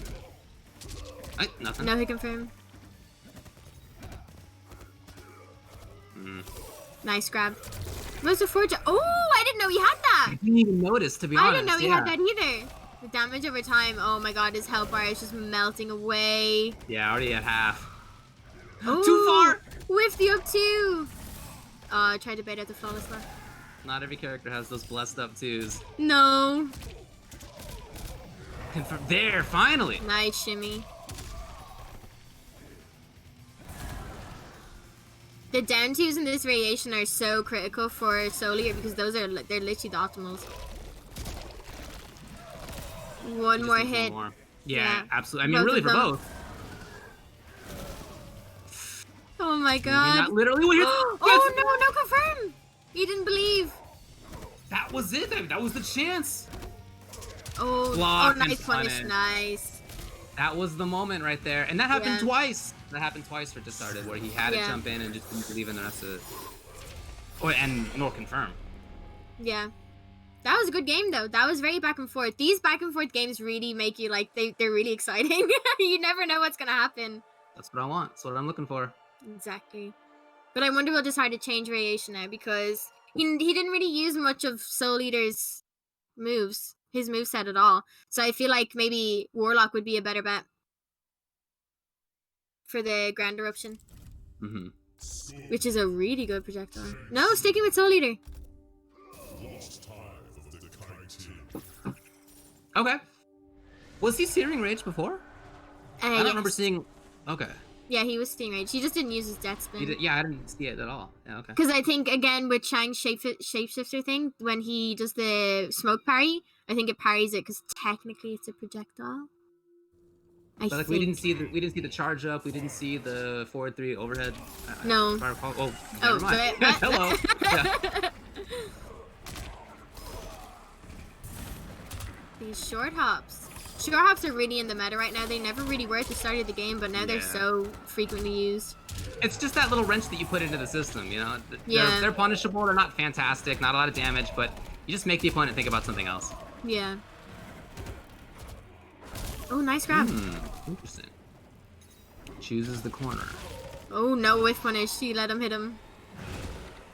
What? No punish. Oh, yeah, just about. I respect it. I respect the hustle. Again, a hit, but just doesn't believe. I mean, this has happened multiple times now where a hit has come. And look, can't expect him to react every time or anything like that, but boy, he has given up some opportunities. Yeah. Oh, escape failed. So Shang has a crushing blow on his back throw and it launches you, but I have not seen it since the character reveal of Shang Tsung. Nice tech. Oh, if he had one more bar, it would have been death. Oh Yo, my the anti-air was God. so key. If that had been frames later, that was gonna be probably like jump punch Yeah. into chip damage. But no. That was insane. Catch him with the 4-tree. Oh no, punish on that. He was just a little bit too slow. He's not getting hit by these overheads as much. Nice breakaway. No bar to deal with the flawless block. Oh, wake up buttons! Or is that a micro duck? Oh, the restand! Tricky. Oh no. Well, could have been worse. He's not doing any up 2 or up 3s for these flawless blocks. Oh He my tried God, up that to was. one time, but it worked. Here it is. They're both getting shimmied. Nice tech. Oh my God, the mix. The mix. What a genius. That was so sick. Ugh, big wrist. Oh, Yo! oh, he waited. The patience. That was impressive. The patience on that to know when it was going to go away. But I don't think he didn't amplify it, so it wasn't technically going to carry him either way. I think it's just kind of the mind game. That was definitely surprising. Yeah. If intentional. It could have been like kind of a mind game type thing. He's just a bit scared, but either way, I don't think it would have ended nice for him. Yeah. Did he just want like a dash up back 3 or something? I don't know. I'm trying to think about like what he wanted instead. Yeah. Could have been an input error and he just rolled with it. This is 2-0 so far, so is this going to be another trio straight away? Dishearted looks like he might be thinking on switching. He's taking at least a little bit of time here to think about it. Yeah, but that's what I like about the waiting screen. Like, if you're scared, you have a whole minute to kind of just take your breath and think about what you want to do next. He's sticking with it, variation tree. I think that's one of the most enjoyable ones to play. Warlock is very just mainly the same 2 things, but Shapeshifter is cool. Or Soul Eater. It's definitely cool looking too. Yeah. Straight away cool with the grab. I also forgot that Scorpion got a back throw KB now after the patch, so way more options. Oh, in there, not in time. Ooh. A chance? No. Ooh, reversal true. Got 2% health back. Critical. Right, yeah. Looking for trying to fish that low. Ooh, what a little duck. Yeah, you were exactly right last time. Azerbaijan is insane with the micro ducks. Ooh, an escape if nothing else. That's cool. Oh my God. That was so sick. Not quite an anti-air, right? But it was like it looked like a trip card more than anything else. Yeah, that's what it was. OS is into it. And now maybe a chance for pressure? No. Ooh, trash drop! He got stand 4 out of it, or 4 trees. I mean, was that really what he wanted? I don't know. Yeah. Oh my God, the resend. Escape failed. Ooh. Oh, that's it. That's game. That's it, though. Oh my and it God. Is a to qualify for top 8. So that is the last top 8 qualifier. Yes. Azerbaijan with the flag there, the Azeri flag, and that's gonna be it for top 8. I mean, now we know who's gonna be playing. So to run through it again, on winner's side, Dat Pro Stunner versus Serious Hitman, and then on the other side of winners is Irish Mantis versus MK Javier. Here we go. You can see it for yourself. And there's loser's side. Yeah. Mirko, Maniac Zombie, Ladno, and Azerbaijan. Oh, Ladno and Azerbaijan, is that going to be like the normal Sub-Zero and Scorpion showdown? That would be cool. I think we've seen that earlier on, and then it's not really the most fun matchup for Sub-Zero. Well, there you go. That's going to be the top 8. Yeah. Really, I'm really impressed so far. Everyone really good, really talented out here. Like I said it myself at the start. I'm happy that there's not massive names in here because now everyone has a chance to do and show what they want to do. But I think a lot of dark horses coming out here. Yeah, one of my favorite things, maybe the only good thing about being quarantined, is that you have a lot of opportunity now to see players who you otherwise wouldn't have seen. Yeah, exactly. Because before, I mean, there were weeklies, right? We watched those, but they weren't as big of a deal. And so online play was kind of relegated to sideshow more or less, which made sense. But now that it's the only thing that we have, we're getting to see so many more situations where players from places who can't really travel, you know, for whatever reason, aren't able to make it to these big offline events. Now we're watching them. And that's, again, really maybe the only good thing about quarantine. Yeah. I think that's it, though, for us. And top 8, you guys will be joined by Ketchup and Mustard, the 2 legends, the condiments themselves. So I think that is everything from us. Hey, thanks a lot. That was a lot of fun. Thanks for having me on.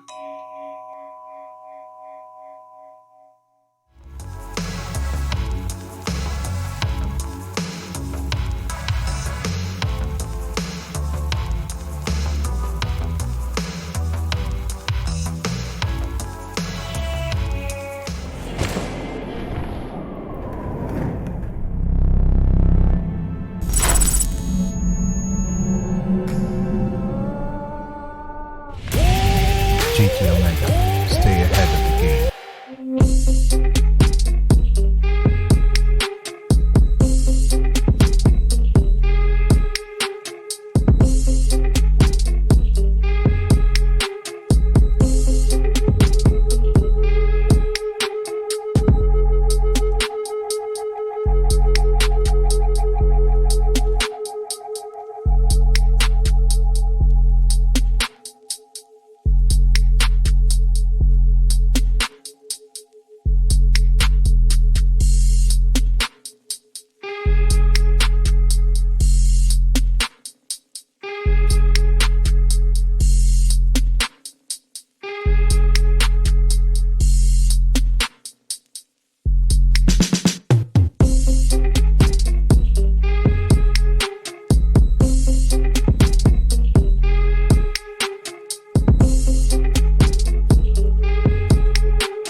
reactionary tech the way he thinks it's going to come out. It's really hard, and only a few players out there currently have that style, but it's why when you try and take players that keep the game plan simple, like a Kung Lao forward 4 or a Geras forward 2-1, if you have the reactions to tech and you just block everything else, that skin deep style becomes actually kind of non-effective unless you get a grab, and you know, that's then the attacking players' I think choice to then start. It's dangerous with a character like Geras as well, though, when they are a character that will, you know, pretty much true 50-50s on the grabs. But enough about that, as we have quite the match ready as we move on to our winners finals. It is a North American taking it over Sonic Fox in winners finals, and here he is now with that run back. And I must say, the winners finals was quite dominant for him. Yes.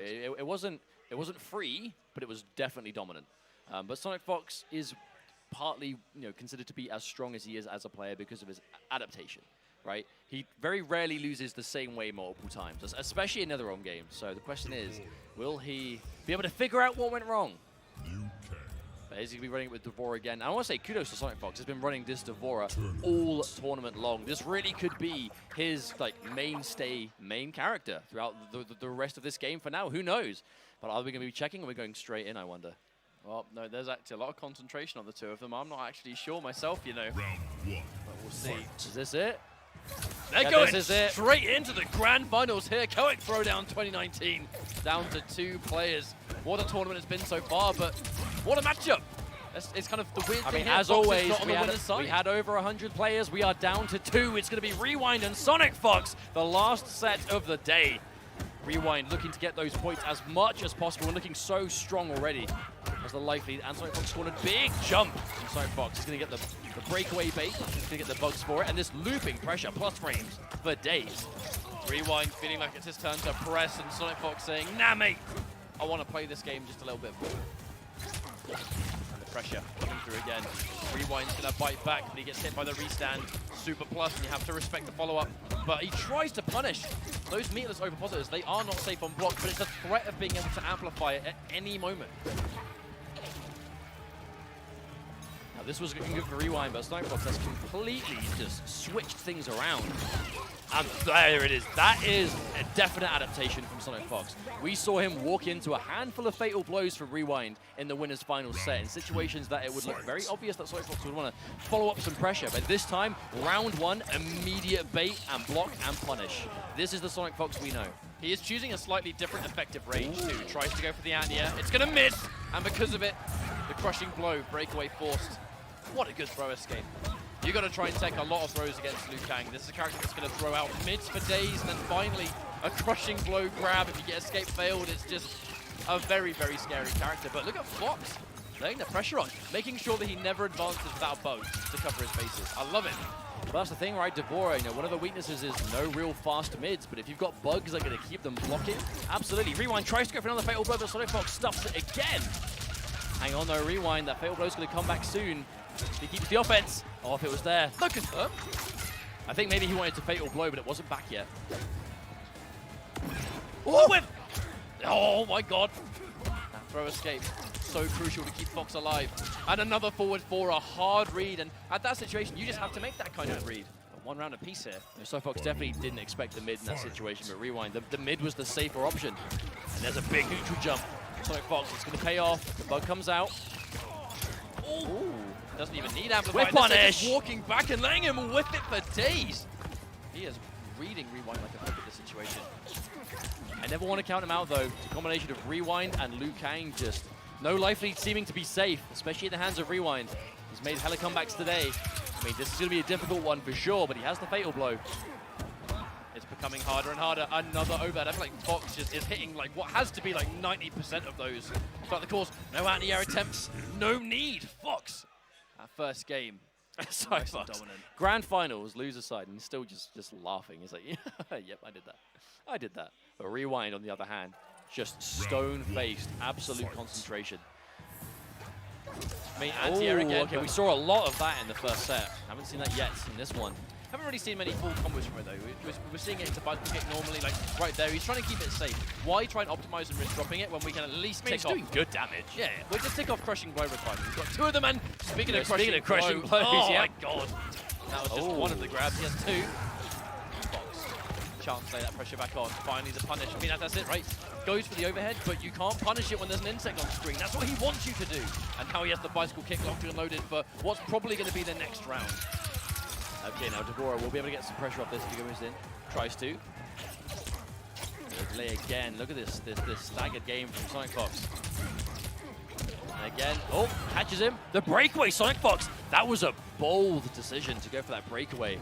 Definitely seemed like a mistake to me. I mean, he bet everything on his ability to kind of steal the round after that, but because he hasn't, he's now got no resources. I mean, to break away when you're on chip damage territory means that it should be quite easy for him to meaty.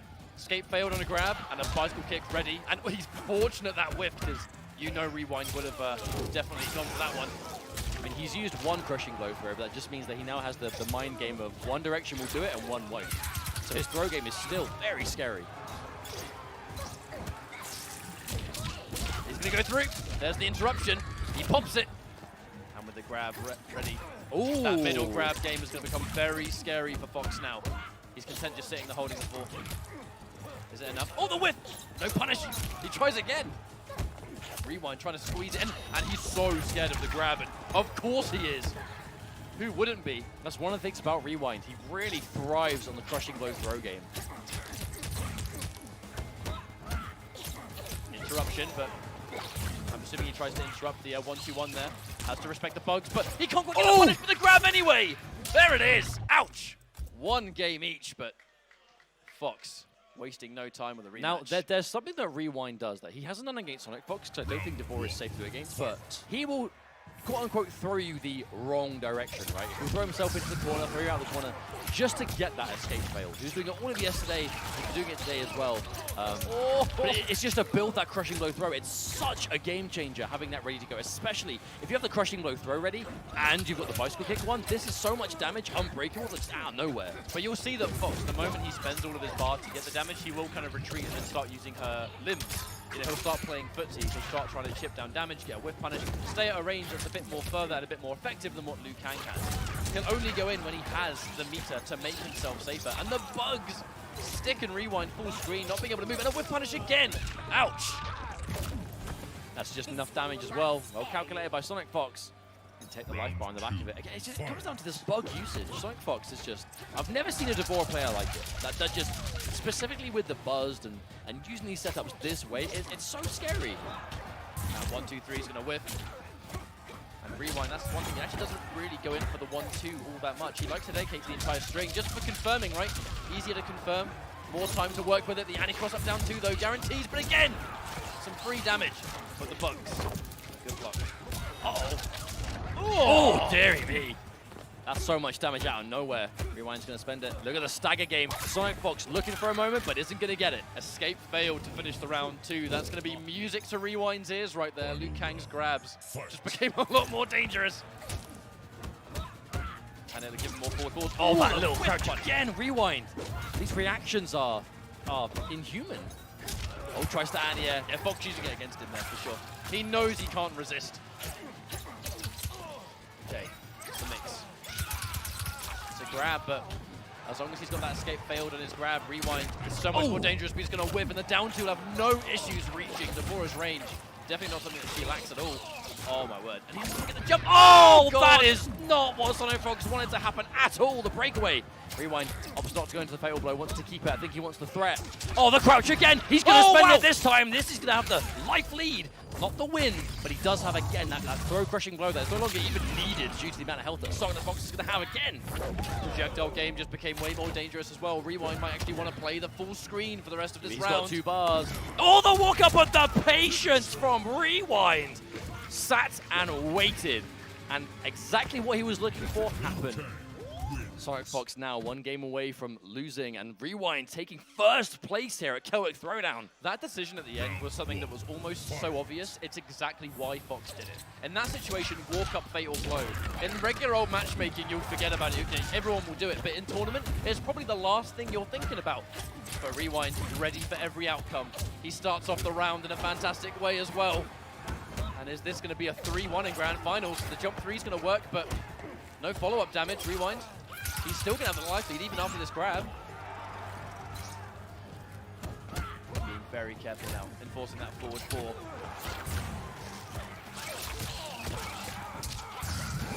Confirm. All right. Pressure. No resources though, so again, keeping it nice and simple. 1 hit at a time here, Fox with a knockdown. Rewind. He has fatal blow, and you know he's looking for it. Escape failed. 2 touches away from winning the round now.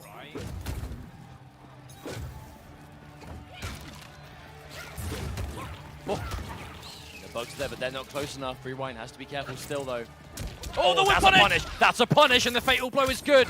Rewind. This is another situation that it's probably not going to kill, but this is like fireball chip damage territory, and he's not going to need a grab anymore. That's the good thing for Rewind here. If he can take the round, of which he should be able to. He's got to watch out for the fatal blow. Last breath is there. He's got to be very careful. He has to be careful for the fatal blow, but the down 1. Stealing the round away. That's tournament point. BYU Rewind now needs to stay nice and composed. You can see it in his demeanor. He's not panicking at all. Oh, the whip! Oh, that's huge! That's huge!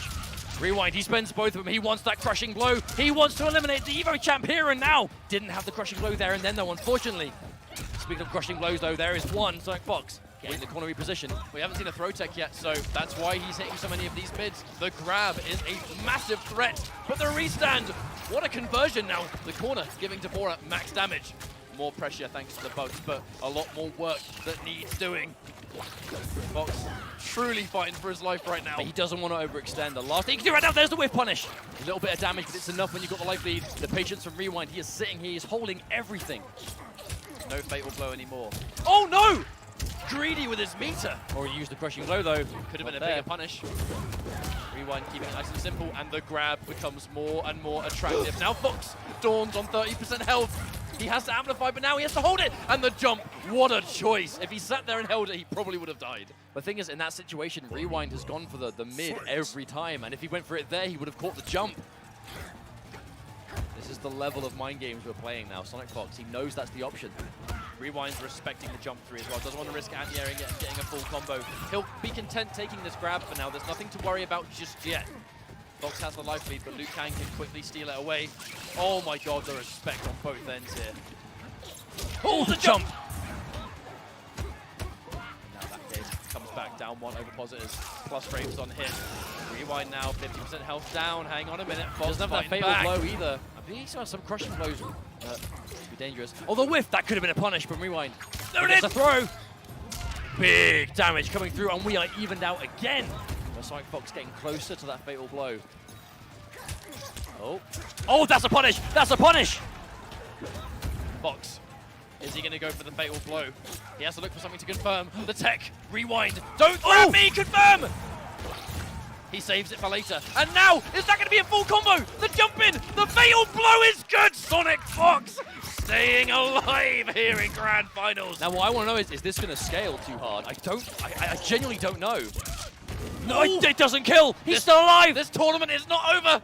Oh! One more game in this, what could be reset match. As on the back of that fatal blow that I honestly can't believe didn't kill, but it does scale. That's the thing. The throw tech, the bugs, it scales hard. Rewind. He was so close to winning the whole thing. That one round, but Sonic Fox, in true Sonic Fox fashion, says, no, you don't. We're going to game 5. This is going to be a reset for Sonic Fox if he can get it. He doesn't want to play more games. He wants to end this now. The more momentum Fox gets, the harder it's going to be to win, especially if we see a reset. And the bugs keeping him safe again. Overhead. I mean, you can't punish it when those bugs are on screen, and the momentum's going to keep going down. Now Fox with a whiff grab, escape failed instantly. That's a blessing in disguise now. Oh, he goes for it straight away, Rewind. Ow. Not messing around. Straight up cashing out on that. And now he's going to spend the rest of the game with the single crushing blow throw mind game. Oh, but a jump kick. Maybe expecting a breakaway from Sonic Fox there. No attempt to convert. He did walk him down. Fox has had a very hard time actually getting a throw escape. Rewind's been doing a wonderful job of mixing it up. Normally you use the screen as a bit of information, right? What directions he's going to throw me, but you said it earlier. Rewind's not afraid to throw you in the direction you are least expecting. He doesn't really care about positioning if it locks the crushing blow. But he's safe. Can't afford to be punishable here. Not with that fatal blow behind Rewind. Yeah, and Fox had the walk down first. He had no choice but to amplify. He had to try and stay safe. And he's just content sitting there blocking. He's waiting for a grab and he'll try and react accordingly. Forward 4 for days. Oh, he gets clipped. Has to amp again. That's his last bar though. Oh! That's the same point. Sonic Fox is consistently getting hit. The throw tech. We've spent point blank for the last 15 seconds. There's just not enough damage to kill. He's waiting for the interruption. One hit at a time. Rewind has no choice now. Yeah, he's not going to stick out a button. The grab won't kill at this range. Wonderful timing. Oh, if only he had a crushing blow. That would have been the most deceiving. But that's the reason why Sonic Fox was, he didn't even attempt to throw, to tech the throw. He knew he'd survive it. He did the maths. Throw escape, okay. Fox now starting to tech a lot of leads. Remember, this is reset point. Escape failed again. Okay, now the escape has failed. This is an interesting throw mind game for Rewind. He's got one direction left. All right, amplify again. We need that bicycle kick and we need the damage. Crushing blow throw, no longer, thanks to the throw escape. Oh no! Oh no amplify either. And another escape failed Rewind. Managing to load it back up again. Very, very smart neutral jump. Another damage throw though. Another tech! Back. Oh wow, I caught, oh my word! Once more, Rewind. This is the make or break round of the tournament. If Sonic Fox wins, it is a reset bracket and we are going back to 0-0. Rewind, this is tournament. He wins this round, he wins the whole thing, and a crushing blow to start things off. That's a lot of damage to kickstart what could be the final round. And anti-air again, Fox! Do not jump at me, good sir. So much damage to end. And Rewind can taste the end of this tournament. Rewind is just an absolute sentinel right now. He cannot be jumped on, he cannot be thrown. But there it is, the setup. Sonic Fox is going to get off the bugs. Oh, The that's a whip! huge whiff. Oh, but nothing no! from Rewind. Oh! Oh my goodness, he went for the down two. Oh, the wicked my. fail blow! By no means is this over, but absolutely Rewind has the advantage here. I mean, this is a comeback that Sonic Fox has to go for now, but Rewind, this is his round to lose still. He's looking for something. Fail blow is there. Will it be needed? Oh, the crouch. Oh my word! Oh! Oh, he pressed the reset mustard at the last minute! What the hell just happened there? Rewind pressed, he was blocking, but he pressed! And the counter hit gave Sonic Fox the crushing blow that he needed to seal the deal for some unbreakable damage to reset the bracket and Rewind. You know, he is so... You can tell he's like, why did I press a button there? He must have just expected Fox to just stagger it or something. But that was the genius in Fox's decision. Oh my lord. Oh my days. Get Sonic counter Fox hit. is alive and kicking. That was such a good choice though, Mustard, because if you get counter hit, crushing blow, that's the damage he needed. He bet everything on that I mean, that string is unsafe. That string is unsafe. He knew that Rewind would press a button there. Shouts to hydration. The best My hydration. lord. My word. So what do you do in this situation if you're Rewind? I mean, going back to character select and taking some bloody time is the first thing to do. I definitely agree with this. Just, yeah. I mean, how can he not be disappointed about that? Like, he was so close, he could taste the tournament win. You can see it on his face. You can see it on his face. He's like, why? Why did I press a button there? This tournament, in Rewind's mind, this tournament should be over right now. We should be saying, oh, I can't believe Rewind did it. Oh, he won Sonic Throwdown. But we're not right now. Instead, what we're saying is we have reset the bracket. We are back to 0-0. Sonic Fox has knocked Rewind into loser's bracket, and they are tied now. This is one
What's up, everybody, and welcome. My name's Ketchup, and I'm joined by the always wonderful Mustard, and I'd like to welcome everyone to a special edition of Celtic Throwdown this year. Celtic Throwdown has been made online. The current worldwide conditions and just the way things are with the offline FGC means that everything's becoming online, and Celtic Throwdown has very much kind of followed suit with that. We've had a bunch of games over the weeks, and it's been really fun so far, but today it's all about Mortal Kombat 11 and the fact that we are now down to the top 8. The action's been taking place all day. I'm sure many of you have tuned in. If not, you're about to watch the best of the bunch. And run us through the day's action, Jake.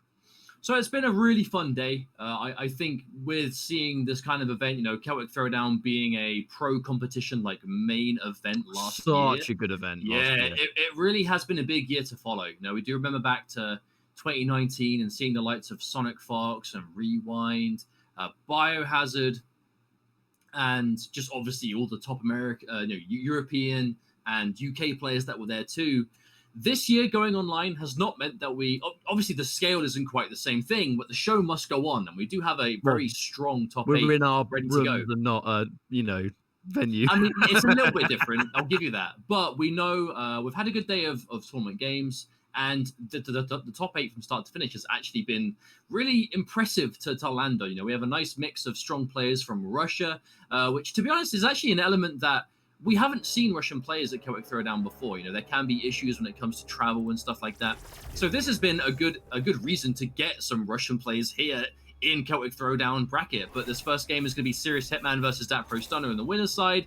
Dat Pro Stunner really has been a bit of a rising star over the last month or two in the Open Series, PlayStation, which is another online series, and he's been able to really seize that opportunity and begin to go to even higher and higher achievements with this Marauder Baraka. But Serious Hitman, of course, Russia, one of the biggest streamers for MK11, a Raiden enthusiast through and through, and Thunder Wave really is the variation he's really put on the map for himself. Really lets him do that kind of chaotic, super fast-paced, super crazy style. But that Pro Stunner, known for more patience, right? Marauder, a character that does a lot of damage with every hit, really not afraid to kind of take his time and wait for that moment. And against a player like Serious Hitman, this is the ultimate clash of styles, and I think the perfect starting point for this top 8. Now, other matches to look forward to, we have Irish Mantis versus MK Javier MK. That's another winner's bracket match, and after that, Mirko versus Maniac Zombie, and then it's Ladno versus Lord Juro. So there's a whole bunch of matches ready to look forward to, but we are going to jump into this first match of top 8. Serious Hitman and Stunner. I mean, it really is a clash of styles, isn't it? You've got the extreme aggression of Hitman, who refuses to be conditioned, and it is part of his style. And then you've got Stunner, who is absolute patience, who fishes for that one hit because it's Marauder. That's a nice little hit confirm, though. And, I mean, I guess it's going to be Stunner as a patient man, but how prepared can he be for this crazy style of Hitman? We'll find out soon. This is best of 5 throughout, so we're going to have plenty of matches to find. Now, a big thing about Pro Stunner is he's not afraid to slow things down and play for that corner, and that, for that reason, is why we're seeing Serious Hitman. Not afraid to go for that, Superman fly out of the corner, does not want to be on the receiving end of that, because that's when Baraka's options really do explode. But we're already seeing, Hitman is the one. He is moving around non-stop, and that is what he's going to want to do in this game, right? Don't be pinned down. Be as hard, and the teleport, be as hard to pin down as physically possible, because if you are stopped in any way, Marauder's going to touch you once, and at this life especially, you're going to die straight away. But this is where things get quite scary, because you would think Hitman was safe. The way he plays can be extremely unsafe at times, but also meter intensive. Right at the end of that round, Stunner, look, he just needed one hit. He needs one hit into a confirm, there's no breakaway, and he probably would have won the round on that. It is the element of Marauder. It's not the most fundamentally sound compared to other top tiers, but damage, I mean, it's just something you can't look down on, because it's some of the highest fracture damage in the game. Other top tiers, not indicating that Baraka is good, but his damage is right up there for sure. Or not, not up to that scratch, but he's definitely not bad by any means. Just definitely not quite as good as the cream of the crop. But when you kill people in 2 touches, exactly. You look at the damage alone, and that character is in a competitive setting with someone like Stunner, who's crazy patient. He's always going to look for that one hit, right? But now, got the corner pressure. Is he going to teleport out? That's why he's hanging out. He's looking for it. Instant jump. Oh, the whiff! No, that was a big call out from Hitman. He was definitely looking for the instant jump punch into dive. Oh no! Empty jump. Now, this is where you don't want to be. Not only are you cornered against Marauder, you got no defensive bar. He's going to have to look out for normal teleport, but that's punishable. Superman fly can be chased down. What does Hitman do here? Oh, whiff punish! And he didn't have the bar, so he's going to take 300 damage. Yeah, and the patience, we know Hitman, a big fan of that down one Storm Cell. You know, Stunner's going to be waiting for that. Ooh, not a bad trade for Hitman. Now, this is much better for Hitman. Evened out on life, but he's got all that screen behind him. Just do not let Marauder close. Oh, he went for it! That was a big read. Oh, he's going to have the crushing blow. He built it just in time. That's going to do a lot of damage. We end it. Take the extra 10% on top thanks to the damage over time. Fatal blow. I mean, the wake-up rolls, Hitman, he kind of had to try and do something there because, remember, that gutted KB, you got the combo damage, and then you've got the free damage over time that's like an extra 10%. So if he's sitting there in the corner and he's just having to block his life away, he was dead. So he had to try and squirm out somehow. But Stunner, I mean, I'm looking at the players in this top 8, and I'm actually looking at the players that Stunner's been able to take out, you know, defeating Damastur to even get into this, which was in itself actually an open series run back. The MK11 open series from this last Tuesday, actually. He was able to double eliminate Damastur, but that was a really insane sequence from him because Damastur had been so dominant, right? He's a serious threat in current online MK11, and Stunner still able to defeat him alone getting into this top 8. I mean, that was the hardest match, in my opinion, for top 8, and he won it in the fashion he did. It has been a continuation of just a really good day for Stunner. You know, like we were restreaming this before ourselves. You know, we were checking it out while, you know, on this kind of build up to top 8, and we have been watching Stunner very closely today, and he is bringing his A game. There is no two ways about it. And this is a player that, when he's playing his best, is really scary. And we have to see if he can continue that now. That 1-game lead. I mean, Stunner's been around the whole time. Stunner had, he was on the back foot for the most of that first game, and Hitman was proving almost kind of too hard to handle, but not in the end. Stunner. I mean, let's just look at Stunner's journey, right? Like, he started really making a name for himself in the Mortal Kombat X Pro League years ago. And then it turned out, oh no, he can't break. That's it. Say goodbye to 60% of your life. This is a 60% combo. No, he didn't want to spend guns. He saves it. No, you know why? Because only did 50%. With the current life lead he's working on, he doesn't need that extra 10%. I actually very much respect that. But he has fought his way out. Not that the 10% would have helped him. I still agree with him saving it. That is the old Cyrax effect. Didn't cash out, still only did 50%. Oh, what a shame. I know. Wasn't even optimal. Not even optimal. 50% life. What? No, Hitman, you said jump back instead of whip punish. He definitely doesn't want to get caught out. Instant breakaway, Hitman. Oh, back to back. I love that decision. Now what's it going to be? Gets the grab. Hitman. I like that back-to-back Storm Cell. That was sick. That was just a big call out, right? Stunner tried to go for that jump in, but the Storm Cell was just literally a circle. Going to catch that jump easily. Now, Stunner used a forward 4 crushing blow in that round and then lost it, so going to lose quite an important thing for corner damage. Now, Hitman, I love this style. Like, normally, in game number 1, we'd see him go for that kind of classic teleport, point-blank, fishing for that back 1 mind game, but now he is just like, you know what, Bracky, you just stay over there, buddy. I'm going to go for as many of these lightnings as possible, because the second you get close, I'm going to tell you, it says a lot about Hitman and how he's a lot smarter than people give him credit for. People say often that he's autopilot, that he does this, just does that, doesn't hit confirm. Normally they say it after he beats them, you know, like, so. Yeah. Like, yeah, sure, there are things that Hitman could do more of, mostly hit confirming, but when he knows and feels like it's time for a gameplay change, he will do it. Like, he does not play one way, and this set kind of proves that. Slowing things down, going back to a full screen where he knows he has advantage, and he's playing a lot more patient. But, as I said that, I do wonder when the pressure's on, he's got to be careful not to fall back into that trap of being predictable. Because now the pressure's on. Oh, no. Oh, no, breakaway Hitman with a good call out. A fatal blow there as well, though, Stunner. He's got to watch out getting tagged by that.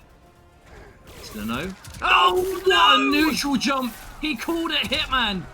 Now, one thing about Hitman, very prone to going for that fatal blow. If he gets that, you know he's looking for it. He'll not be afraid to do it raw, you know, confirm from a button, and Stunner, that neutral jump. He'll beat the back 3, he'll beat the back 1. Any of those advancing buttons are going to whiff. And there it is. Not an optimal punish, but damage is damage. He'll take it in that final round situation. Yeah, Hitman just needs the lead. He just needs a life lead to be able to really enforce this runaway style. And he's also not going to be too teleport heavy because he needs that breaker. He cannot... Oh, no. And this is why he's not teleporting, because he can now break away. He has to make sure there's no down 2. Take the down 2 if necessary. If he goes for the jump, he can't really get a bigger confirm without meter. He has to go in for the Superman just like that. and he's going back to playing that full screen game. This is what he has to do, and I'm actually glad that he's gone into it so early. It's a nice change of pace. But he's in the corner. This is where things get really scary. Squeezes his way out with the down one, and we're back to mid-screen. The Acid and Master effect. I'm in the corner. Get me out of here. Teleport, please. Hitman's ability to just hit a poke and turn it into a teleport for spacing, like, every time is really impressive. I mean, he was like one of the main displacer players you remember from MKX, right? Indeed. Years ago. He's been teleporting for many a year. Yep. I mean, I would definitely say probably before that as well. Wow! 6 out the whole thing, but no counter hit. Can't get it. Because the counter hit was used in round 1. Now, if he got a counter hit forward 4-4, that fatal blow would look pretty attractive. But because he lost it in round 1, he can't. Uh-oh. Oh, and that is the change of pace, folks. That is why I always think with Hitman, you know, you're used to his kind of famous style of play where he's all over the place and he's really hard to predict, but he doesn't just do that every single game. I've seen sets where he knows he has to play a different way, because if he played in, you know, game 1, for example, really teleport heavy, really meter intensive, he's got no resources to save himself from what is essentially can be a touch of death system from, you know, Marauder at like half-life. He knows that better than anyone. So the first thing he did in that second game was change completely, night and day. But the weird thing about the matchup also in that regard, though, is on paper, I'm pretty sure that Raiden's Lightning Bolt and Baraka's Blade Spark, like, they do the same amount of damage. So on paper, you might think, well, why doesn't Stunner just try and trade, right? Like, try and trade the Spark for the Lightning, do some damage. If you go for the Blade Spark, and especially if you amplify it right as Hitman teleports, which, again, is something he does in the neutral, he is going to get a full back 1 punish, right? He'll turn whatever button he wants into Storm Cell and take close to 300 damage. You have to be very careful when you try and throw projectiles back at Raiden because of the threat of that teleport. It's one of the faster teleports in the game. It doesn't cost much resources at all, even the AMP version. It's a constant thing you have to be afraid of, because one overcommitted projectile is a third of your life gone. Now, Right Stunner, he can sometimes have a bit of a hard time. What did I literally just say? What did I just say? Oh, the raw overhead. I like that. I mean, that's almost a completely free overhead. Who's going to block overhead off a raw jump in mid-screen? Especially with this life, you can afford to take that risk. And he's gone back to the full screen. Check out this immediate adaptation. Hitman. Instant jump, Superman too. I gotta say, this is not the style of Hitman I was actually expecting. This doesn't even look like the same player right now. He's so prepared and ready and patient. He's playing the matchup so well that Stunner, he just can't catch him. He's being slippery as anything. But you're seeing right as Stunner's kind of getting that forward 4 range, he's being really careful, right? Hitman's looking for those forward 1s, those advancing high staff attacks. Okay, manages to get the hit. But every grab, that's full screen. I mean, every grab's actually going to put Hitman to a distance he kind of wants to be at. So Stunner has to be kind of careful with these grabs, right? With the forward 4, still can't catch him. Yeah, and look at it, he's out. He's being as annoying as possible, and I like it. Hitman, also his meter management, something we haven't really talked about yet. As soon as he gets bar, he's spending it, but he's using it correctly. He's not getting caught without it. Don't want to curse him though, because you don't want to get caught without. If you get caught without a full bar of defense, you're in serious trouble. Oh, he's ready. No meter. He just didn't have meter to amp that. Okay. Now this actually isn't too bad of a raw fatal blow. It's going to do just over 300 damage, but the important thing is if Stunner can get close enough now, this is going to be almost not quite unbreakable territory because he's not quite that powerful, but with Marauder, I mean, the damage is still good, especially after Fatal Blow, the flag comes out, teleports in place, and he catches the whip. That is going to be a finish. Stunner, no ability to break out of that one, because the down 2, I mean, is free after Storm Cell. Yeah, that's low-key Hitman. One of the, I mean, no, I'll tell you, I don't want to go on about this too long, but I would actually still consider this quite the upset when you consider Stunner's recent success. I mean, I don't know if I would call it an upset, because like Hitman has been like in online events a lot. He definitely hasn't had the same level of success, so I guess on paper it would be. But that's I definitely wouldn't be surprised I'm just if we looking see at Hitman recent do well. results. Hitman is someone you expect in recent top 8s, especially in things like Open Series. He's been there many times, but Stunner's been winning them. Stunner has been placing extremely high in them. So when you look at results, he's going for it. Now, this change to Scorpion, this does make sense. What's happening in the Baraka matchup? He's just getting zoned out. And even then, he's just having to chase him. All game long, he's having to chase him. And what does Scorpion do? It stops that whole game plan, because now his teleport alone, especially in Reborn, makes him really hard Well, to do that. it's just been Hitman playing the matchup as well as physically possible, right? You know, we even saw at the end there, one of the better buffs that Raiden got in Aftermath was you can't break away from Storm Cell anymore before the last hit. So his unbreakable damage has taken a massive increase because any hit into Storm Cell, into uppercut, is like quarter life gone just like that. Hitman! Yeah, we've seen Stunner go to wild. Scorpion. Oh, but no punish! Okay. The Scorpion pick out of necessity, I think, because the Baraka, I mean, he tries to specialize in Baraka whenever he can. So if Hitman's been able to get him off the Baraka pick, you know Hitman's doing something right. I mean, Hitman definitely made it look like a bad matchup, right? 'Cause you look at what holds Baraka back, his forward movement, he has to commit to his best kind of advancing buttons. His projectile is good, but if you have a way around it, it's, you know, definitely on the more average side of things. And Thunderwave definitely has all that, and Hitman has been able to kind of make that as annoying as physically possible, and has forced Stunner off the pick. You know, he's forced him off the main, and that really does speak a lot. Ooh! Especially in that, I think that's the first time we've seen him go off Baraka all day. A lot of respect being shown by Hitman. Hitman's looking for some kind of button, but there is no button being pressed yet. Commits to the mix-up. There's that cheeky little grab, and he tries to fatal blow in between, but the armor didn't start up in time. Match point for the Russian, but I mean, Stunner. I don't want to count him out, but Hitman's looking a lot more comfortable here. You know what I'm saying? I mean, Hitman is just really calling out what Stunner's going to do. Because, like, Stunner sat there and blocked, like, 10 seconds worth of Raiden offense, and then the second he tried to counterpoke was right as he got hit by Storm Cell. And that's not Stunner guessing wrong. That's Hitman being like, right, now you're going to challenge. And being right bang on. Oh, he lets it rock. Yeah. Stunner lets it rock, a bit greedy with his meter, perhaps. Maybe expecting him to hesitate, and now the mix-up off back one! Wow, teleport for teleport. Last life die now for Stunner. Oh no! The neutral duck! Can he make this count? There's no break. This will be a full combo. Fatal blow? Nah, he keeps it. Now if he gets one single hit. A bit harder for Scorpion to do that, though. What's he going to do? Cancel.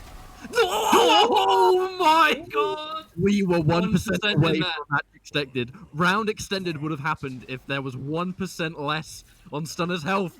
Bloody hell. Optimal punish. Yeah, instant breakaway. There's the grab. We've seen grab KBs there. He's still got forward 3, I think. So Scorpion, Stunner's sitting on a lot of damage. Oh no.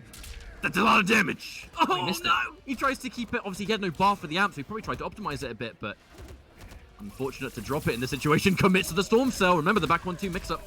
I mean, the Storm Cell is a bit of an extension to that, and he's getting overwhelmed. Button after button. Stunner. He's not out of the woods yet. He had a good start, but there's plenty of potential for it to go wrong. Lovely anti-air as well. And now he's in the corner. All right, confirm. This isn't going to be it. Probably going to get the KB, though.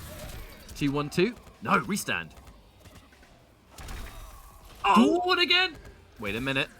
Fatal blow. Is he going to do it? No, he risks it all. He risks it for a biscuit, and it does not work out at all. And he's going to finish it off. I mean, going into a game 5, the change to Scorpion, he's had to, I think, fight tooth and nail for the game, but clearly the change to Scorpion lets him just contest a little bit. It's a bit more of an even match, I think. He's not having to spend the whole game chasing him around. Well, the big thing is he has neutral options, you know, like teleport into cancel or, you know, whiff punish reactions if you can see that Hitman's throwing one too many bolts. He just has more tools than he did before. Doesn't have the same damage, but he still gets a stagger-heavy throw game, so you can still play that kind of similar style. Being full screen isn't as much of a problem. The spear, you know, if you do tag a spear, that's a much bigger payout than tagging like a blade spark. I do understand the change, and a game 5 now we're going into. Hitman, I would say respect to Hitman, even near the end there, sticking it down to like that final read. Definitely not afraid to stick to his guns, and that is one of the things that makes him so scary to play against in this game. Is just his ability to just evaluate the risks and go, I don't care. You know what I mean? It's a risk, but it's a risk I'm going to take because I'm confident. And live by it, die by it. He is the absolute example of that, I think. Yep, indeed. You got to be confident. You have to be confident to play like that. If there's any doubt, you're probably going to get punished more than you won't because you're not assertive enough with your mix-ups. And now teleport into another raw grab. Hitman starting off with the momentum. But every time you block anything on Hitman, you're just never sure what's going to come next. And now look at how much respect Stunner is showing Hitman, and the grabs are completely messing with his head. Mr. Layers. Oh, that could have been a lot of damage. Uh-oh. Full combo. Breakaway forced out. Escape failed. Perfect for Scorpion. Now he's got crush and blow off both throw directions. What? Oh, big whiff. I was expecting him to actually not be able to whiff punish that. It looked like he was so close to getting hit by it. Oh my lord. Hitman is going absolutely ham.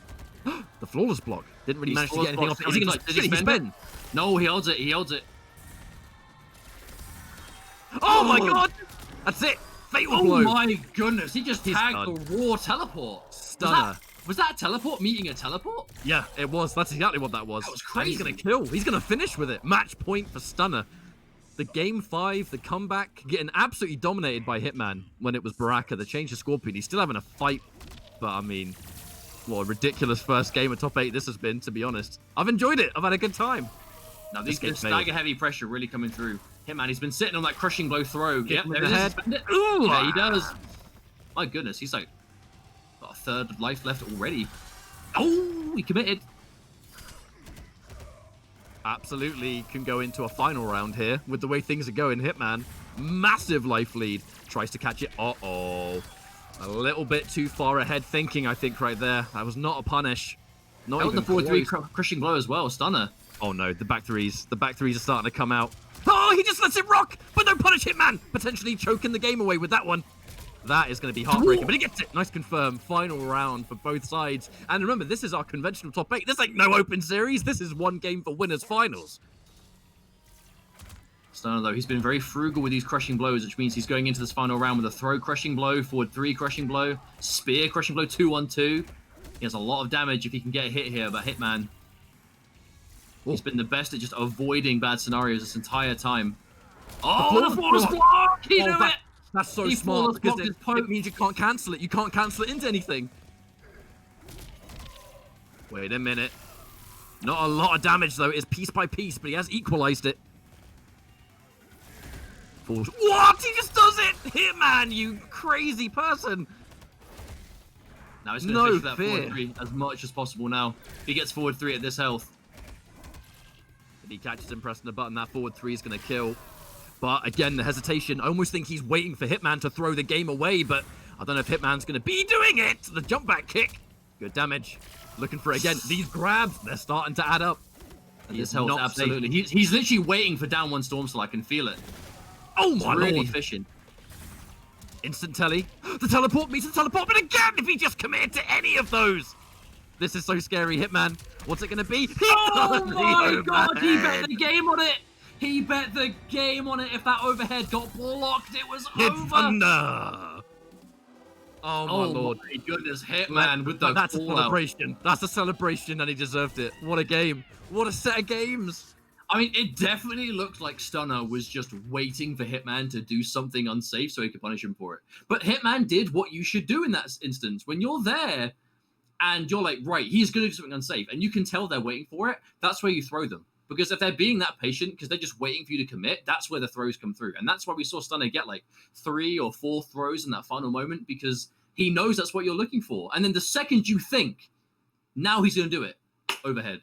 Boom, that's all it took. Because he had like no health. He blocked himself into an early grave. Really good result for Hitman. Because again, like for those that might not follow the PlayStation 4 Open Series that happens every week for Europe, Hitman is a player that is often a top 8. Stunner has been, he just won the last one dominantly, and he does extremely well. And normally, when you actually look at those two players head to head, you would normally expect maybe even a Stunner 3-0 when you weigh results versus results.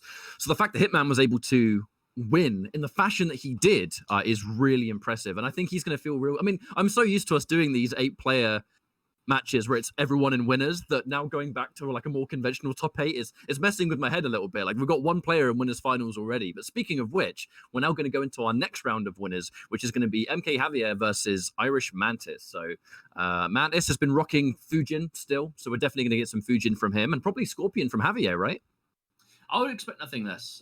This is also a matchup we've seen a fair few times, especially in like the North American kind of online tournament world, and it's becoming to be a matchup that I'm seeing debated quite heavily between Fujin players and Scorpion players, and no one can really quite make up their minds on what they think of it, because it's one of those weird matchups where Fujin has some decent tools for Scorpion in terms of like, you know, checking mobility and, you know, decent buttons to kind of keep him honest, but also on the flip side, Scorpion is really good at punishing Fujin in this game. Like punish on hit for well-timed breakaways, teleport punish. Hang on, he has a lot of tools. I've been thinking, right? Oh, check out that! I haven't seen that. I haven't seen that screen before. Check that out. Look, I'm P&D. I like these graphics, man. I like these graphics a lot. I've just been consulting the bracket, and I hadn't clicked. I believe, yeah, there are only 2 CIS players actually in the top 8. So Hitman being able to get winners finals, there's a lot of pride there, I think, and I think there's a lot on his shoulders to try and see if he can secure, because that'd be a great story. That would be a fantastic story to see if Hitman can go all the way. But here we go, going into the Fujin, your favorite. Not this variation. He's playing Cloudwalker. Mantis was Downburst for a long time, but then went to Cloudwalker. Oh yeah, he played eventually. Downburst as well, didn't he? He did, but I mean, to be honest, like, if you're a competitive player, Cloudwalker is just the best variation. There really isn't any way of getting around that. It's the best Fujin variation. But also about Mantis, it's a good fit for him because he's always played characters that are very tricky, you know, characters that are very fiddly to kind of get your hand around in an optimal sense. So it's a really good pick for him, but I really like that his general approach for the character isn't quite as crazy and fast-paced. It's a bit more kind of like calm, but I think it definitely works. It's not what you're used to seeing, but it's definitely that kind of Mantis style. He ends a lot of combos, I've noticed, in just like normal Tornado, even though he won't combo from it, just to kind of keep the massive amount of advantage. But Javier, you know, we're talking about a clash of styles in game 1. Javier really is just one of those high-octane scorpions, right? A Combat League demon. And from this situation, that's where he becomes the scariest. What? Mantis just rocking it back-to-back pokes, expecting Javier to press something. He's looking for a teleport, I think, especially with Mantis's lack of meter. Oh, he didn't recover in time. Oh, dear. Enough to kill. Yep, didn't have to spend the fatal blow. That was really good meter management. Mantis trying to whiff punish, but a little bit too late on that dive kick. These cancelled teleports, they're going to start to get really irritating, I think. This full screen whiffs. Not a huge amount Fujin can do about it from that range. That's a good trade, though. Minimal damage that Irish Mantis takes from that initial spear. Oh! Yeah, just close enough to get that. I wasn't sure if he was close enough to get the spear KB. But look, he was just in range. And at that point, it's not really worth breaking that early, because if you break at that point, you've taken like 30% or so, and then you break, so you don't really save a lot of damage, and Mantis knows that. But he's in a scary position now. Only a little bit of life left. And he's just trying to stick out some kind of button, getting caught with punish, counter hit. Nope. Keeps the KB, spends a full combo instead. Oh, and he gets caught. Has to wait to see if there's any kind of armor break attempt. And always a back 3 moment. I love that slight delay before that jump in, though, from Javier. Like, really noticing that, right, you've delayed the wake up, which means this jumping punch just give a really good chance to block, and then block a jump in, boom, establish that overhead. I feel like the overhead hits, like, so many more times than it gets blocked. I don't know what it is. I feel like Scorpion as a character really kind of keeps you crouching a lot, because you're constantly looking for the forward 3 staggers, and, you know, he does have that low option that is a bit more kind of safe and confirmable. And then the overhead got a little bit faster. It's just a bit more of a demon now for you. But a really good game number 1. There's a lot of Scorpion players in this top 8, actually, when you think about it. We've got Mirko, we've got Javier, we've got Stunner plays Scorpion. Dude, I mean, Scorpion's just a popular character in Europe. And CIS, I guess. Always got to put the two of them together if we're talking about MK. Because so often CIS and EU, they fight in the same tournaments, don't they? So their character choices tend to merge a little bit. But Javier, I mean, he's just confident. It is that crazy. It's like you said, the kind of Combat League demon. That style of Scorpion can be quite scary in tournament because, again, it's the fearlessness. It's almost like a Hitman effect.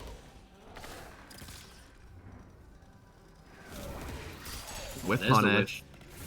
Mantis, his slow style of play can often get overwhelmed by people that, you know, for lack of a better term, they just don't give a damn. There's the patience. Now, oh, that right there, that's good knowledge. So one of the things in the matchup is Scorpion's back 2. You know, it's kind of advancing sword mid is an easy punish on the warp needle. But if you aren't doing that, and like Mantis has just been told that Javier doesn't punish it, that is big information going into the rest of this set. Tick. Oh, tick. Yes, indeed. Wow, empty jump 1, but that was not a safe jump. Interrupted by a jab anyway. Mantis trying to keep it nice and simple. Looking for a really hard read there for Javier. Now, he really ducked, because he got hit by that forward 4 because he was ducking, and then proceeded to duck on the other end of it too. Now, what's Mantis going to do? Watch out. I mean, the question is, who's gonna make that first play here?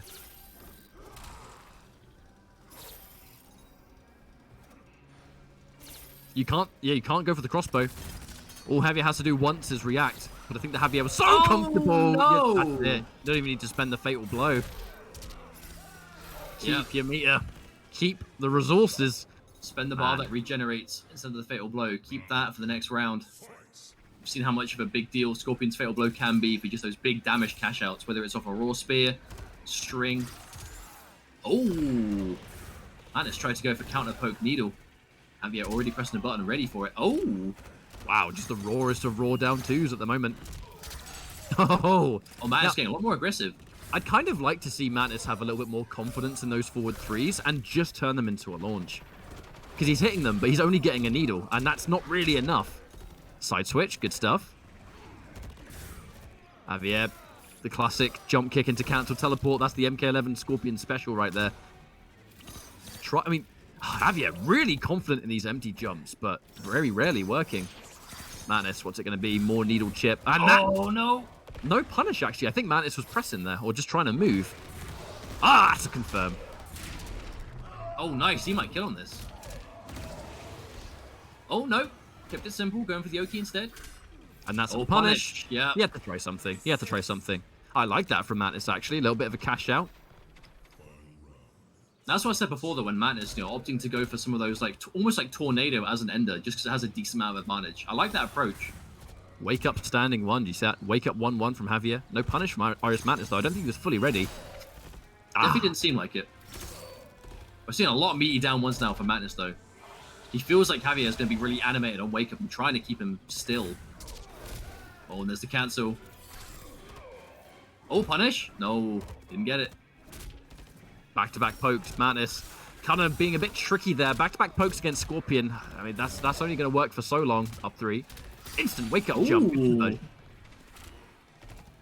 These wake-up jumps, Javier just refusing to block on wake-up right now. And the interruption beat doesn't confirm. I wonder if in his heart of hearts, he just did not believe in that hitting. Cow! Rushing blow. Oh. And now... that was... Either way, that was it. I actually think that was the first actual throw that Mantis did all game. Which is cool, because the amount of times that Javier has just... We've seen him, right? Just ducking, just looking for those. And Mantis just hasn't given them. But now, in that final moment, going to find it.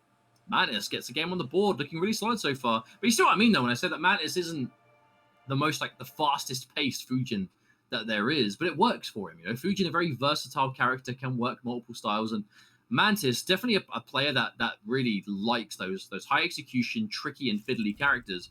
But that doesn't mean he has to play them in the most crazy, chaotic way. He'll take tricky tools and apply them to a solid base of fundamentals. And I mean, you're seeing it, right? We're seeing a lot of back 1, a lot of down 1 meaties, clean, flawless blocks. He's not overcomplicating things because it's not his style. He's going with what works, and it's enough to get the job done. And now he goes into tying up the set, looking really solid.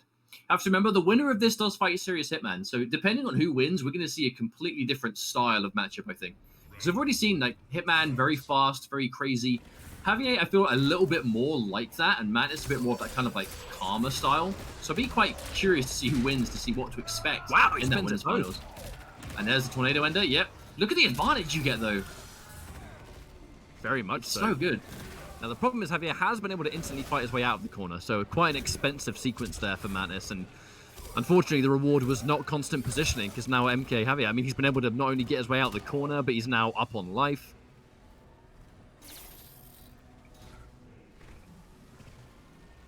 Now Javier, he's just being patient, looking for something to press.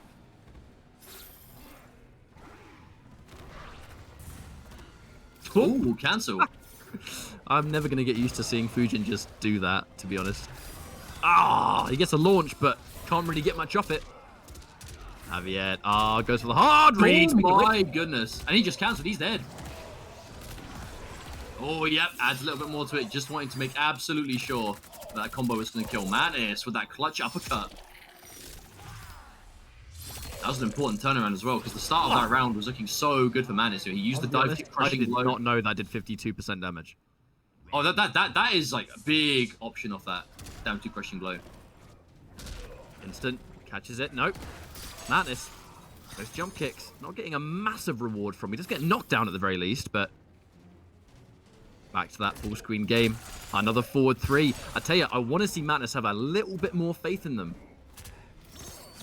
Well, especially when he's in the driver's seat. But, oh no! Dear, That is full punish. I do not think that was intentional right there. Another wake up jump. Ow! What is going on? Not a bad turnaround. And again, that meaty down 1. But Javier, so he's really being caught off guard by just the weird angles these jump-ins are connecting. What a punish! Oh no, he didn't have the bar to amp it. Wake up jump has been a really popular tool in this game for both players. Yeah, he can't punish it, he has no bar. He might be dead. Oh no, he tried to go for a poke into Needle. Just got raw Needle though, that's unfortunate. And I don't get hit, no! Oh, Javier didn't get him. Oh, is he alive still? No, he should be. Oh, crushing Escape failed. Escape failed. Just enough. Javier, he could have gone for Fatal Blow, but decided not to. I think he just wanted to save it. Spend the throw crushing blow instead. Not guaranteed, but a big thing to keep that Fatal Blow, absolutely. Madness, I don't think he actually quite had meter to get that up too. No, both players are doing that. Both players are getting like really clutch flawless blocks, but just don't have the resources to capitalize. It's actually a pretty important round. You know, whoever wins this round taking the upper hand in the set. Oh, a little bit greedy for Madness. Challenging that far too much when you know the opponent has a teleport, and that is a big combo incoming. Masses of damage straight as you wake up and get punished for it. And now Madness just getting overwhelmed right now. No, but he had to use that Fatal Blow to secure the first round, so his comeback options are a lot more honest. Throw tech. And another one. Oh, can't do it back to back. And Javier notices a weakness there in the throw tech and pounces on it straight away.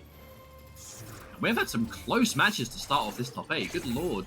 Yeah, we have. Absolutely. And whoever wins this moves on to fight Serious Hitman. So I'm actually curious to see what's going to happen if we get MK Javier versus Hitman. Kind of, you know, high octane meets high octane, and who's going to come out on top. Honestly, I wouldn't even know where to begin to predict that match. No idea. I think that is ultimately just going to be what happens when you just like you know when Beyblades clash.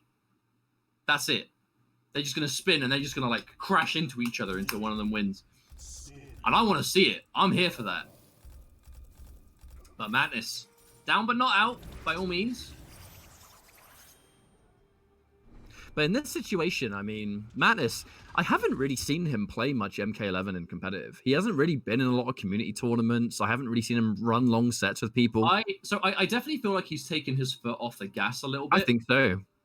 As of late, anyway, like especially kind of like this, I guess like post final combat, like he's clearly been playing because he picked up Fujin early on. He's been playing a lot of Fujin, but he hasn't really been grinding the game in a competitive sense. So he's been playing matches, been playing sets, but it's really just to learn Fujin more than it has been to kind of like keep up to speed. But when you've been playing as long as he has, and he's just a fundamentally really talented player, you're never going to quite lose it, right? Especially in the hands of like someone like Madness, really. Yeah, but those kind of wake ups from that range, that seems like frustration to me. The down two, hang on. There has to be a big comeback made from this. Javier's not going to break. No need to, really. And he just lets it rock. Javier looking really comfortable. And Madness, not so much. My goodness. To be honest, match point for Javier. 1 round away from fighting Hitman and winners finals here. Celtic Throwdown Online. 2 players that I don't think were at Pro Comp last year. I know Hitman wasn't. Javier, I believe, wasn't either. So what a result. I mean, no, but that's where things can change, though, right? You know, we have these players that, you know, the Russian players that don't really get to travel as much. The players like Javier who just haven't really been offline at all. You know, with the rise of online events, very online-focused players do have the opportunity to, you know, enter events and do well, and I'm happy to see it. In a year where we just haven't been able to play offline, I'm happy to see something good come out of it. Online is always all about that untapped potential, or players that don't get an opportunity to compete in the offline realm. So that there is that potential for players to actually make a name for themselves when they otherwise wouldn't have done. You know, we've seen it with Open Series, we're seeing it with all kinds of community tournaments around the world, you know, not just Europe and North America, but there are other tournaments that happen. And it's great to see, you know, the Mortal Kombat community really come together in that respect and display global talent. You love to see it.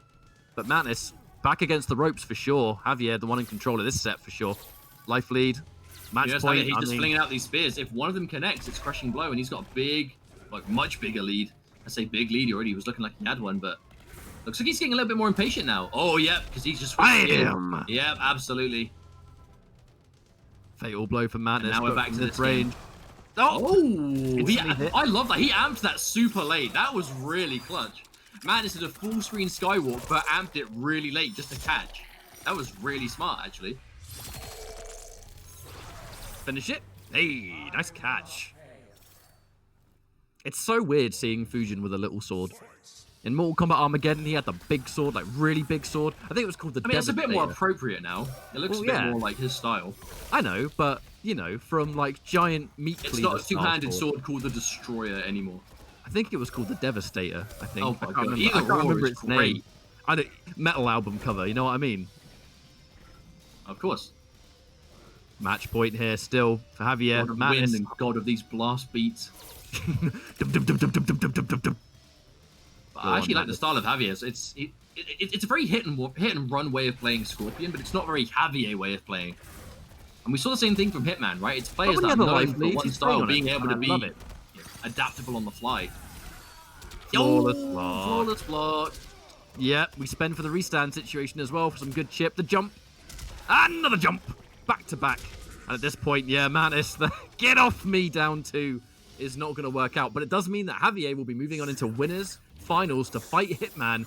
Honestly, if you gave me the bracket on paper at the start of the day and said pick a winners finals, I don't think this would have been that winners finals I would have picked. I'm going to be honest, but I'm always glad to see. I said at the start of the day on our own stream when we were watching this together, people were talking about players' forms and stuff, and I said it's all about how you play on the day. You know, you can have results up the wazoo all over the place, but however you play on the day is what matters in tournament, and that gets proven today with Hitman and Javier both being in winners finals here for Celtic Throwdown. I mean, Celtic Throwdown Online, a lot of different things going on, supported by GT Omega, supported by Parsec, you know, the current service that allows you to play essentially offline with each other in the online world with PCs. Play It's online, certainly offline.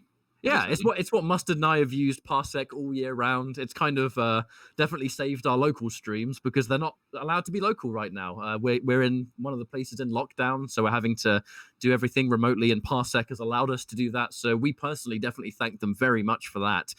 It would have been a more boring year without their resource, so we definitely appreciate. But alternatively, there are other things going on. The Equal Justice Initiative, this tournament is raising money for that. You can go to their website at eji.org, and it gives you all the information. There's a little donate link there. I know that Parsec has been matching donations up to 1K, but that figure has already been met thanks to the wonderful generosity of you fantastic people. So thank you very much Thanks for that. very much, everyone. And if you purchase anything on the GT Omega website using the code CTBLM, you get 5% off that order and 10% added to the charity. So there's all kinds of things going on this weekend, and we appreciate every single one of them. So now we're going into our losers bracket of the top 8. So now that safety net gone territory, and this is actually where I think things are going to get the most interesting, because there are a handful of players down here that I'm really excited to see. Our loser side top 8 is going to be Mirko versus Maniac Zombie in a Italian showdown. Mirko, another Scorpion player, one of the best that we have in this part of the world, absolutely. And Maniac Zombie, a Shao Kahn player from Italy. Very much a name that particular online players have kind of been singing their praise, like, you know, don't sleep on this guy. The Shao Kahn can definitely catch you out. I mean, the Italian scene. Yeah, that's the thing that I guess I'm just about to move into that. The Italian Mortal Kombat community really has, in this kind of online era of the game, because, you know, again, due to things being the way they are, Celtic Throwdown, if you watched last year, we were in a big venue, right? There's like people shouting and screaming and having a good time. One of my absolute favorite tournaments last year. That isn't happening this year. You know, like just due to the at-home nature of things and the ongoing pandemic, and obviously, you know, please do stay safe at home. Make sure you're washing your hands, wear a mask, all that sensible stuff. But it has meant that offline events just haven't really taken place this year. So the alternative is online. So where does this take us as a community when online events are the norm, and, you know, looks like they will be for the foreseeable? What does that mean for the player base? And the answer is quite interesting. There are very much players that entire communities, entire scenes, in this case the Italian scene, very online based, and they always have been. You know, online players or Italian players, they've never really been a huge scene, but they've always been an online scene. You know, and the rise of these online tournaments has meant these Italian players, they get to compete more because they get to, you know, enter events together online in their comfort zone, and the success can begin to speak for itself. Whether it's Zoka, whether it's Asudamasa. Zoka quickly became Mirko. one of my favorite players to watch in Yeah. MK11, let me tell you. And now Maniac Zombie, this Shao Kahn player, this such an uncommon character. Definitely seems to be on the lower What is end. that about top-level Shao Kahn players all using purple skins? I feel like it's a seal of Shao Kahn talent. If you're a It's like competitive player and if you're you're a Shao purple Kahn wears belt. purple, you're probably going to be all right. It's like the black belt of Shao Kahn prowess. You're It a is. purple. You've unlocked the purple skin. By the way, full combo. And I got to say, Maniac Zombie, a player that if you talk to the Italian scene about their untapped talent, they always kind of go, "We got a secret weapon. We've got a good Shao Kahn player. We got a secret weapon, and he plays Shao Kahn, and he's a beast. And that player is Maniac Zombie. So glad to see him get top 8 already. However, Mirko, the reactionary block on that back 3, I think, looked like it. And now the pressure continues. That max range back 3, a little bit hard to challenge. Doesn't get confirmed, Mirko. Not out of the woods just yet. Shao Kahn, the footsies man. He's all about individual buttons. Looks for a forward 4 to be plus.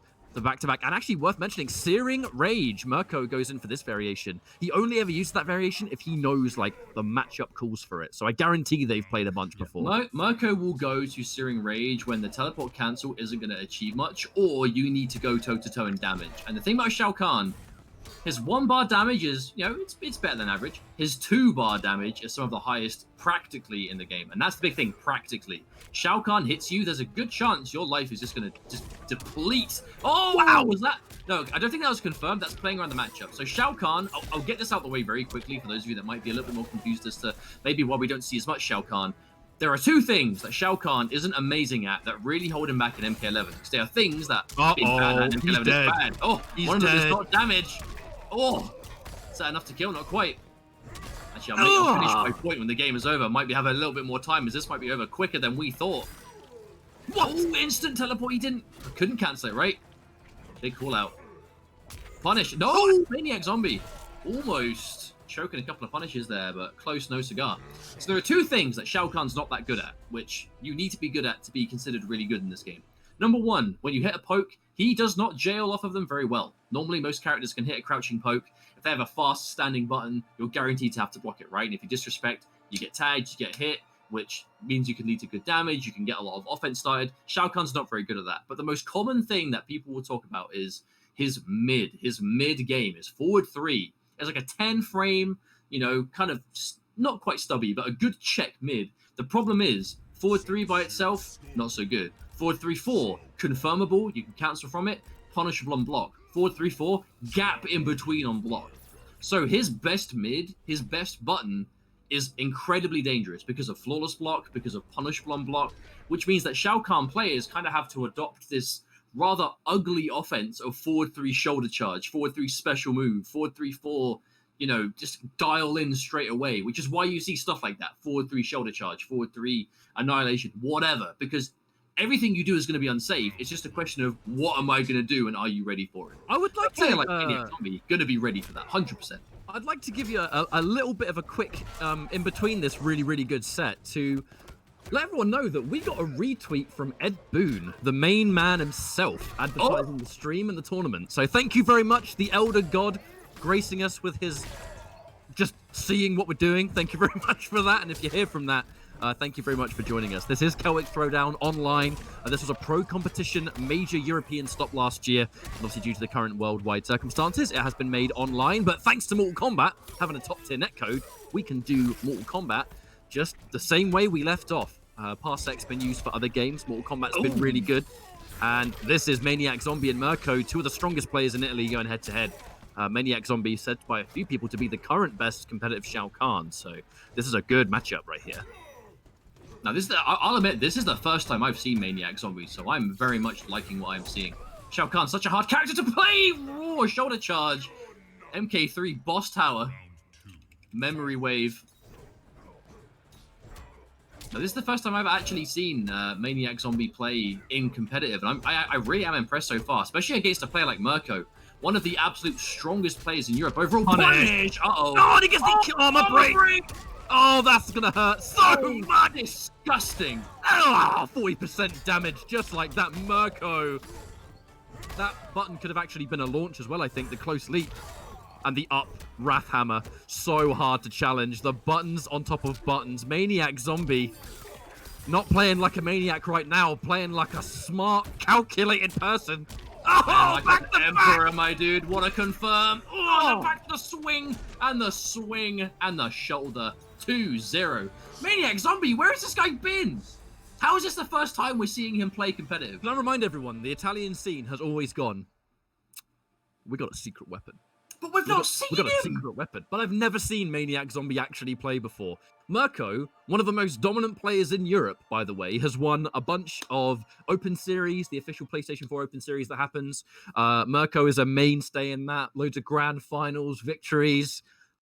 Without question, one of the most dominant players that we have right now in this side of the world.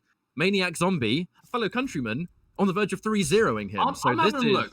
Who beat him in winners? I'm going to have a look at him in winners. He's got Mirko off of Scorpion, and he's playing Nightwolf.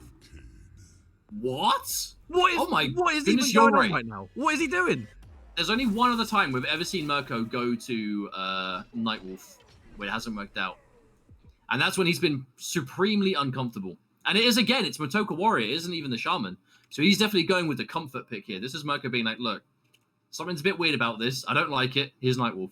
And Mirko is a Scorpion specialist through and through. So for someone like him to pick off of Scorpion, that is a big surprise. I can only assume they've ran this matchup a lot, you know, because I know the Italian scene practices amongst itself a lot. So Maniac Zombie, he was sent to losers round 1 against Lord Yujiro, aka MK Azerbaijan. Round 1. He has had just the gauntlet of losers bracket to make his way back up here. This has been an impressive showing for him so far. Shao Kahn all of the way. I mean, I love to see it. Mirko having a bit of a hard time. I do wonder what it is about Nightwolf that has Mirko, you know, that's kind of his backup plan. Because Mirko's been a Scorpion specialist for years. That's a nice little down too. But he made a name for himself in Mortal Kombat X, you know, the Community Cup days, with this ridiculously amazing Hellfire Scorpion with cancels that we'd never seen before. And he's taken that high octane style and brought it into 11. But I'd never really seen him play anyone that wasn't Scorpion, apart from when it kind of looks a bit desperate for him. Oh no! Ooh! Is he dead? No yes, way. He is. Oh my god! The Conqueror of Realms. What a play! That was a classic Shao Kahn maneuver right Finish there. it! Ah! Shao Kahn. Zombie. What a set! Dominant. I haven't seen Shao Kahn in so long. I forgot just how fun to watch Shao Kahn was, and that's a free Dark Priest. Oh my god! Don't get hit. For the love of God, don't get hit. Yeah, just don't get tagged. You can't. His hammer's glowing green. Oh, there we go. No fuzzy. I was like, you got a green weapon? So have I, bro. Oh. Oh, that back two. I think he could have converted off that. I know it recovers really quickly. Confirm, Mirko. Yep. Rhino charge knockdown. Keeps things nice and simple. Traditional. Ooh, does the forward 2 from too far away. Oh, low profile in down 3. Love it.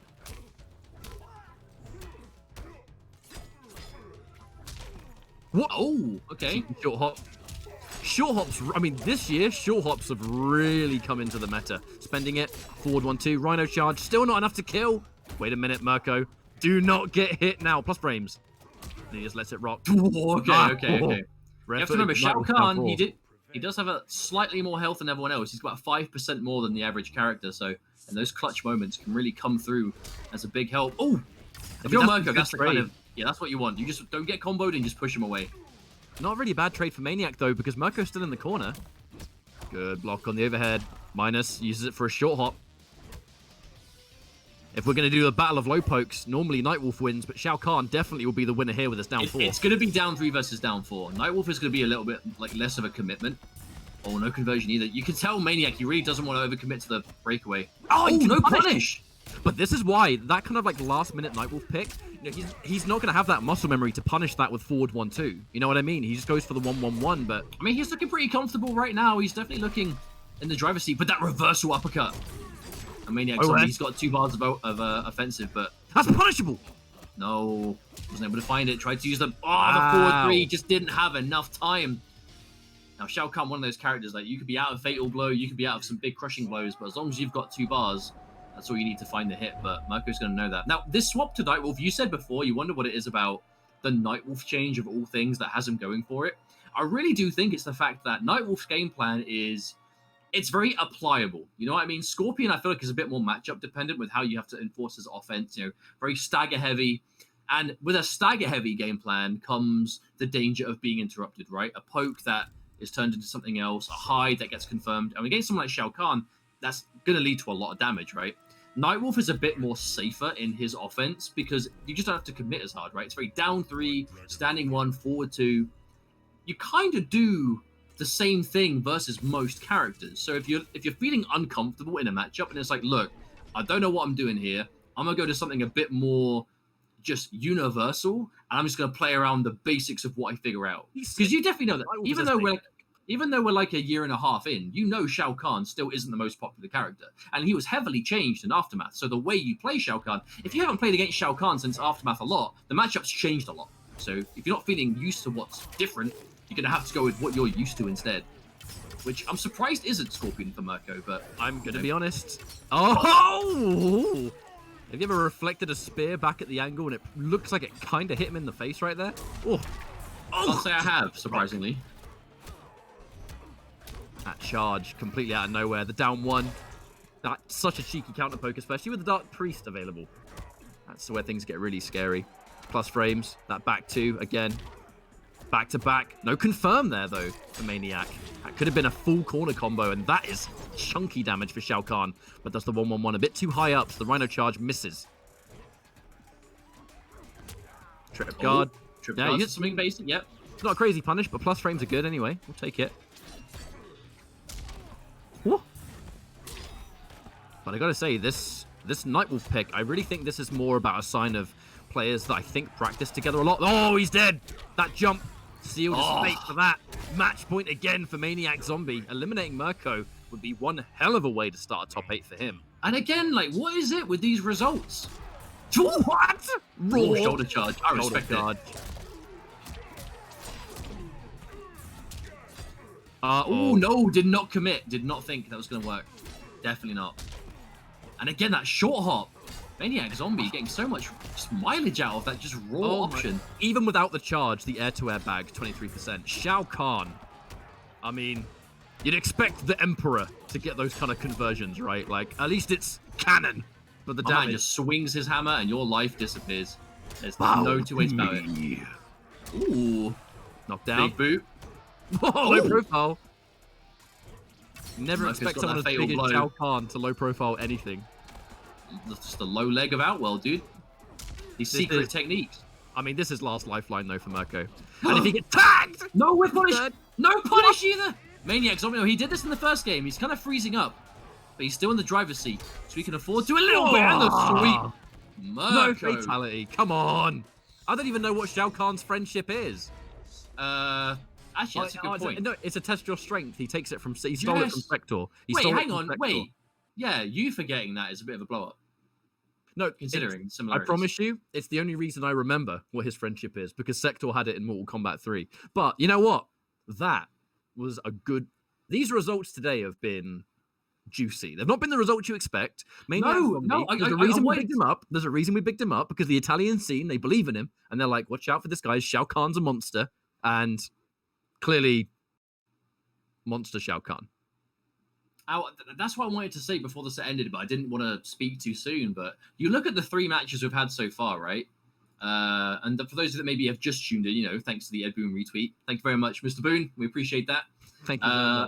We started off with a game 5 of Dat Pro Stunner versus Serious Hitman. And Dat Pro Stunner, one of the real rising stars from the UK, one of the younger players, with Marauder Baraka. Baraka main had to swap off of Baraka due to Hitman's Thunderwave Raiden definitely being, a bit of a tougher matchup for Baraka, and he had to go Scorpion and brought it back to a game 5. But Hitman took that, when normally you'd expect Stunner because of his recent success in the Open Series, for example.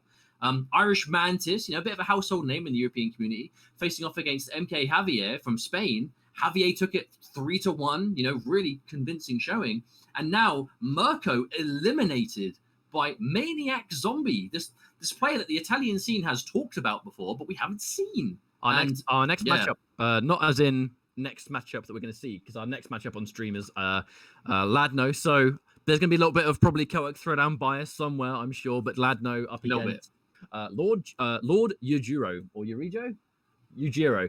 I'm having to get used to his name. They say he can destroy an entire army with his bare hands. See, I don't get that reference because I clearly haven't watched where that reference comes from, most likely. But the reason I'm having to relearn it is because this player was formerly known as MK Azerbaijan, who you might recognize as the Beast Demolition Sonya from MKX, the no-holds-barred specialist of Mortal Kombat 11. Recent name change, so, you know, as commentators, we have to get used to it just like everyone else. But what hasn't changed is that crispy Sonya gameplay that he brings to the table. Really specializing in that variation, and Ladno lives and dies by the Dead of Winter mix, and has mixed all the way through, defeating Damaster to get here, which is a crazy good result. I definitely think the match we're about to see might be one of the more just fast-paced, aggressive matchups that we could have had in this top 8, because you have Ladno, who, like you said, very much like when you think Dead of Winter Sub-Zero and you think just constant overhead, low into ice ball. He's our Buffalo. Yeah, like not afraid to just commit, and if it works, excellent. I've got some crispy combo, and on block, it is what it is. I was willing for it to hit, so I shall accept the punishment on block. That is Ladno, like, for sure. And against, you know, Lord Yujiro, I've had no holds barred Sonya, which again is a much more point blank, up close and personal version. You have the parries, you have the extra kind of jump kick option. Very aggressive, you know. So we're gonna have a lot of combos, a lot of unsafeness or lack of safety, whatever word you want to use, and hopefully a lot of punishment. So we should see some high flying combos and some high damage. And we're just waiting to get this match set up. We're just waiting for our players to join the lobby, and we'll continue. But while we wait, I do want to welcome you. This is Celtic Throwdown 2020 Online Edition. We are at the later stages of the competition now, as over the last few weekends, you know, shout outs to the Celtic Throwdown teams behind the scenes for really, you know, putting in that work and making these events run smoothly. I really enjoyed watching that Marvel vs. Capcom tournament, actually. No, it was nice, good. especially as you've been recently learning that game. No, but that was even better as well, you know, because as you guys can see in your screen, Parsec, a big, you know, partner in this tournament, like right up there above me. this has meant that we're seeing a lot of games that have, you know, subpar netcodes. There really is no way of getting around it. Have these online tournaments, right? So you have like the Marvel 3 netcode, not so great. With using Parsec, boom, you can do online tournaments for it. Yeah, it takes a little bit more, you know, preparation and coordination, but it's definitely worth it and allows for a much more competitive event. Luckily for us, though, Mortal Kombat 11 hasn't needed that because of our netcode. It's been what I really want to do, and I've been talking about this a lot, but for anyone that's really into like Mortal Kombat 9, I actually am planning a bunch of stuff behind the scenes to try and get some like Parsec exhibition stuff with Mortal Kombat 9, so stay tuned for classic Netherrealm Mortal Kombat thanks to Parsec and its existence. I'm looking forward to trying to get that together. That's a conversation for another time, but I mean, if we're talking about Parsec, now's a better time than any to mention that. But as we go into this matchup, is that Liu Kang from Yujiro? So Yujiro does play a few characters in this game, mainly known for the no-holds-barred Sonya. He does have a Scorpion for matchups where Scorpion is just a bit of a no-brainer. And Rohan Liu Kang, which again, they're all very aggressive, but the good thing about Liu Kang, a bit more, I suppose, safe in his offense. Not quite as mix-up heavy, he's much more about staggers and much more about kind of like a throw game, but a lot safer, right? Very confirmable buttons, and look at this just aggression from the start. This is a classic Liu Kang start. Relentlessness right there.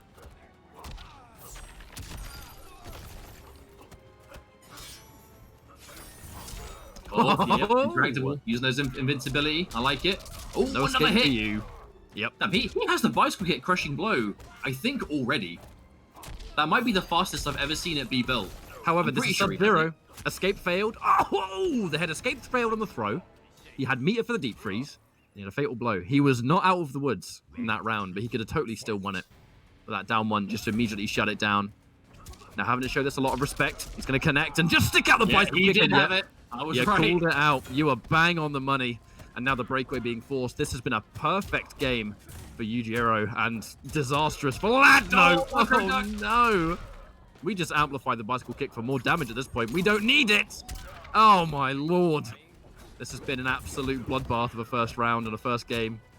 And this is going to be it. Destruction from the side of Liu Kang. And that was fastest game we've had in the top 8 for sure, by far.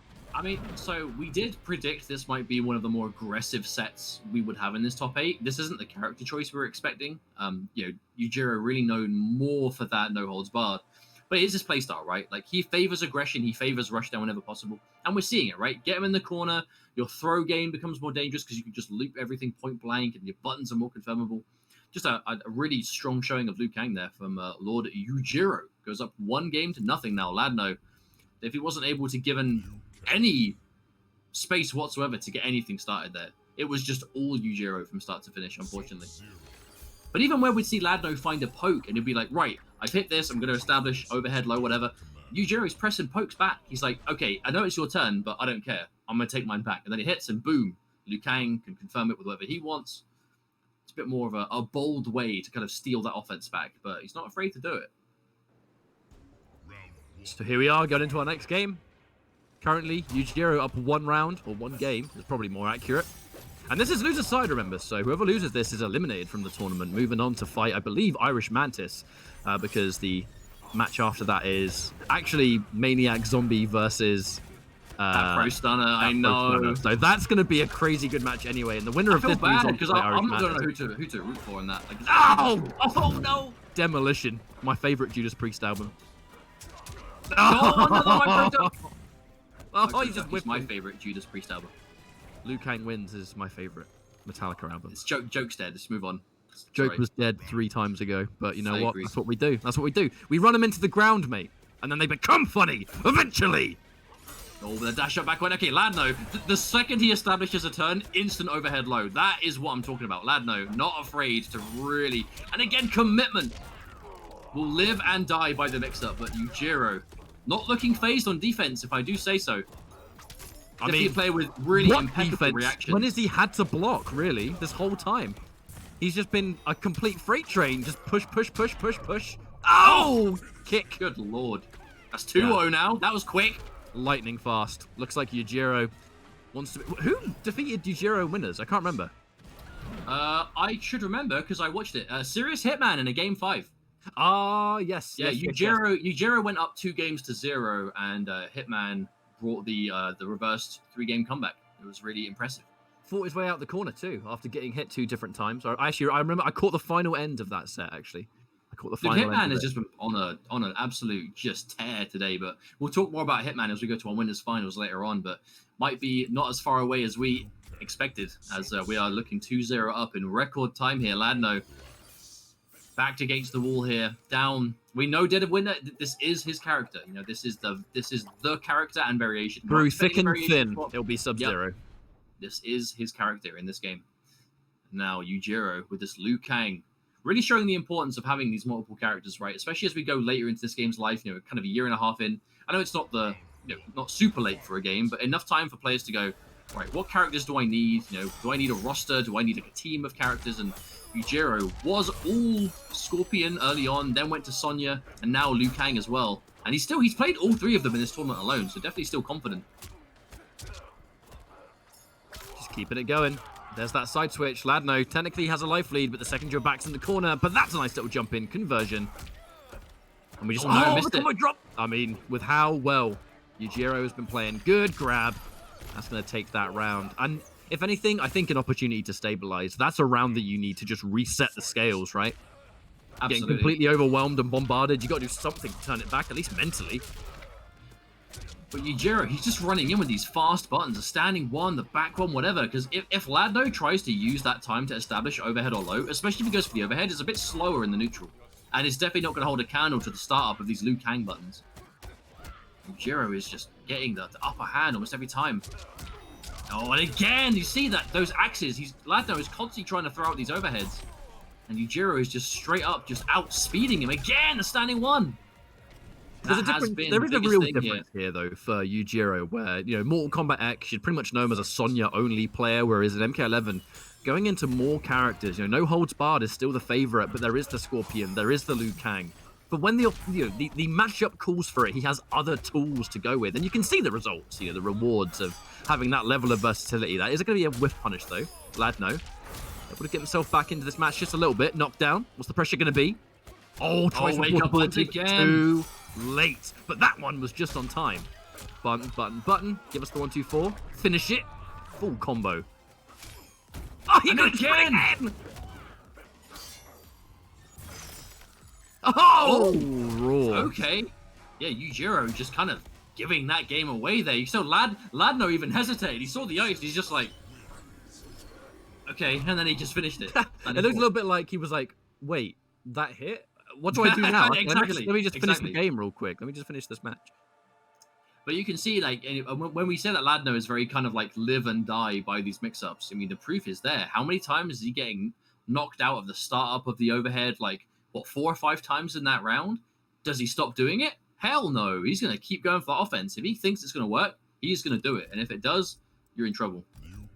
Sub-Zero, I was going to say Sub-Zero, a snowbally character, but it's not a pun. Like, genuinely, he'll get a hit, end in the cold shoulder amp, and then a lot of advantage to establish, do I want to throw? Do I overhead? Do I low? What's it going to be? Pretty sure I accidentally did that earlier at the start of the top 8. Maybe. Can't remember what the example was, though, so the joke lost. The joke died before it even lived. Then why bring it up? What is it to achieve? I'm just thinking out loud, you know, because as a commentator, I talk a lot, and I think about something and I say it. I haven't thought it all the way through, and, you know, it kind of just has a bit of a dead zone. Anyway, Mouth speaking of moves which, before your brain does. Yeah, man, that is the commentary special. You just go, like, the hype moments just go, wow! Noises kind of just come out. They do. Ooh, ow! Sorry, can't like that. Yujiro is just showing no respect to these buttons on here at all. Like, again, not you at hit him with all. a poke, he is going to look for that micro duck. If you're going to hit him with a poke, you better jail properly. But that's actually not a great thing for Sub-Zero. Sub-Zero, one of the characters that isn't so good at jailing. He can do a standing too, but it's pretty tight. Yujiro, Glad knows, turn around. Side switch for good measure, get some lovely damage. Wake up, 1, 2, 3, and it's a punish, actually. He was caught pressing buttons. The Liu Kang. It wouldn't be a Liu Kang set without at least one wake up 1, 2, 3. Speaking of which, a second one, and the raw jump in. Ladno's going to go down again. Match point for Lord. But even then, like, I love how that was an empty jump until he saw the up 3, and then he did a jump kick. Just to make sure he didn't put his hitbox, like, too big. No conversion, but doesn't need it. The important thing for Yujiro here, full corner control. Okay, there's the low Ladno, side switch, yep. Oh no! Cannot afford to drop, and a punish, no less. Another forward two. Oh no, he can't break this. Expecting you to respect it when you're not really at a range or distance where you have to, because it's taken him so long to start it up. Ladno needs to make sure he lands these combos. No room for error anymore! Oh, before I can even say it. Overextends. Another overhead. What is going on? No, he's whip punishing! What is up with all these forward twos? Oh! No! Oh, and the one time it gets blocked. The one time it gets blocked. And he had the vice quick hit KB just for good measure. Why not? And a strong 3-1. Good for Ladno to get a game on the board, but unfortunately just a bit too little too late, I think. The big thing that Yujiro was doing in that game was just, if he recognized that you're meaty slightly off time, you're not jailing off of poke slightly off time, he is just going to start swinging. And if he hits, he's going to confirm it into a knockdown. His offense has started, and that's all he needed. Yujiro moving on in loser's bracket to fight Irish Mantis, if the bracket is what I'm thinking it is. Yes, it will be. So our next round of matches is going to be winners finals is secured at Serious Hitman versus MK Javier. And then in loser's side, we have Irish Mantis versus Lord Yujiro. And the one that you and I are definitely the most excited for, Dat Pro Stunner versus Maniac Zombie in one of the heaviest hitting matchups you can physically have in MK11. You take the king of 1-bar practical high damage in Baraka, Marauder, and then you take the king of practical 2-bar damage in Shao Kahn, Risen Emperor. I cannot wait for that match. I don't know which is going to be next, but whichever one it is, I'm excited, for sure. But I think also I'm just glad to, I guess kind of thinking out loud for a second, I'm just really glad that we've been able to have Mortal Kombat with Celtic Throwdown this year, just in a different capacity, because it was one of the more special tournaments. For anyone that attended Celtic Throwdown last year will definitely be able to say that it was one hell of an experience. You know, we all had a really good time. The venue was lovely. The staff, you know, all hardworking fans. I mean, Celtic Throwdown last year was the debut of Video Games Yo, in the, you know, kind of funnily enough, Shao Kahn making a big splash last year, Shao Kahn making a big splash this year. I didn't even consider that. That's a wonderful. Shao Kahn is the unofficial representative of Mortal Kombat at Celtic Throwdown. I agree, but it was the real first major event that Video Games Yo was able to really kind of make his mark, because up until that tournament, he had done really well consistently in like smaller UK events, but it wasn't until Celtic Throwdown last year that he really kind of made his mark on the community. But then at the same time, Sonic Fox bringing out Devora, getting second place with Buzzed, when everyone was saying that Buzzed wasn't good at all. Like, really was a really entertaining event. And of course, in Ireland, where there's so many different like regions of players were able to kind of meet up and have this real large scale tournament. We had Mr. Aquaman was there as well, his first time in Ireland. What a year that was for the community. We got to introduce Mr. Aquaman to a bakewell tart, some of our UK delicacies. We got to enjoy about 1 hour, probably less than flight, rather than 10-hour flight. We got to talk to Mr. Aquaman. He arrived and we got to go, "What's up, Aquaman? How was your trip? How tired are you?" "I'm great. I'm ready for some food. I only have 1 hour flight. Ooh, easy. Let's sit down and play some video games. Oh, it's always a hidden gem when we get to experience a European event and we don't have to do like the big travel. You know what I mean? It's like, welcome to my realm. But speaking of realm, the destroyer of realms, Shao Kahn. I believe our next matchup will be Pro Stunner versus Maniac. We will Zombie, be so getting I'm into excited it for that. any second now. In fact, as we have. I mean, again, this is going to be one of those matches that we know is just going to be damage for days. You have Baraka, who is just the king of crushing blow plus 1 bar equals 50%. Pretty much the same kind of shtick for Shao Kahn. And maybe there are a few more scenarios where he might want to spend 2, but corner carry, that cannot be argued either. So apparently the players are being very slow in getting in the lobby, so we might actually have to move on to a different match. So Classic fighting game. We're trying to get the classic. games to you as fast as possible, but gosh darn it, if the players aren't accepting the invites, there isn't much we can do. I've got to say, this is one of the biggest blow ups. So we've worked in competitive games for a long time, right? Do you want to know what the biggest blow up often is? So we pay attention to chat, when we can. Sometimes we can't if it's a big event, but if it's a home broadcast, I'll have one eye on the chat, see if people want to bring up anything, maybe like some audio or something. Also, like seeing what people are up to, like seeing what people are enjoying. You want to see all the horrible things you're saying about us. Yeah, so we've got one eye open. No, the thing is, there's always that one comment from like a viewer that goes, "Gosh darn it, I wish these commentators would shut up so the match can start." And it's like, so I'm going to give you a little bit of behind the scenes. No production team is ever waiting for the commentators to finish their conversation. We are waiting for the players to be ready and the lobby to be ready. The second the lobby is ready, we're in it. Speaking of which, Oh, wow. Right as we start which, complaining about it, here they are. It's almost they're like here. We just had to whinge until they joined. So that is the tech from now on. Just complain until they get here. That's it. We'll just complain until they get here. Excellent.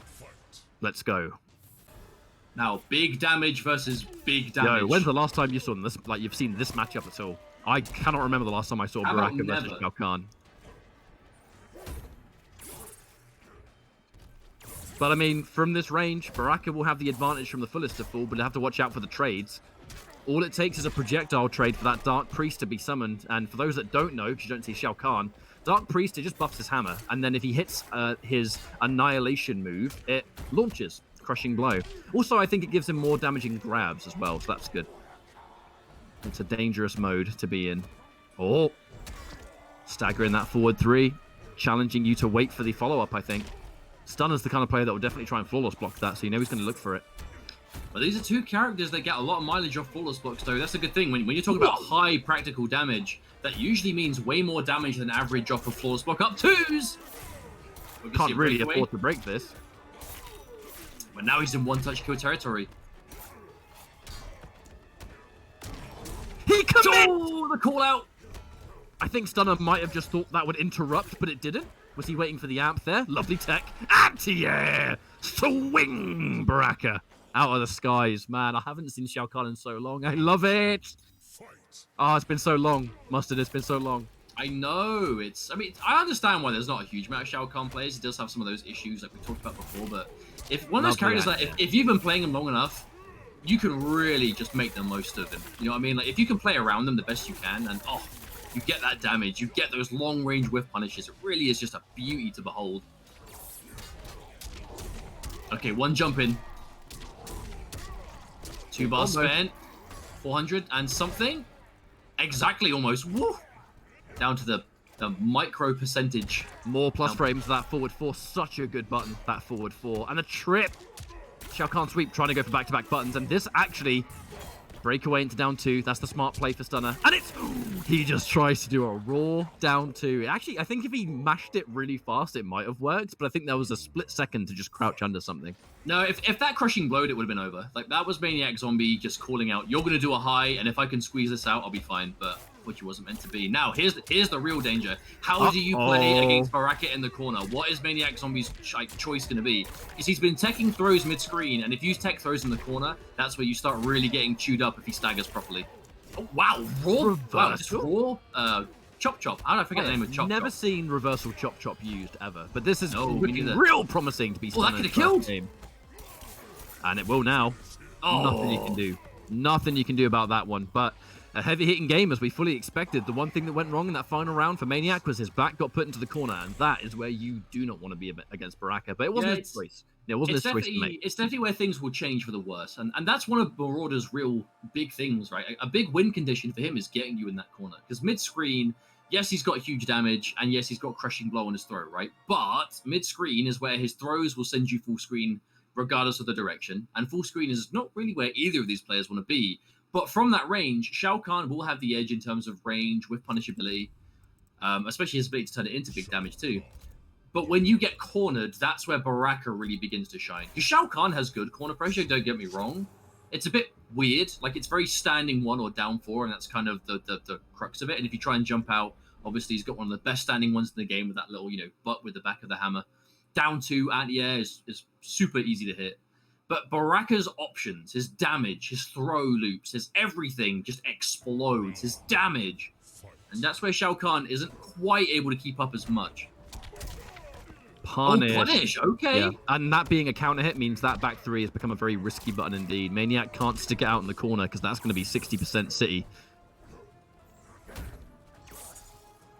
And now back to this sort of, I say patient full screen game, but with the range that both these... Oh my god! The delayed up 2? Yeah, time to see that he'd done it. That was a hit. Oh. That was 100% hit with them. Even more, though. They're trading... Wow. You're not used to seeing flawless blocks get 32%. Shao Kahn and his damage is insanely scary.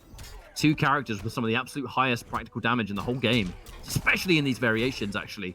Risen Emperor. Annihilation, the knockdown. Oh. Stuck out just a forward 4. Not sure about the punish timing.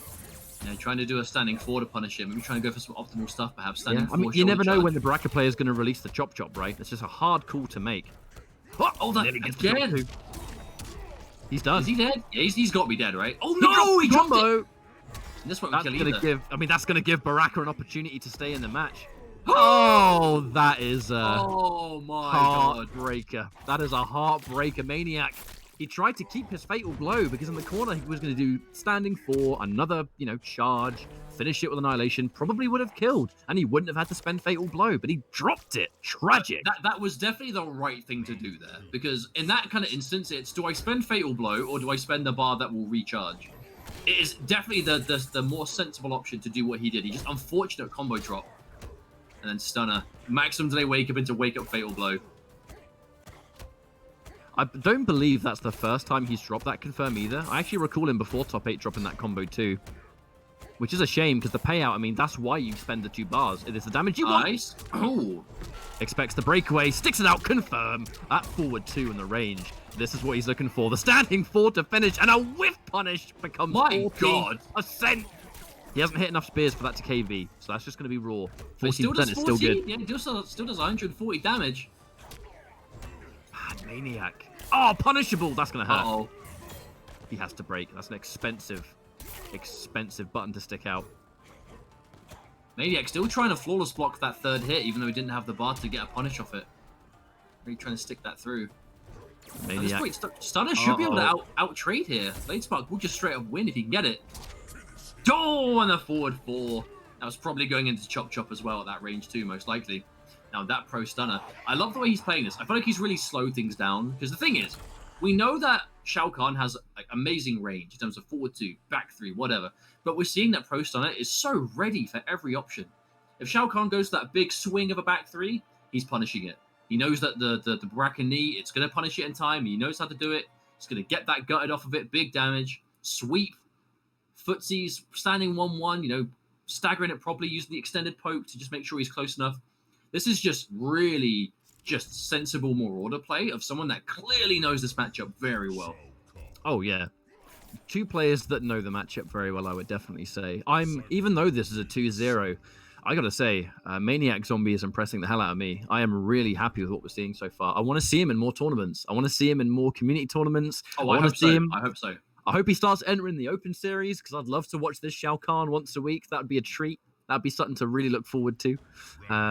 But I mean, the fact that he's already doing so well in today's tournament really should speak against volumes this for... caliber of competition, 3-0ing Mirko to even be here. Dude, that was the biggest start he could have asked for. Because Mirko is one of the straight up most successful European players, period. And that was 3-0. Was it 3-1? Was it 3? Because he got a game with the Nightwolf.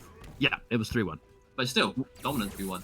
Probably would have been 3-0 if he kept the Scorpion, which is why he changed. You know, that's why having those characters helps. But in the past, flawless block. Stunner. Now, one thing we haven't seen Stunner go for is he's not really going for the gutted crushing blow, and I think he really saves that when he tells that that's like his trump card. He'll do that as a big combo ender, bring back a life deficit. Or if it will kill the round and he kind of needs it. Punishes it with forward 2 because he knows it has the range. Again, the matchup knowledge really coming out. And Maniac not really... the full screen throwing Oki, not really a big problem here when you've got this much of a lead and you can afford to just Blade Spark. But the second we're at full screen, this is a rare sign though of Baraka. When he's at full screen, he has control. He has the advantage here. Trip guard for plus frames, but he needs more than plus frames if he's going to win this round. Looks like Stunner just keeping it so simple. Flawless block. And now what's it going to be? Let's it go. No. The throw. And he still has, I believe he still has the crushing blow throw ready as well. Because was there escape fail before? I think there may have been. I can't remember. But I'm sure we'll find out if he hits a throw that's not teched. Purest of knockdowns there. Short hop coming out once more. It was the short hop that got him hit by that wake up fatal blow in the game before. That's a clean punish. Yep, side switch, he knows. Has that corner behind now. This is a terrible situation for Maniac Zombie. If he gets opened up by anything, he's in serious trouble, but he is fighting out. Nice short hop. Piece by piece. That's what he needs. Oh! That's scary. Gets the side switch. Stunner. Back to a range that he's going to be comfortable in. Let's not forget Fatal Blow. Baraka has to confirm into that. Once at this, he might be dead. He might be dead. Because now, I think he's dead. I think he's dead. Surely not from this. He's going to get lots of damage. This is like high 400s, but surely not 5. There's only over 500 damage. Even more because it's Shao Kahn. Oh, no. It is Shao Kahn's extra 5% that totally messed with me there. Oh, didn't matter. Stunner. Oh, my lord. He's going to take a 3-0 over Maniac Zombie. Maniac Zombie will unfortunately be eliminated from Celtic Throwdown Online. But I can absolutely say I'm glad he entered. It was fun to watch. I want nothing more now than to see Maniac Zombie in more tournaments because that Shao Kahn is disgustingly good. No, I could not agree more. Really impressive showing today. And again, just another player in a seemingly growing list of strong Italian competitors. The Mortal Kombat, the Italian MK scene is no joke. We have Asadamata, Mirko. We have clearly Maniac. The players all over. Zoka with like the unorthodox cabal, the clean cut. I mean, I know there's B-Boy Key as well. Has been playing. I know he's like big on Combat League. I don't know how integrated he is with the kind of Italian community, but another player we've seen do well in Italian team very strong. Yeah, and if I'm to be honest, I think that's probably if I had to really pinpoint my exact favorite kind of like development that has happened community wise, due to the rise of online events and due to the fact that we have to do online right now, which has kind of opened up the opportunities for a lot of players that otherwise couldn't really compete. If I had to pick one thing in, overall, there's no getting around it, a rather negative situation for the community. No one likes that events have had to stop, and we all do miss them, and we all wish we could go back when it's safe to do so. But if I had to look at the situation we have now and really pick my favorite thing about what this has all meant, it's that we're seeing so much more from Italy than we ever would have done before. Because we are just seeing so much more strong Italian players, and we had gone up until this point before this year thinking Italy, Asadamata and Mirko, that's basically it. And now, due to the recent months, could not be further from the truth. There's so many more players doing well. Right. But more about that later as we go into Yujiro versus Irish Mantis and another Scorpion versus Fujin here. Yujiro will have the prior information of knowing that Matt has struggled against Scorpion in the winners bracket, so that's, step number 1. But Irish Mantis, I believe the final remaining Irish player in this bracket, right? With Ladno being eliminated, that means that Mantis is the last man standing over in Ireland. So again, we're gonna see if he's able to kind of rise to that pressure. But Yujiro playing Scorpion as really, I think, actually, if memory serves, one of the absolute first characters that Yujiro started playing back when MK11 first came out. I think it was his day 1 main with Scorpion. There's no Sonya in the beta. Another hit. Now Yujiro also going for Searing Rage. Beginning to see more and more of this variation as we move through. Really has kind of established the reversal teleport to beat the needle. I think we're going to see a lot more of that. Dare I say, it might be one of the reasons that Yujiro has picked this variation anyway. I just think Scorpion very good at punishing Fujin. Has a lot of a lot more simple options compared to a lot of the cast. And that's a Mantis ending in the 1-2 tornado. Yeah, advantage. What's he gonna do? Oh, wake up buttons. Yujiro really trying to squeeze them out here. He gambled the round with that. Raw. Wow. I mean, I can only assume Mantis was expecting a teleport off that. But watch out with the spear buff activated. Even getting grabbed is scary.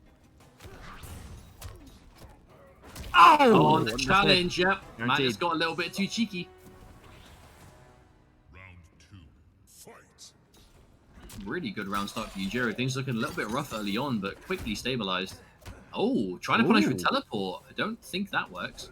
I mean, Mantis didn't get a punish, though, so that's information that Yujiro is trying to go for that wasn't really particularly costly. Launch, finish it. Oh, misses the forward 3. Doesn't get punished, though. Could have been a lot worse. Always a back 3 moment. That back 2 needle so strong with Cloudwalker. What a flawless block, Mantis.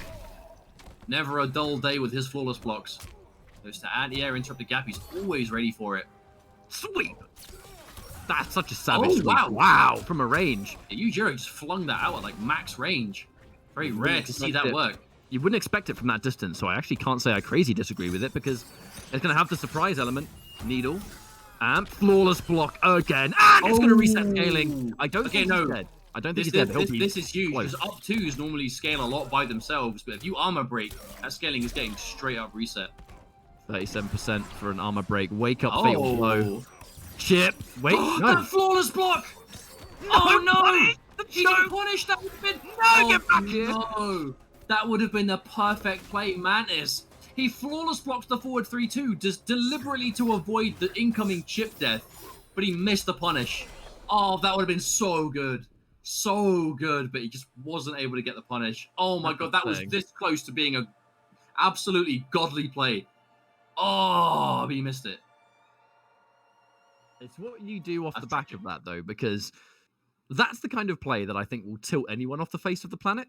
Because, it is a choke, right? You have the win. It's in the palm of your hand. Unfortunately, yes. You just have to take it, and you didn't. So, going into the next game, when you evidently don't have any time to think about it, you just have to forget about it, right? Like, just make sure that it, for the love of God, does not affect you for the rest of the set, because that's the kind of thing that you can't be afford going into, match point down, and you're still thinking about how that game 1 fell away. Like, it's a lot of players that would be very affected by that. But Mantis, he's seasoned heavily.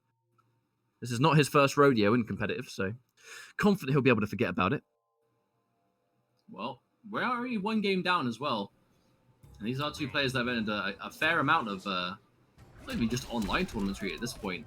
Mantis, one of the more kind of like staple players for the Irish community, especially the NetherRealm community. Very dedicated. Yujiro, definitely not a stranger to online events. Absolutely not. The cancel coming out there from Mantis, immediately trying to stay a little bit safer. Yujiro stabilizing with the health, though, keeping things nice and even. Another good block on that back 3. Mantis has been able to handle that quite nicely. Whiff punish on down 2. Again. That was unique. I like Never seen a whiff punish uppercut before for that. I gotta say, I like Mantis and his meeting with down 1 because he's always ready to confirm it. That's why he does it. So it recovers quickly if they roll or something, but if they jump, he can actually confirm it. He kind of uses it as a mid, like a fast mid in essence. Speaking of fast mid, was in this situation last game, but the comeback was made. Yujiro, punish! Opts not to go for the crushing blow. The crushing blow would have won the game, and a flawless block, but nothing. Wait, fatal blow in play. I mean, he can still make this comeback. Cheeky low. No, and there it is. Man, this makes me very nervous with his greed of his resources. Oh, whiff punish, no! Mantis tried to stick out the full hit of that forward 3. That little punch with the crushing blow threat, but whiff punished clean, unfortunately. That spear buff activated. Oh, the interruption again. I like that, because it completely nullifies the threat of the Cloud Walk. Trade. Wow. Poke, poke, poke. Yujiro back to the wall. What's it going to be? Respect. Oh, interruption, though. Our No Mantis Skywalk just for spent you. bar to cancel out the Skywalk, so we can't break this now.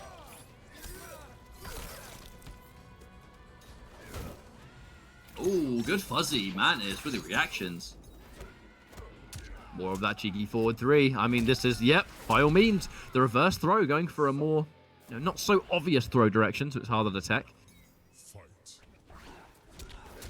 Whiff punish! He has to break. Surely Irish Mantis breaks a little bit. Like he's taken the bulk of the damage at that point. I think maybe trying to wait for a spear, perhaps, just try and break in time to hit it, maybe, but wasn't quite able to see it. But you're right, it took most of the damage, so by then, not really worth it. Bar spent. Oh, again, another. Oh, no. All right, Foxy. All right, Foxy. No. All right, Foxy. That was the absolute, like, if being read like a book could be described in a single play, unfortunately, I think that may have been it. To walk at someone and to just duck because you know they're going to uppercut because they expect you to walk into a throw. You see the uppercut, and then you whiff punish the uppercut with the throw to kill them. That might be the most accidental BM finish. It's accidental, but it was sick because it wasn't by accident. It was entirely calculated. Yep, exactly. That was so good. But that is Mantis quite a in spot statement. of bother now, though, for sure. We're going to see if this is going to work out, but he's just... The momentum belongs to Yujiro, especially after a game like that. I mean, I feel like the 3-0 might even be assured after that, you know what I mean? Like, that kind of win, it says a lot about the level of preparation going into the set. Yujiro is the one that's, just for lack of better term, playing a bit better. Well, we have seen reverse 3-game comebacks today. It actually happened to Lord Yujiro to put him into losers, so when he fought Serious Hitman, he was looking just as dominant.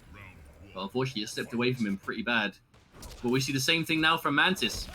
Or we see a different beast now he's in the losers bracket. Right now, no. But you know what? There's still time. Whiff punish. See, look, we got those. We got those. Ow! The corner pressure belongs to Yujiro. Lovely mid. Good choice. That 1-1-2. Bit of a tricky situation, even on block, when Scorpion gets it out there. You got the flawless block, sometimes a jump. Ow! Oh, he tried to micro duck. Oh, no confirm. Irish Mantis getting a lot of wayward hits, but just not turning it into damage.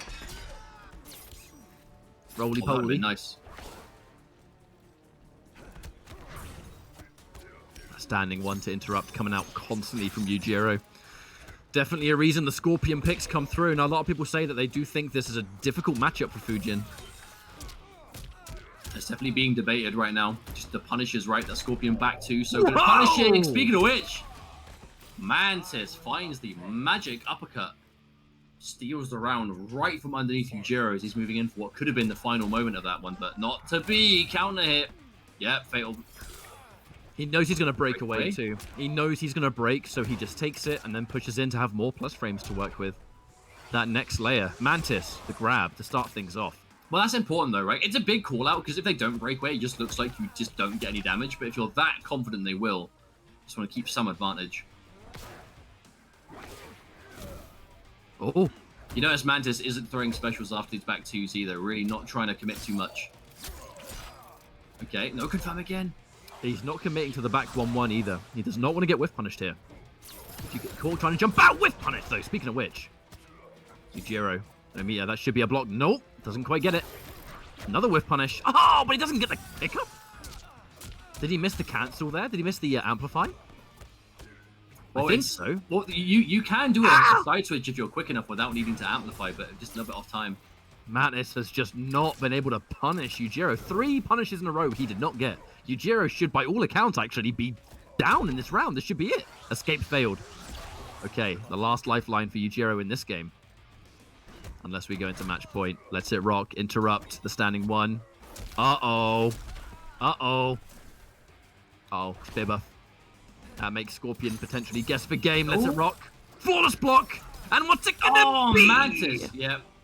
Mantis saw that and tried to go for a quick micro duck, but Yujiro just timed too well.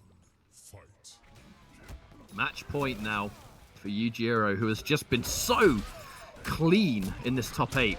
Restand, bit of a side switch situation. Mantis bringing us back into the mid screen. All right, escape failed, which means he's probably going to cash this out. Yes, he will. Yeah, already had it from before. There was no tech, so loads of bar too. He's got all 4 meters. Is Mantis going to reverse? I mean, the reverse sweep with how things have gone. This is a tall order. But this first game, I mean, that's one hell of a way to start. He's having to work all the way through for it, though. So much work to be done if he's going to make this comeback. Escape failed again. Mantis.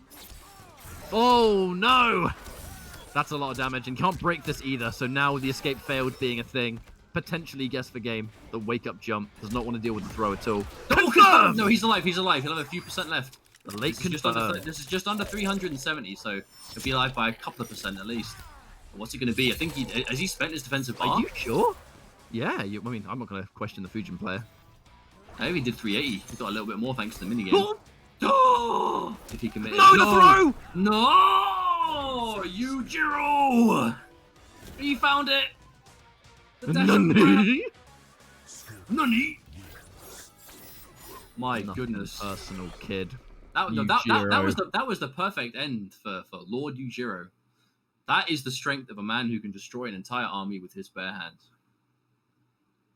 You don't get it. You'll get it eventually. One of these Only days. once per round, though. Yes. But what a play. That Scorpion looking clean. And we've seen, from Yujiro in this top 8 alone, we've seen the Liu Kang, we've seen the Scorpion today. We're yet to see the no-holds-barred Sonya, which is considered by many to be his real main character. But it just goes to show that sometimes it's really helpful to have those other picks as well for when you know they're going to work out. Scorpion in the hands of a good player, we're seeing in this top 8 alone, can be quite the force. As we have a Scorpion player now in top 4, who will be playing against Dat Pro Stunner. That's quite a match I'm looking forward to. 2 Scorpions in the top 4, actually. No, I was going to say, we have another Scorpion, and we're now going to go watch an MK Javier in winners finals against Serious Hitman. And this promises to be a really fast-paced match. We've said aggressive, we've said heavy-hitting match. This one is going to be all over the place. But I mean, because of just the ultimate matchup. You've got Reborn versus Thunderwave. I think this is going to be the most mobility-happy matchup we could possibly have in MK11. The question is, I mean, so both of these players are Combat League monsters. So I can assume they have fought before. So I can only assume if you play Combat League enough, you're going to bump into the same faces, always. The question is, A, if they do, who comes out on top more often? And if that's not a thing, who's going to be more prepared for the high-octane nature of how both of these players approach the game? Because they're going to be able to play at a fast pace, because they both do that anyway.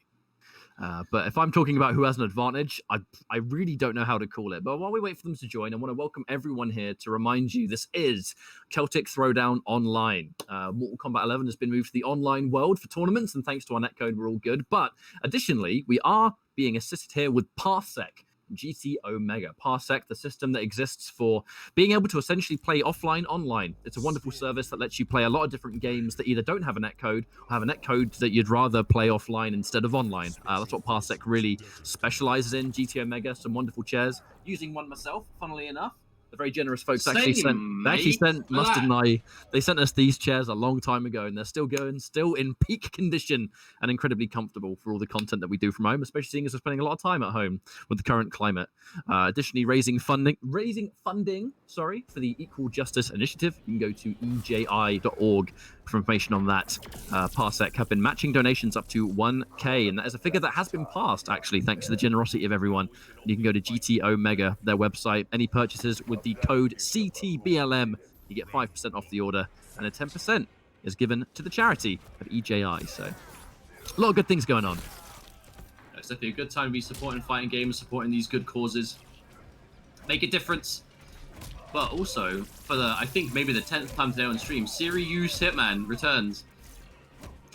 Sirius. The forbidden one. It was changed in his winners bracket match, so I can only assume that's just what his name is on Smash GG or something. I can only assume that's what it is. There you go. There it is. Yeah. Sirius Hitman. Now let's start this Series match. Is this winners finals? Now already we're seeing exactly what I'd expect. We are just trading blow for blow, cancels all over the place. Down one storm cell, absolutely. This is what we want. Finish it. Corner combo. Teleport for pressure. Hitman closing in. Another confirm. Javier in big trouble. The back one connects, but just letting the whole string rock. Another overhead. That's how he beats Stunner. Oh, hang on, though. Of the Russian. Here's the issue. He ended the first round with the overhead, so how's he going to start this one? Because he's still holding that KB. No! He actually hit it! This is the biggest damage combo he's about to get all day. Oh! That was insane. That was ridiculous, dude. And he went into the round with the launch. That's a thing? He just did 2-1 into interactable. I didn't know that worked on block. The knowledge. This has been quite the round from Serious Hitman. Ugh. Get down. Get down here. Oh! Absolute destruction on the side of Hitman. That was such a crazy round.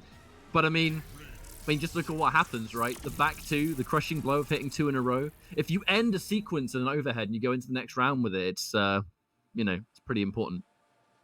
Wow, that was incredible, though. That was just... Hitman, he ended the first round with that overhead, and Javier did something unsafe in response, which is punished by the overhead.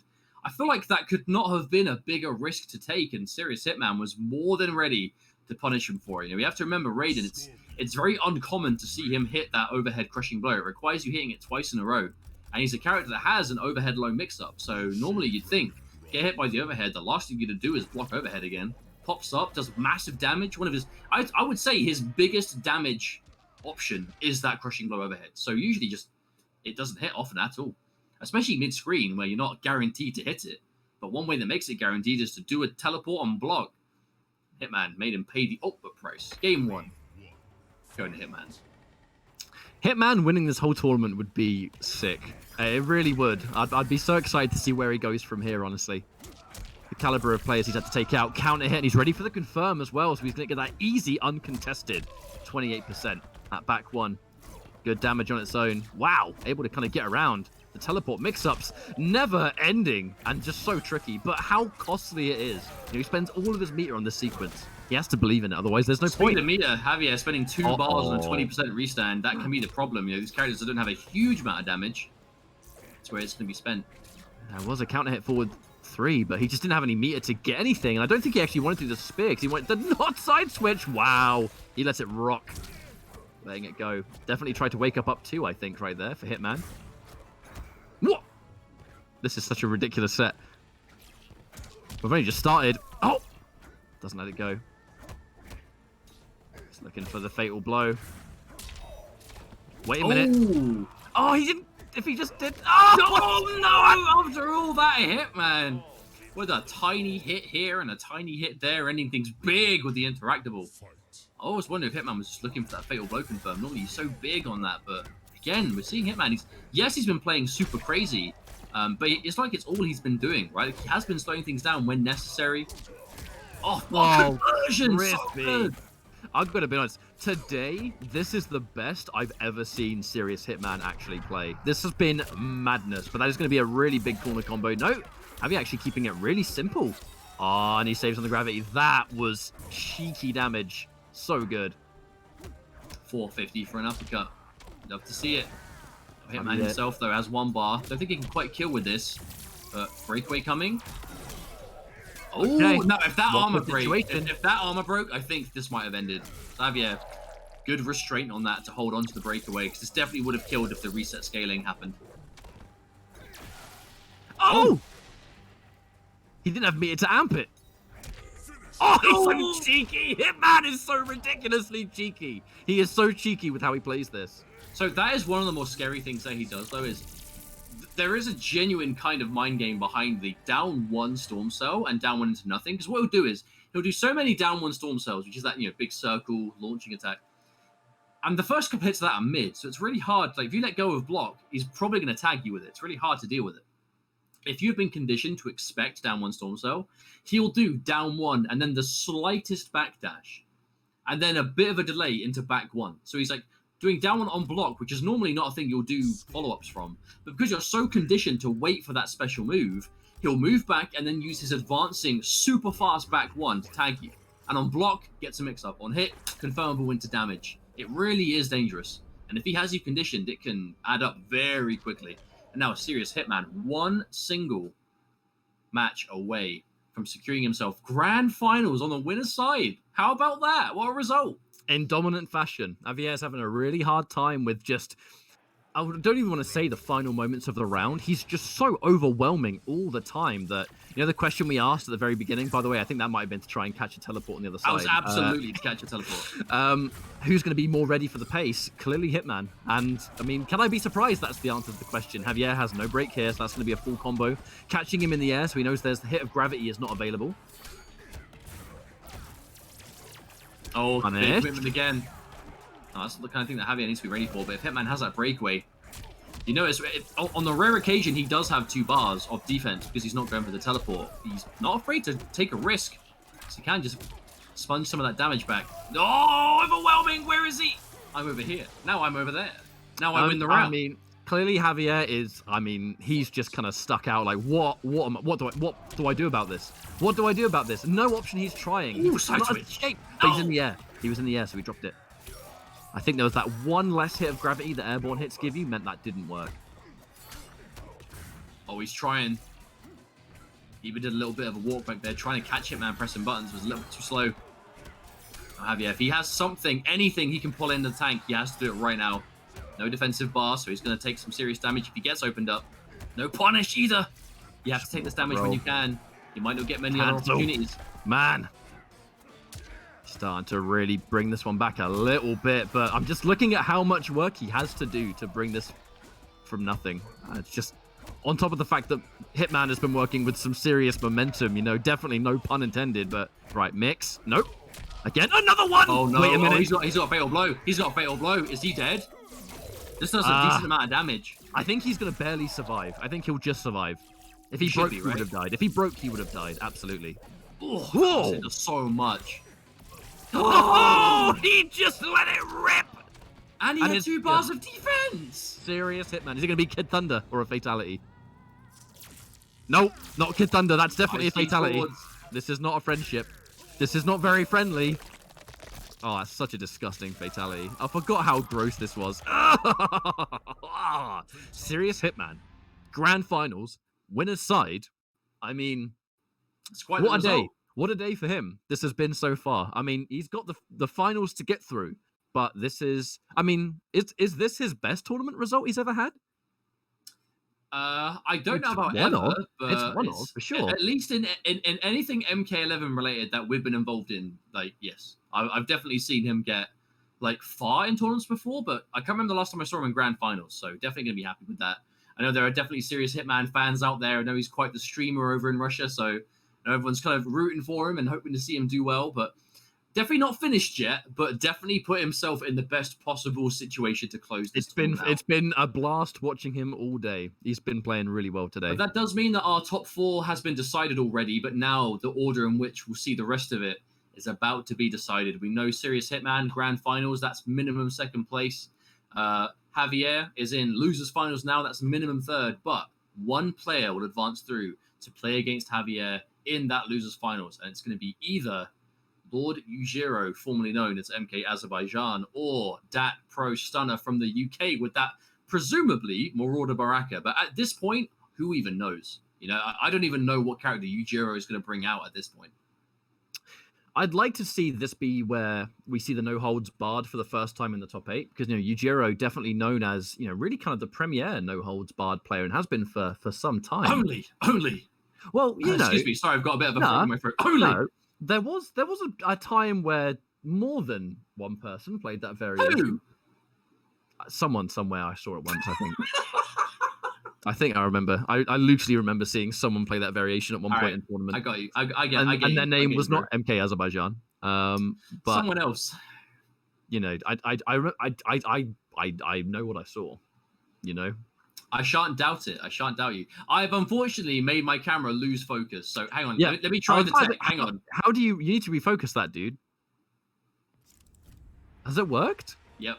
I don't know, man. You're still ugly to me. I can't tell the difference. Bro, we're twins. We'd look a bit different. these days. All right, I got A you, little- bro. That pro stun a with that little Marauder. bit. Now, okay, here is something that I was kind of maybe expecting here. Yujiro, Liu Kang. Now, this character definitely does okay against Marauder. You know, Liu Kang, definitely one of the stronger characters in the game right now. But Lohan really doesn't have to worry as much about Baraka generally. Very good kind of quick back movement, makes it quite easy to kind of, you know, get out of dodge and get out of like 1-1 range. But the big thing in the neutral, low fireball is a very big pain in the backside for Marauder to deal with. When done right anyway. Baraka can't really sit on a life lead the same way you could against other more aggressive picks. Now, okay, Yujiro starting off with just nothing but throws, really trying to establish that mind game early, and instant waiting for the anti-air. This is a very mind game heavy approach Yujiro's going for. He's establishing so many throws. Yeah, he is establishing so many throws. He wants to make Stunner as uncomfortable on the ground as possible now, so he can play around it later. Like, he is definitely sowing the seed of paranoia for these grabs for the rest of this best of 5. And what a round one it is to do just that, really, because Stunner, almost completely unlikely he was going to win that round. There was too much work, he had no resources. And, I mean, low fireball. We'll see how that really starts to apply here, if it even does need to. Stunner, incredibly patient, but the thing is, Yujiro, the way he uses Liu Kang, it's so fast. So snappy. Oh, He's playing this longer range game. I'm actually almost quite surprised to see him being so patient. He's not going to jump now. He knows he's going to get anti-aired. No commitment either, just did the round 1. Cheeky sweep. A lot of respect. Instant jump. And now Yujiro had to break that one. Getting hit by a jump in when you're against the corners Baraka is mad. Interrupt. Called out. Yep. Wait, that was a straight up punish. Cristana tried to leave it. Oh, speaking of it. No, this is why he plays for the one hit, because this happens. He cashes out the KB. That's now going to be an extra 10%. But Fatal Blow, you have to watch out for it. The Fatal Blow would actually have stopped the damage over time. Not that it would have mattered, but 1 round apiece. That is why Stunner plays as patient as he does. 1 hit is all he needs. You notice him there as well, trying to really keep you on the edge of that extended down 1. You know, if you want to try and counter poke, you're doing it at a range that you probably aren't going to reach him. No commitment again, Yujiro. Oh, no trip guard. But very close to getting it. Oh, the punish! Surely you have to breakaway, right? But he knows 30% and you're broken anyway. That's the Baraka effect. You break, but you don't feel particularly happy about it. Flawless block. Answering back. There's the low. Oh, he wants the punish so hard. He's dead. The He's game's dead. over. He's dead. Standing 4, down 1. 1-1-2. Oh, Baraka! Your damage is sick, mate. Sick. Now, one thing that Stunner was doing that we haven't mentioned yet, you'll notice with the non-stop knockdowns he got there, he was enforcing Oki, but never at point blank range. He was knocking you down and then staying at, not even like sweep, like I'd say like half of a step back, right? Just not point blank. He's standing outside of range because what is the most common Liu Kang wake up option? Standing 1-1-2, right? But he's standing at a range that the standing 1 will whiff and the 2 won't have time to come out because he can react to the standing 1 and boom, hit his own standing 1, right? So, like, you expect his high, so you punish with your own preemptively. Stunner, yeah, exactly. Stunner was sitting at the perfect range to take away that Liu Kang wake-up option. And if he did do it, Baraka damage to punish. So now Yujiro instantly going to this no-holds-barred, presumably. Yep, there it is, no-holds-barred Sonya. This is the favorite variation that Yujiro plays. Now, I've mentioned the versatility of the different characters, but Sonya really is where everything started, I think, for Yujiro. Not just in this game, but previous. But a bit more of a ranged focus, I think. You know, but and more of like a faster pace, I guess, is more right. It is this energy ring that is going to command the neutral more than Liu Kang would have. Not that Liu Kang would have done a bad job, but I mean, just look at the change. But a problem you will have with no holds barred though is if you really want to go for the biggest payout mix-ups, you have to make yourself unsafe, which is going to be dangerous with a character with A, less health than usual with Sonya, and B, you're against Baraka. So if you do make those mistakes, it's going to really bite you in the backside a lot harder than you normally would expect. But with a nice quick duck read, Jiro, a strong round number 1. Back near the corner, Jiro has to try very hard to get out of this situation. Up 3, flawless block again, back and forth. That's like 3 flawless blocks in like a 2-second span. I mean, players at this caliber, their flawless blocks have just gotten ridiculous, honestly. The knockdown just for that free damage, unbreakable 21%. And now it is going to be Stunner getting caught. But Yujiro was going to be a little bit reserved, I think, going Sonya, because Stunner does play an immaculately good Scorpion as well. And Scorpion versus Sonya is not a matchup that Sonya players particularly like. So this might be a game of back and forth switching, potentially. Unless one more jump like that happens. We see the breakaway? We do. Oh, no. Dead. Try to parry. You're dead. Oh, no. And let's not forget Sonya 950 health, so Baraka's going to hit even harder. Now, and all that started off a perfectly timed jump as well. I mean, one bar of amp is going to come back for Stunner before breakaway does for Yujiro, so you cannot afford to get hit. Oh no! Say goodbye to 50%. Say goodbye to 50%. He's got gutted. Yep. Exactly why I say 50, because it's 40 plus 10. Quick math. Oh no! Oh, that breakaway was crucial. This has been absolute dismantling so far. Oh my god! The missed punish at the end, Stunner. He put Yujiro in the corner once and only once, and it was all he needed. That was perfect corner control. Good lord. Is there a better Marauder Baraka out there right now? I don't think so. I don't think so. I strongly believe Stunner is the best Marauder player that we have in the world right now. I strongly believe. This last month of events Pro Stunner's been playing in, this online space, he really has just... Something about him has just clicked. You know what I mean? Like, it's so hard to describe. He's just figured something out about the way he plays this character, and it is gorgeous to watch. I feel similar. Like when I watch Stunner play Marauder, I feel the same way when I watch Bio play Kano. You know what I mean? It just feels right, doesn't it? Yeah, it just makes sense. No one has that kind of approach to the character. It really is crazy. 2-0 lead though. Ooh. I'm not going to count out the possibility of it, but I really thought this had a chance to go easy game 5, you know? I mean, maybe we still could, but Yujiro's stuck with Sonya. Yeah. No, but that's why I believe Yujiro, yeah, and that is sick. Expecting the extended low and getting the instant 21%, fantastic. And an understanding of the matchup, clearly. 21% for a single move, though, that's kind of nice. I haven't seen that counter hit in so long, I forgot how much it did. Nice trip guard, that's what we want. Now Yujiro, looks like Yujiro's being a little bit more aggressive now. Not quite just like relentless keep away, much more kind of like throw a projectile or two, just kind of establish that space, but then jump in to threaten with that extra kick. Ooh.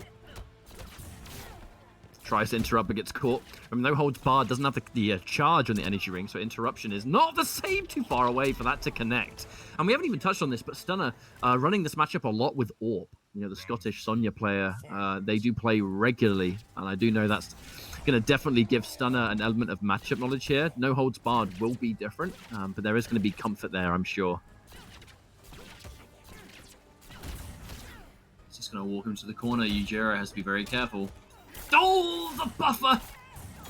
We haven't even really seen Stunner buffer that forward 4 much today. Yujiro still going for that reversal takedown. We saw him try that twice in the first game and it cost him the round, but still kind of sticking to that decision. Now this is where he wants to cannot let Stunner in at all. Nice anti-air. Here's the mix. Cheeky stuff. Short hop overhead or just empty low. Down 3. Love to see it. Oh, we definitely tried to block that. Or flawless block that, I should say. Doesn't commit.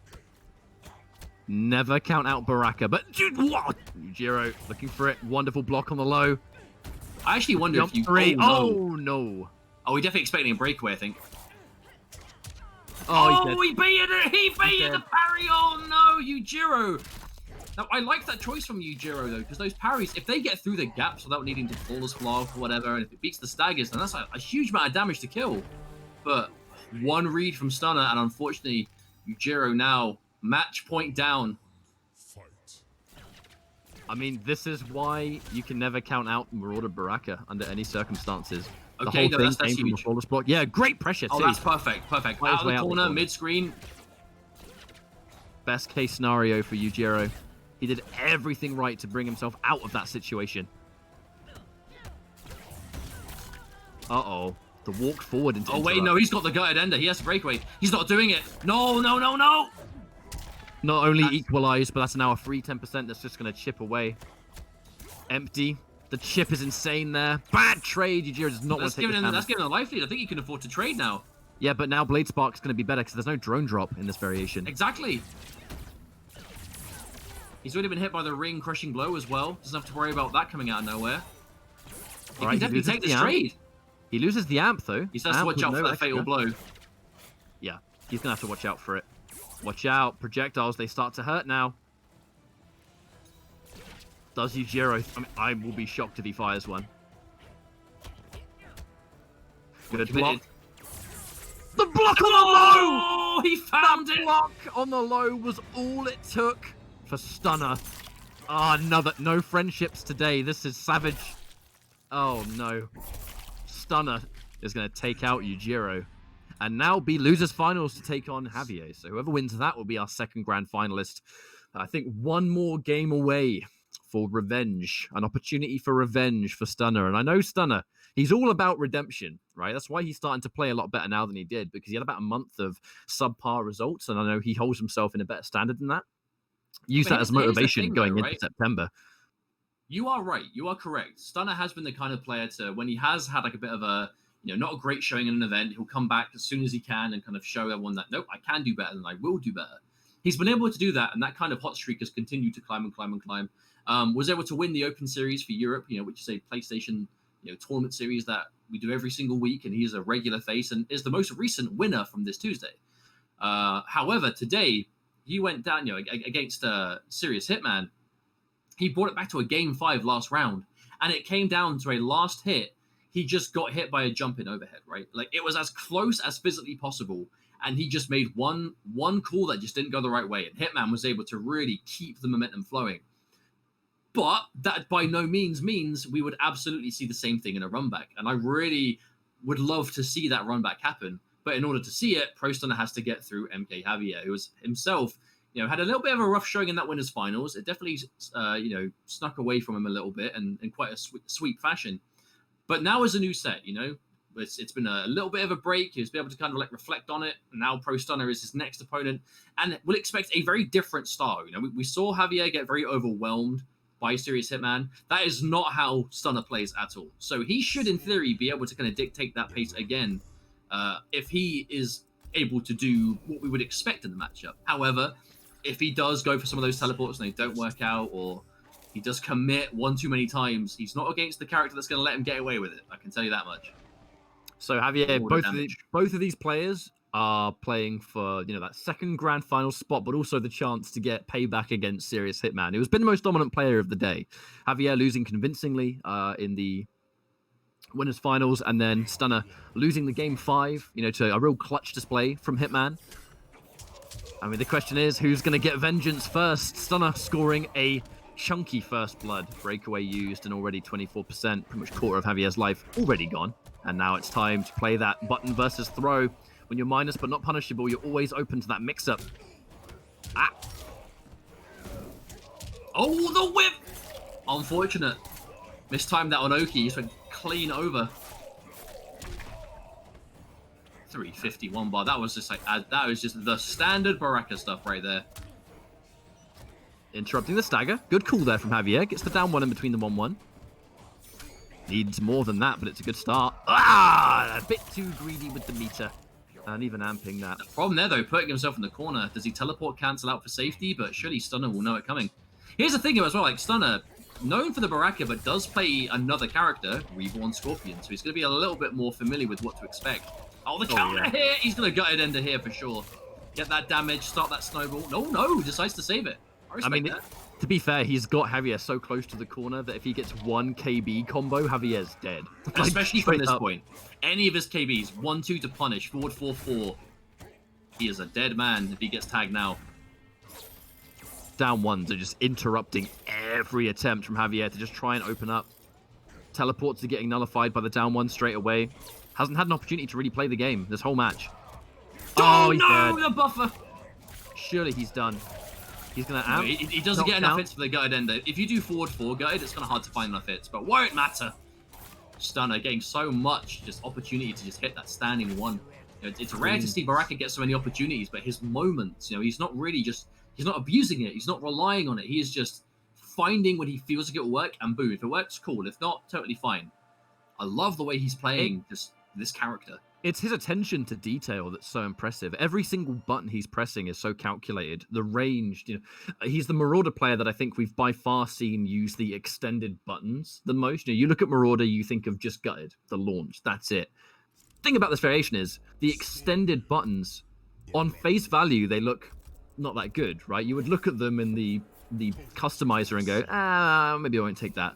But when you see it in a high level, the extra little bit of range you get on the jump-ins, the pokes, it just lets you be a bit more of a bully in things like the corner, the pushback. Yeah, Your neutral jumps become more scary. Like, it's good. You look at Baraka as a character and you think, what is one of his universal weaknesses? He doesn't have super fast mids, right? He has some, you know, some average speed mids, but nothing super fast.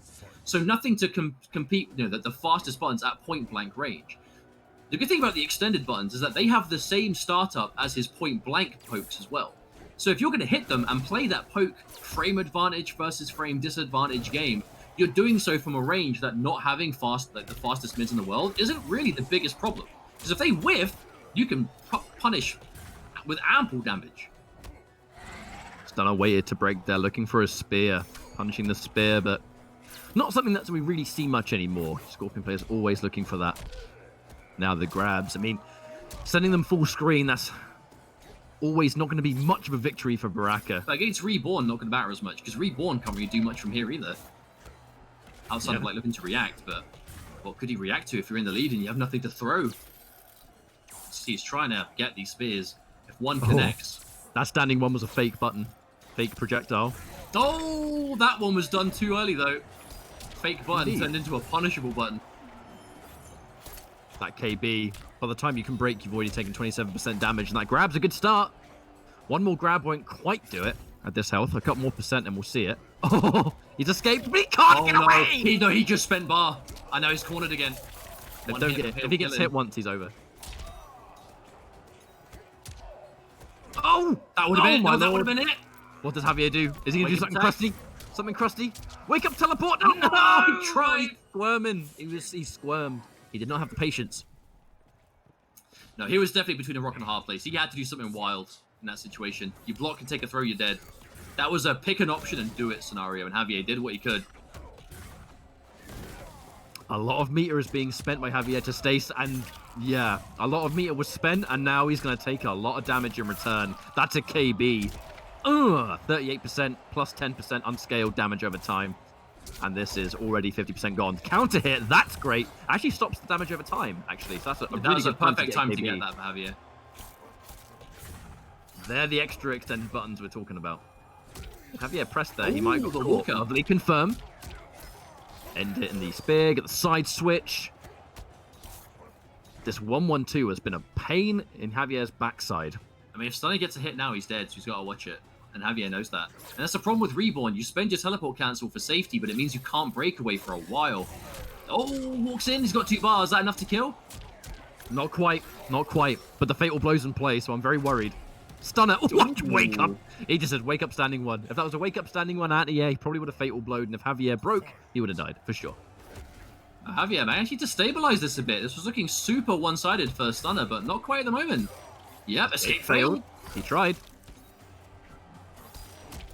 Oh, I think that was a flawless block attempt on the jump in right there. He just ate the full one, and he's having to get caught out. Javier, perfect position. He still has the crushing blow throw ready to go.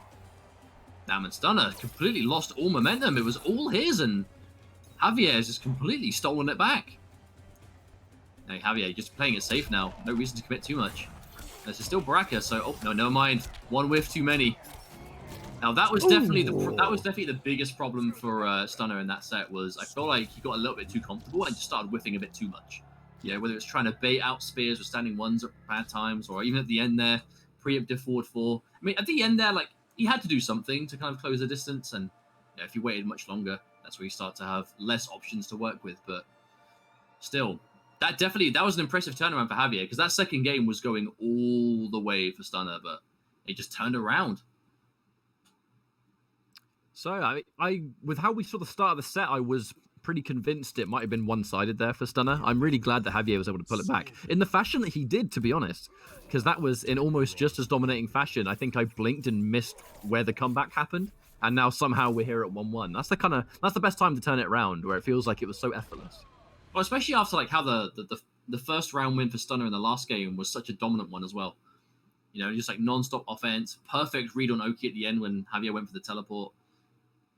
I almost feel like, how could that have turned around? But it can happen, you know. This is MK11. Now, starting the game off big, but using some of that bar just to build the space. It really says a lot for where Javier wants to live. He does not want to be point blank. That's where Stunner wants to be. That's where Javier's like, you know what, I'd rather not. No, thank you. Ow! Oh, but he spent the cancel at the beginning, so it's gone. A lot of damage already dealt. And again, these anti-air stunning ones attempted from Stunner, but these jump kicks from Scorpion, perfect time from Javier to just stuff them completely. I like that Javier didn't actually amp his teleport either. He knew Stunner would break that. But 2 touches, and now you're on Fatal Blow territory. Oh no, the counter poke. He actually has the amp. It builds up just in time. The meaty down one on wake up. Oh no! God. Ugly, oh, ugly, chop ugly. chop counter poke. You hate to see it, but so just difficult to deal with in that heat at the moment. You need to show a lot of restraint to not bite in those situations. But a lovely catch. But when you see Stunner doing repeated, oh no, when you see Stunner doing repeated pokes on block, it makes you think, right, I'm gonna start taking my turn. And the second you do, that's when he hits you with it. It looks like all momentum that Javier might have built up is completely gone now. The meaty down one. Stunner is expecting Javier to squirm out of things on defense. The forward 4-4 gets him out of harm's way. Javier, what do you do? Can't whiff punish again. Ranged buttons. Man, Stunner sticking buttons out for days, and Javier not really able to answer back so far. He has got a breakaway. But now, does he save the breakaway or does he spend it on a cancel? He has to make a decision.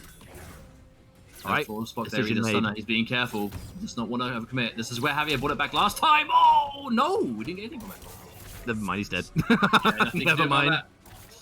One more game. Receiving chip damage for what it is. Yeah, one more game and Stunner's going to move into grand finals. The thing is, I pointed it out before. I was like, when he was within about 20% health left and you're reborn, do you cancel a teleport or do you save for breakaway? And he chose to cancel the teleport and immediately got hit and couldn't break. So that was you got to make these hard decisions against someone like Baraka. Do you become a bit more limited because you can't cancel your telly, or do you want that insurance policy that means, you know, he has to hit me twice, not once? There's a lot of faith in those decisions. We've all seen how much of a difference it can make when you're against a character like Baraka, and it's like, do you want to save that bar or not? But the thing is about Marauder, even if you save bar for a breakaway, he still has the option to do good into just an uppercut. And if you do breakaway, you're losing the bar anyway, and then you're taking like 300 damage. You know, like you're still taking a ton from it. Now, Javier, on the topic of that, considering a change, we did see his Sub-Zero in winner's side of the bracket. We did actually, yeah. I've forgotten I'd seen that, to be honest. I'm so used to him playing almost only Scorpion. It was against B-Boy, if I remember right. It was against B-Boy, I think. But he's considering to change completely. Okay, Joker, this would be quite the change. Fair enough. But what variation? Because Clown Prince, the low shot, is going to be good for beating Blade Spark. You can contest with range. Joker would not be a bad shout, actually. Okay, it's going to be Joker. We did see that Pro Stunner versus Law Corridor, though, so clearly very comfortable in the Joker matchup. We saw that less than a week ago, actually, this last Tuesday. Open series. It's very different. It's very different to Scorpion is the big thing. Very different matchup, indeed. And especially because it's Clown Prince as well, so it's the more kind of like, not projectile heavy, but it does have that strong projectile. It's much more kind of built around that, and the neutral that comes with it. Because Joker, a very powerful character indeed, but mainly because they use universal options. Just you add anything to them and you're going to be stronger. And you've seen Stunner go for a lot of these jumps, because if you jump over that low shot, that's where you can punish. But if you don't jump, you have to block the whole thing. But it is Clown Prince. Clown Prince specifically picked for that low projectile. The ability to go under a lot of, you know, normal high projectiles makes it pretty dangerous. Considering on hit, the damage is kind of insane. And it's all unbreakable, which is even more useful. You ever wanted a full screen Aquaman Trident Rush? Well, check out Clown Prince, basically. Oh, Stunner cornered himself, though. That's not what he wanted. But that forward 4, we've seen the forward 4 is a great answer for the close range. Those back forward 4s that Joker likes to go for. Actually, not so prominent in Clown Prince. It's more of an Ace of Knaves counter. Javier's done so many dash-up grabs. I wonder if that's him just trying to establish the threat of dash-up mid for that forward 1. We saw him try it. Okay, what's it going to be? Back-to-back 3 in a row? But now it's guess for game. Guess for the round. Oh, he did not want to get thrown 4 times in a row. He did not want to get thrown. And Stunner going in for a safer option of the 1-1. Match point now. Lad from the UK looking to try and take that grand finals, the opportunity for revenge. Has to get through this one round of Javier's Joker. Oh, that forward 2. More of a plus frame situation, more than damage. Oh, wow, good catch. All right. Build up that crushing blow. I don't think he was able to get one of those in round 1, so he needs to get them now while he can, or he's going to run out of time to build up that KB. But especially if he's alternating the bar spent on the box as well. Another throw. The throws from Stunner have been so calculated. He knows when you want to respect. So like Stunner, he's the kind of player that would normally try and flawless block that low. Flawless block the first shot, and the amp does pretty much no chip. You have to flawless block that low to save the damage. Javier, keeping it simple. Push back. Cheeky overhead. Oh, that's a confirm too. Clean 21%, and the bar's gone. Javier now 1 bar of Amplify left. But this time, surely Stunner can afford to go to this Blade Spark trading game though, right? Yep. Depends on the low, but definitely. But I don't think he wants to. Oh, he expects Stunner to press. But this is Stunner we're talking about. This man don't press. This man does not press. Javier cannot fire. Javier's going to have to watch out. There's interactable. Oh, didn't throw it down enough. He didn't throw it. Oh, what? The escape failed. Oh, time's ticking. Oh, no, he's just connected. Just connected before that last bullet. Because if the time was going, that even though Stunner had a little bit of a lead, that wouldn't have been a safe way to sit on it. That Pro Stunner manages to find the perfect trade, and with a percentage of health left, is able to bring it back and get that grand final spot where the run back against Serious Hitman is going to be our grand finals. We started the top 8 with it. We're going to end the top 8 with it. I am very excited to see how this goes.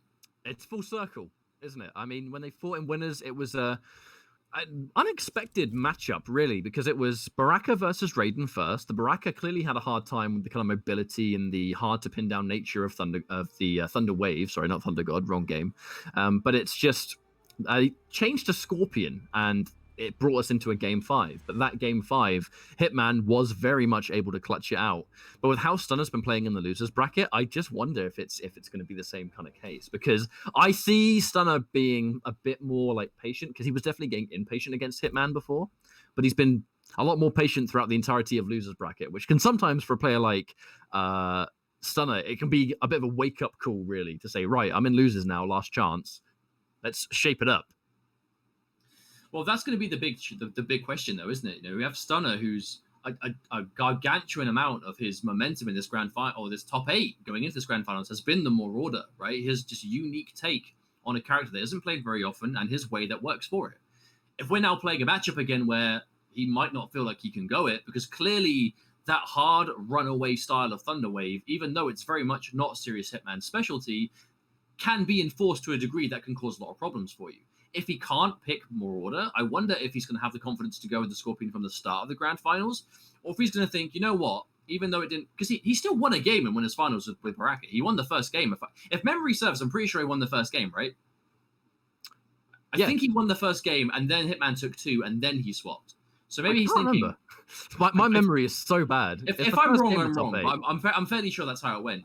So maybe he'll be. I think it depends on whether he starts. If he starts with Baraka, I think that's going to be it for him. But if he starts with Scorpion, he'll just think, look, what's it going to work out? Is going to be the one. But does he do it? It looks like he's still thinking. He's still considering it. Well, yeah, Hitman, that's it. So the thing is, this matchup was really good for Hitman. He played it extremely well. The first game where he was trying to play a fast pace didn't work. So Hitman massively slowed the pace down. Not something that you see him do often, actually, but he did it. And it worked wonders. Forced the Scorpion change. So Stunner, I assume he's just going to be more patient now. I feel that's the adaptation here. I think it's not Scorpion, it's just play Baraka differently. But Grand Finals, remember, Stunner has to reset this bracket.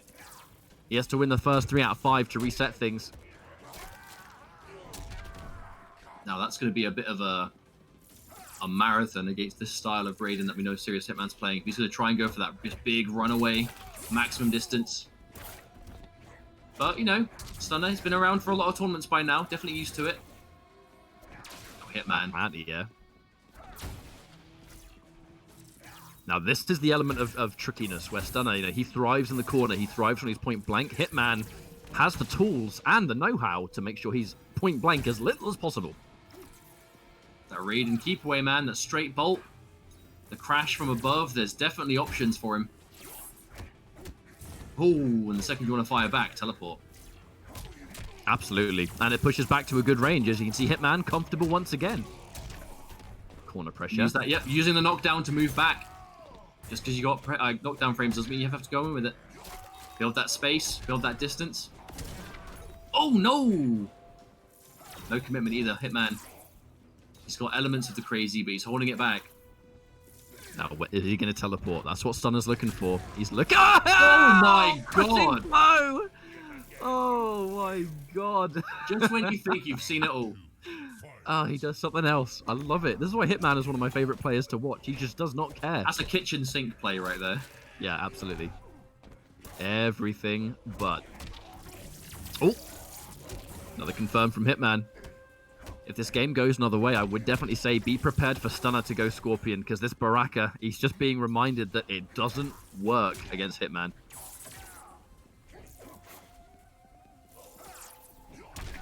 Hitman, now, still in charge, I think, even though it's back to the corner. The teleport to get out of dodge, I mean, that's what it all comes down to. And as you said, Raiden, one of the few characters that can do the long-range teleport, and only costs 1 bar of defense, so even if you aren't right on the money, by the time you get touched, you're probably going to have it back again. Oh, okay. Spend it. Yes, we do. That's going to tick down to Magic Pixel from this health. Down 3 into down 1. Hitman, really, I mean, he had to fight for his life there. If he accepted anything on block, he would have died. He had to press a button. You see that gutted ender as well, Stunner. That's why he holds the gutted crushing blow in such a high regard, because that is the most important. But bringing it back. Oh, here it is. Yeah. Hitman, he's letting out the crazy stuff. The down 1 into Storm Cell, the first time he's done it all set long. Oh, but when he does, look at the momentum that he's been able to give himself. Little overhead. Not damage, but it wasn't knocked down into ability to at least push back to mid-screen. But with the teleport in play, it just means that Hitman, he's getting hit, but he's just taking no damage. Whiff punish. Oh, the whiff punish, yep. Didn't get the gutted off it, though. Maybe not as confident. The duck. Oh, just connected. Teleport. And yeah, there's the next layer. Teleport is likely, but he jumps in. He knows you're looking for it. There's that counter poke. He spends it just to make it last even longer. And he's fishing. Fishing for the end. Looking for this. The grab. Hitman. Watch it. We know he had the crushing blow. How long did he have that? I completely missed when did he even build that? I don't know. I have no idea. That must have been round 1, right? Like early round 1. I completely missed it. I did not see when he got that, but I did. I don't remember when he even got the escape failed. Still though, game 1 to Pro Stunner. Now, I think you called it correct when you said we're probably going to see him being a little more patient, a little bit more expecting of specific answers. But as we've seen from Hitman, it's dangerous to do that, but it can work out. But the reason it's dangerous is because you think you're waiting for something, because like, right, he's shown me everything he has, so if I just wait and punish, I'll be okay. Then he does something completely different. You know, whether it's like instant jump 2 into late cancel into the electric fly to beat the anti-air button, turned into the, the crushing blow because he was far enough away on whiff. I've never seen that before. Dangerous. Yeah. I mean, it's Hitman, his ability to do more things that we haven't seen before as well. You always think you've seen everything with Hitman, and then another tournament and then you haven't. And then you see jump into interactable, into almost hitting the floor, into Superman, which triggers the crushing blow because he's airborne. And it's like, okay, fair enough. That's another one it's added to the list. That's going in the book of grudges. You know, Hitman does a lot of those back 1-2s by themselves. Doesn't really commit to the grab ender until it's like, you know, end of tournament, end of set kind of pressure. Yeah, to create the extra layer. Well, against a character like Baraka, you have to be careful because you've got so many crushing blows you can punish it with. 1-2-2, uppercut, 4-4-4. Oh, that's savage. Oh, and he tries to challenge on wake up. He might actually be dead. Be dead if he spends the gutted KB. Oh no, he just put it back. The thing is, I fear the breakaway kind of did Stunner a favor because you've broken and he's now saved the crushing blow, and now you're back. If he teleports, it's the unsafe version. That's which is why he did the Superman. That. Smarter corner escape, yeah, safer option. He's waiting for the teleport, so I'm going to Superman. And what's Baraka going to do? Run after you? Or is he going to dash with his arms by his side? What's he going to do? Wave dash?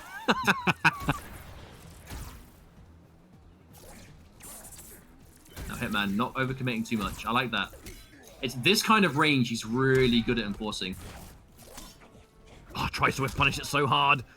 An overhead that I think Stunner, he's not going to be super like unhappy getting hit by that overhead because it just does no damage. Oh no! Oh no! Say goodbye to 60%. Maybe he's still got gutted. At least. Oh, At he least. does. That's 60%. Ugh. I mean, if we're being individual 62. Whoa! But can Hitman win the round off the back of this? Oh, punish the roll.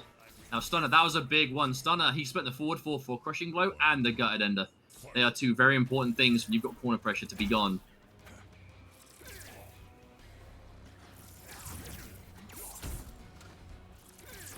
Now, this is what Stunner needs to do. He cannot let Stunner get anywhere near him.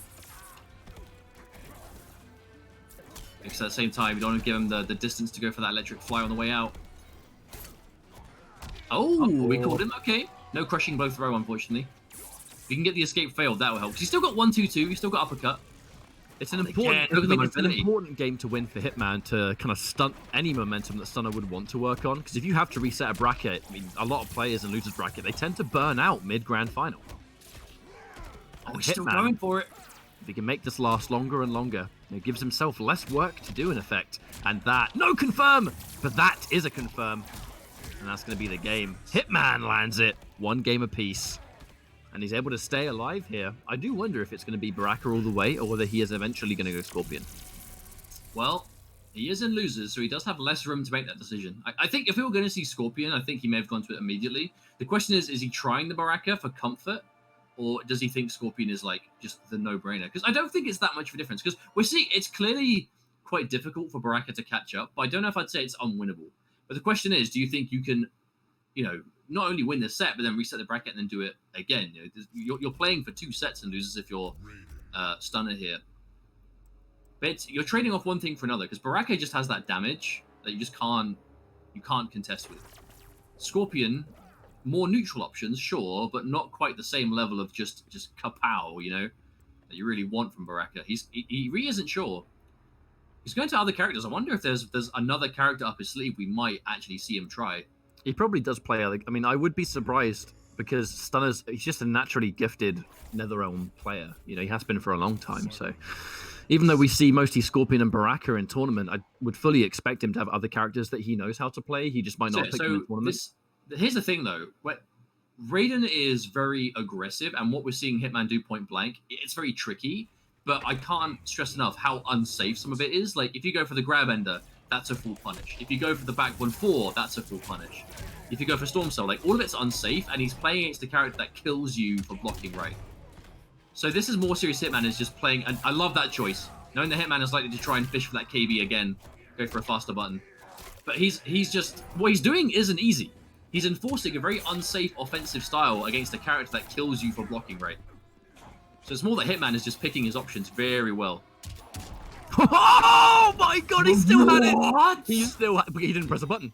He didn't press a button and he still had it saved. I have never seen someone hold that Raiden overhead KB for that long.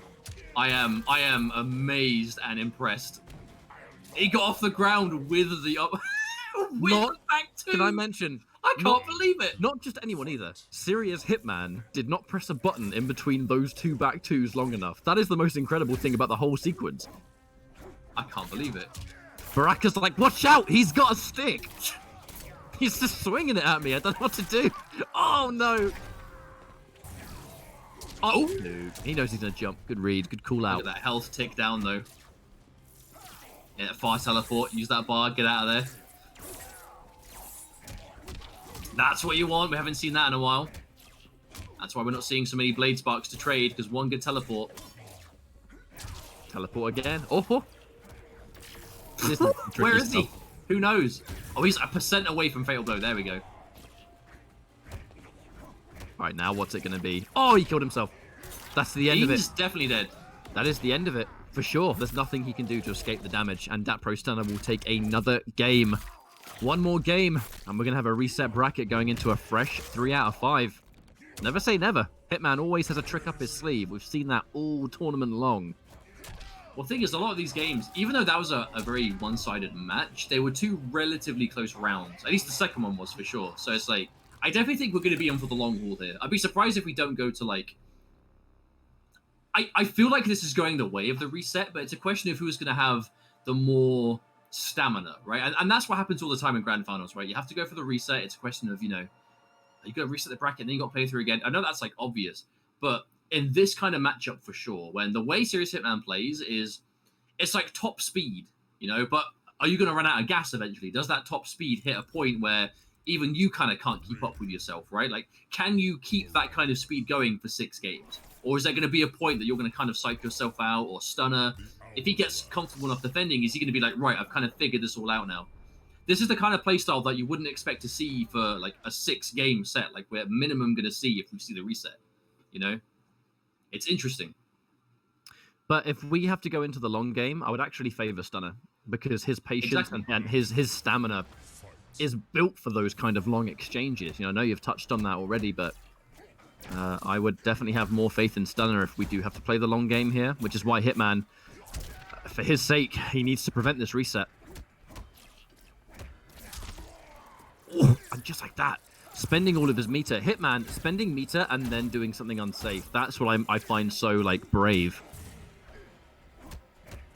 Against Baraka, of all characters, no easy feat to avoid being punished the way he has, yeah. Because he's avoiding getting punished, because his choice, his decision-making is immaculate. It's why the unsafe bit is the bit that hits, and that's the thing. Like that back 1-4, that big overhead kick, actually is punishable on block, I believe. And if that's the one hit, because it's an overhead, and you're not normally used to having to stand up there. Empty jump. Ooh, that empty jump. It's been working on Hitman a lot with the throws. So many players content just taking these grabs for now. But only for now! Because now, can he even get out? What's it? Oh, he tries wake up buttons to no avail. Hitman's going to take a round, and this is a pivotal round to try and win. You want to bring yourself into a Game 5 pre-reset. This is his best scenario to not burn out in the middle of the finals. Because this style of play, it's not. I actually feel like the longer the set goes on, the less we're seeing Hitman go for such a relentless keep away game. Because obviously right now, he's moving back, but it's not quite as relentless as it was earlier on in the set. There's one projectile here, big jump in, not spending the guide, he's saving it.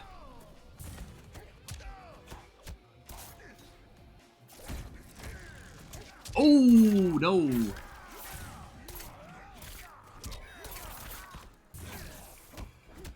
I like that choice to wake up as well. That's something that Stunner does. He crossed up. He's done. He just built that bar back too, because he saved all the crushing blows. We're going into this. This could be reset point. This is reset point for that Pro Stunner. I'm looking at the position. Not an amazing trade either way. Hitman teleports out the corner. I mean, that's objective number 1. At the very least, he can't, but at least he's out of the corner. Stunner. He's hungry for that reset. It's part 1 of revenge, but losers bracket, he has to reset first if he's going to win this tournament. All right, what's it going to be? Cheeky little sweep, the wake-up roll, meter spent. Hitman nearly got caught. That would have been big damage. Oh, nice, the reverse. Yep, so good, so good. Clutch. Cat right there. Yeah, that was a clutch up 2 there. Hitman staying alive in the set with something like that. I mean, that's one way to stay alive. He's also keeping the range. He's giving his defensive bar time to come back. So if he does do something a bit crazy, he can break away, but... Oh, he's teleported close. He's looking for it. I think he wants something big here. He hasn't got offensive bar, though. His own damage isn't kind of too much. Oh, he low profiled the chop chop. You do not see that every day. It's that weird Raiden down 3. Think about Hitman. Hitman, bet the reset on that. Tries to convert. Stunner. Can't quite find it. Again. Doesn't quite believe in his forward fours. He's falling short. And now with the fatal blow in play, Raiden does a lot of damage. Oh, that could have been it! But he didn't believe. This is where it could come apart. Oh, what? What is he doing? I wonder if that was. I wonder if he read a teleport. He must have done. What is this? What is this? No, the timer! The timer! Oh, Hitman, no! Hitman, what happened? Dude, he had that win guaranteed. He just had to block. What happened? That is the most bizarre way to reset the bracket, and now we return to 0-0. I don't know how that happened. How? Please explain to me what happened there. I don't know. So let's try and break that down piece by piece. Just the neutral fatal blow, and then it missed. Scoop, scoop, scoop, and then okay. So the fatal blow I think was on a read of a teleport. The uppercut, I don't know what that was about. But Hitman, he had a decent lead, right? He just had to block. He just had to block the chip, and he could survive. I don't know. Regardless, we're moving on. We've reset. We are 0-0 once again. The future is now. Serious Hitman now is in loser's bracket himself. That persona has dragged him down. Part 1 of revenge. Part 2 is the tournament victory. Well, that's it. By no means are we done. Hitman can absolutely still do this. Absolutely. Hitman could 3-0 this for all we know. That could have unlocked the Super Saiyan mode. You know what I mean? But a common issue that really plagues Serious Hitman, the one glaring weakness in his game plan is that he just doesn't really hit confirm. If he hit confirm these buttons, he would be like even more scary than he is now, because he's already the most unpredictable Raiden in the world, in my opinion. No one plays Raiden like him. He is a unique specimen. He confirms, if he's looking for back one and he hits that back one, he will look to confirm. But if it's back one as a part of his like crazy offense, that's when he's not going to be confirming it, and that's when he kind of needs to be to really maximize it. I mean, that's where it's the trickiest and has the highest chance. Back-to-back Storm Cell. He knows you're going to try and find it. Dangerous though. If this many games in, it worked, but I don't know. But that's Hitman all over. If it wins the game, it can lose the game, and he'll take that risk. He is fearless. Whoa! Oh, he just need him out of the fatal blow. That's a perfect way to kind of seize it back though. Stunner. He tried a raw fatal blow on a read, but armor wasn't there in time. The important thing is we're seeing after the reset, Serious Hitman is by no means letting it change how he's been playing. He's absolutely not ashamed to just continue just this ruthless speed. And now knocked down into more pressure. Oh, and he tries to do wake up 1-2-1. I mean, that counter hit would have pushed him out to a safe distance. And the back-to-back pokes is now starting to really hurt. Does the exact same thing. Shreds him up. Blender's turned on. And now it's going to be... Teleport out or dive? There it is. Teleport. I mean, he has the meter to do it this time round. Oh, but then he dashed in. Uh-oh. Oh, dear. Can't get an ender, not enough hits. Oh, never mind. Enough. Never mind. Just 45%. 45% catch. Ridiculous. Confirmed. Okay, yeah. Lovely. The overhead.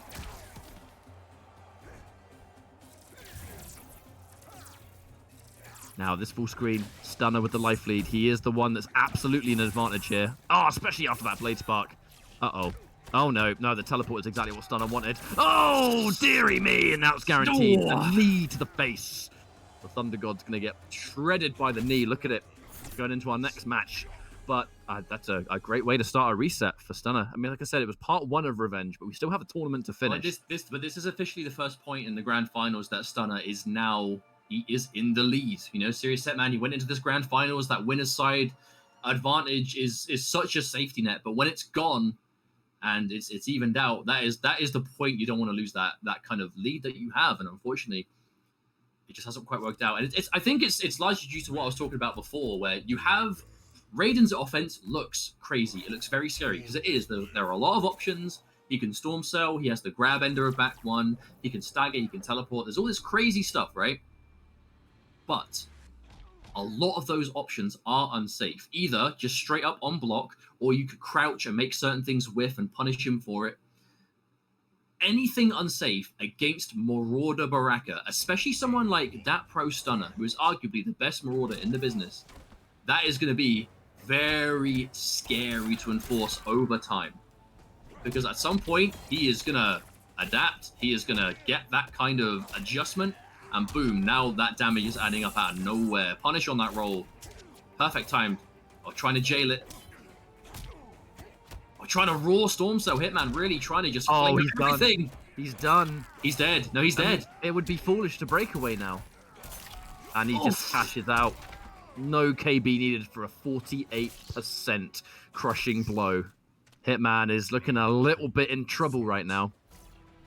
More and more momentum. Just do it. Under no circumstances do you stay in that corner. I would say, if he didn't teleport himself back in, he must be looking for something big here. The problem is, look for something big by putting yourself in the corner, but Baraka, everything is big. That's what Marauder does. Oh. There we go. Yeah, the back walk. And the back throw, trying to get that escape fail, crushing blow throw. Now, this is much more of what Hitman needs to do, right? Hit and run. Go in, get the hit, teleport away, establish some projectiles. I really want to see, I mean, to be honest, I want to see Hitman do what was working when he beat Stunner in Winners. The slightly more slow play. I actually wonder that, the more the pressure is adding up, the more he's kind of going back into the old style, which works against everyone. It's how he got this far, but I mean, this is his comfort zone, against absolutely. And he's winning this round, so it's definitely not all bad by any means. I look at the life lead and I ignore it when it's Marauder. It's got Fatal Blow also. Exactly. This is what he needs. This is what he needs. It's almost like he heard me. Going back to what was working out for him. I know he's going back to this. Uh-oh. Oh, no. Oh, no, no, no, no, no, no, no. No. No, no, no. Hitman, what do you do? What's it? Oh, he's dead. Oh my God. Stunner. Okay, so the reason that worked was Pro Stunner. He did a jump kick at a certain height in the air, right? So jump kicks in this game, the lower to the ground they are, the more plus they are. If you do a jump kick quite high, they're not going to be punishable, but they will be minus on block. If you're minus on block, your opponent's probably going to try and take their turn. What's the fastest button to take your turn with? Down 1. So Stunner did an intentionally high jump kick to make himself negative enough that Hitman going for his down 1 was an attractive answer. So he flawless blocked on his own offense because he knew that poke was going to be there. Also, that remember, was Galaxy Brain flawless block. If you flawless block a poke, you can't special cancel it either. So even if Hitman did down 1 Storm Cell, there would be no Storm Cell if you've flawless blocked it. So and that was a prime opportunity to down 1 Storm Cell right there. Prime opportunity. And now that Pro Stunner 2-0 in the lead. Is tempting a 3-0 sweep after the reset. What a turnaround this would be. This is kind of what I'm saying, that the second the player in loser's bracket resets that bracket, they gain uncontestable momentum because they have just taken a set off you and you've now gone straight back to the even Steven situation and they're feeling, no doubt, better than you are because they won and you just lost. And now you've got to play again. Oh no. Hitman, he's spending so much meter on this and getting hit anyway. Oh, that's good. I respect that. I respect that. No bar to get anything else from it, though. Oh, another catch. He knows the Hitman's going to press button. He's just getting caught by every single button that Stunner is sticking out here. Wake up down 3 because the jumping's going to whiff. This chip damage is starting to add up massively. Can't really afford to play the long game now because he does not have a life lead and he falls right into his hands and teleports himself into the corner. Tournament point. Revenge is nearly complete for Pro Stunner. If we're going to see the return from Hitman, it is now or never. He went from that Grand Finals winner's side, the full comeback from Pro Stunner, resetting the bracket. Now 2-0 and a round down Hitman. Oh, he's just kicking him into the corner. Kicking the crap out of this man. Oh no. Oh, he didn't spend it? He didn't KB? That is surprising. I think that is very surprising. Surely he saved it. He wants to finish the surely tournament. You do something to get the breakaway out of him, and then you go in for the grand finale. Kind of crazy to say all it takes is 1 corner combo at this health for Hitman to be almost dead. There's Baraka for you. That's the Marauder effect. There's the throw. Oh, Hitman, he has a bit of a lead. That's enough. Oh no. No. Oh, the buffer. The Part buffer. one. Guide Part one ender, of it. surely. Oh no, he's still playing it safe. Not close enough. Not close enough. All right, he's teleported out. And that fatal blow is there for Hitman. Oh! No! Oh, I don't know. One more. What? One more. The boot. Oh my lord. Hitman has a fatal blow. Wait a minute, he's got a fatal blow. Oh no! And he had him on the way up. On the way up. That pro stunner with the full return from loser's bracket gets the run back of the day. And oh my goodness, the disrespect. Just to say GG's in a less than sportsmanlike manner. What a win. Less than polite manner is definitely the play for that. The tournament's going to be over though. It's going to be that pro stunner taking the title and winning Celtic Throwdown online. Yes. Celtic Throwdown 2020 online edition. Dat Pro Stunner from the UK secures the biggest dub of the day. GG's Dat Pro Stunner. Thank you for that Marauder Baraka masterclass. And of course, massive GG's as well to Serious Hitman. Very fun player to watch. One of the most entertaining Raidens out there. Absolutely getting that second place. And yeah, that was a good finals. That was a grand finals that I don't think we could have asked for better, really. And to see Marauder do well continues to be exciting. This very underrepresented character in the hands of a true master like that Pro Stunner. Very impressive, and GG's all round. I had a good time, and hopefully those of you watching at home did as well. And I mean, shout outs to all the hardworking guys behind the scenes, making this show work. AJ and the Celtic Throwdown team putting this together. Shout outs to everyone that's doing all of the other games that have been happening throughout the course of Celtic Throwdown Online. Shout outs to the co-commentators that have been a part of Mortal Kombat 11 today. You've been fantastic, and sharing the load with us is always appreciated because there's a lot of upcoming commentary talent in the European scene that I think are definitely worth looking out for. But it's been a fun day. Celtic Throwdown. I'm glad to see that the team have been able to bring this online so that we can all still come together, enjoy a tournament, enjoy some Mortal Kombat, GT Omega Racing with the assistance and the support that they give to a lot of UK fighting game tournaments actually. Because the GT Omega have actually supported us before with Hyper Combo, so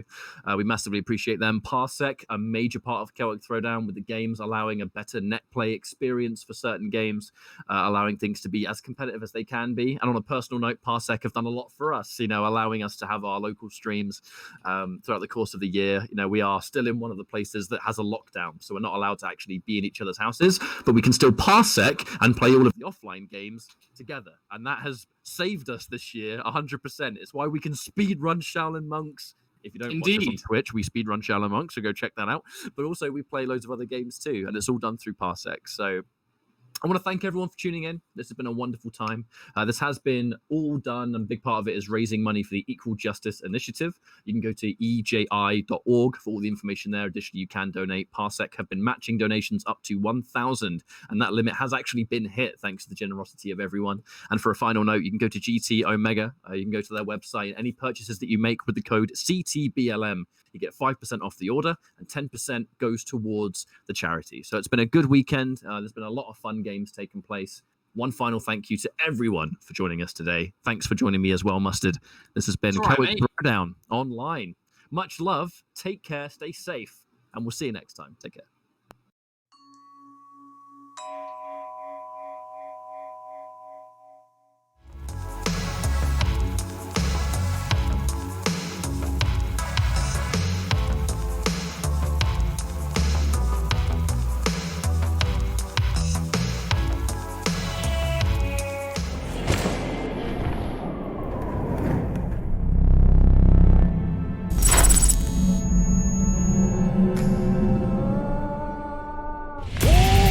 GT Omega. Stay ahead of the game.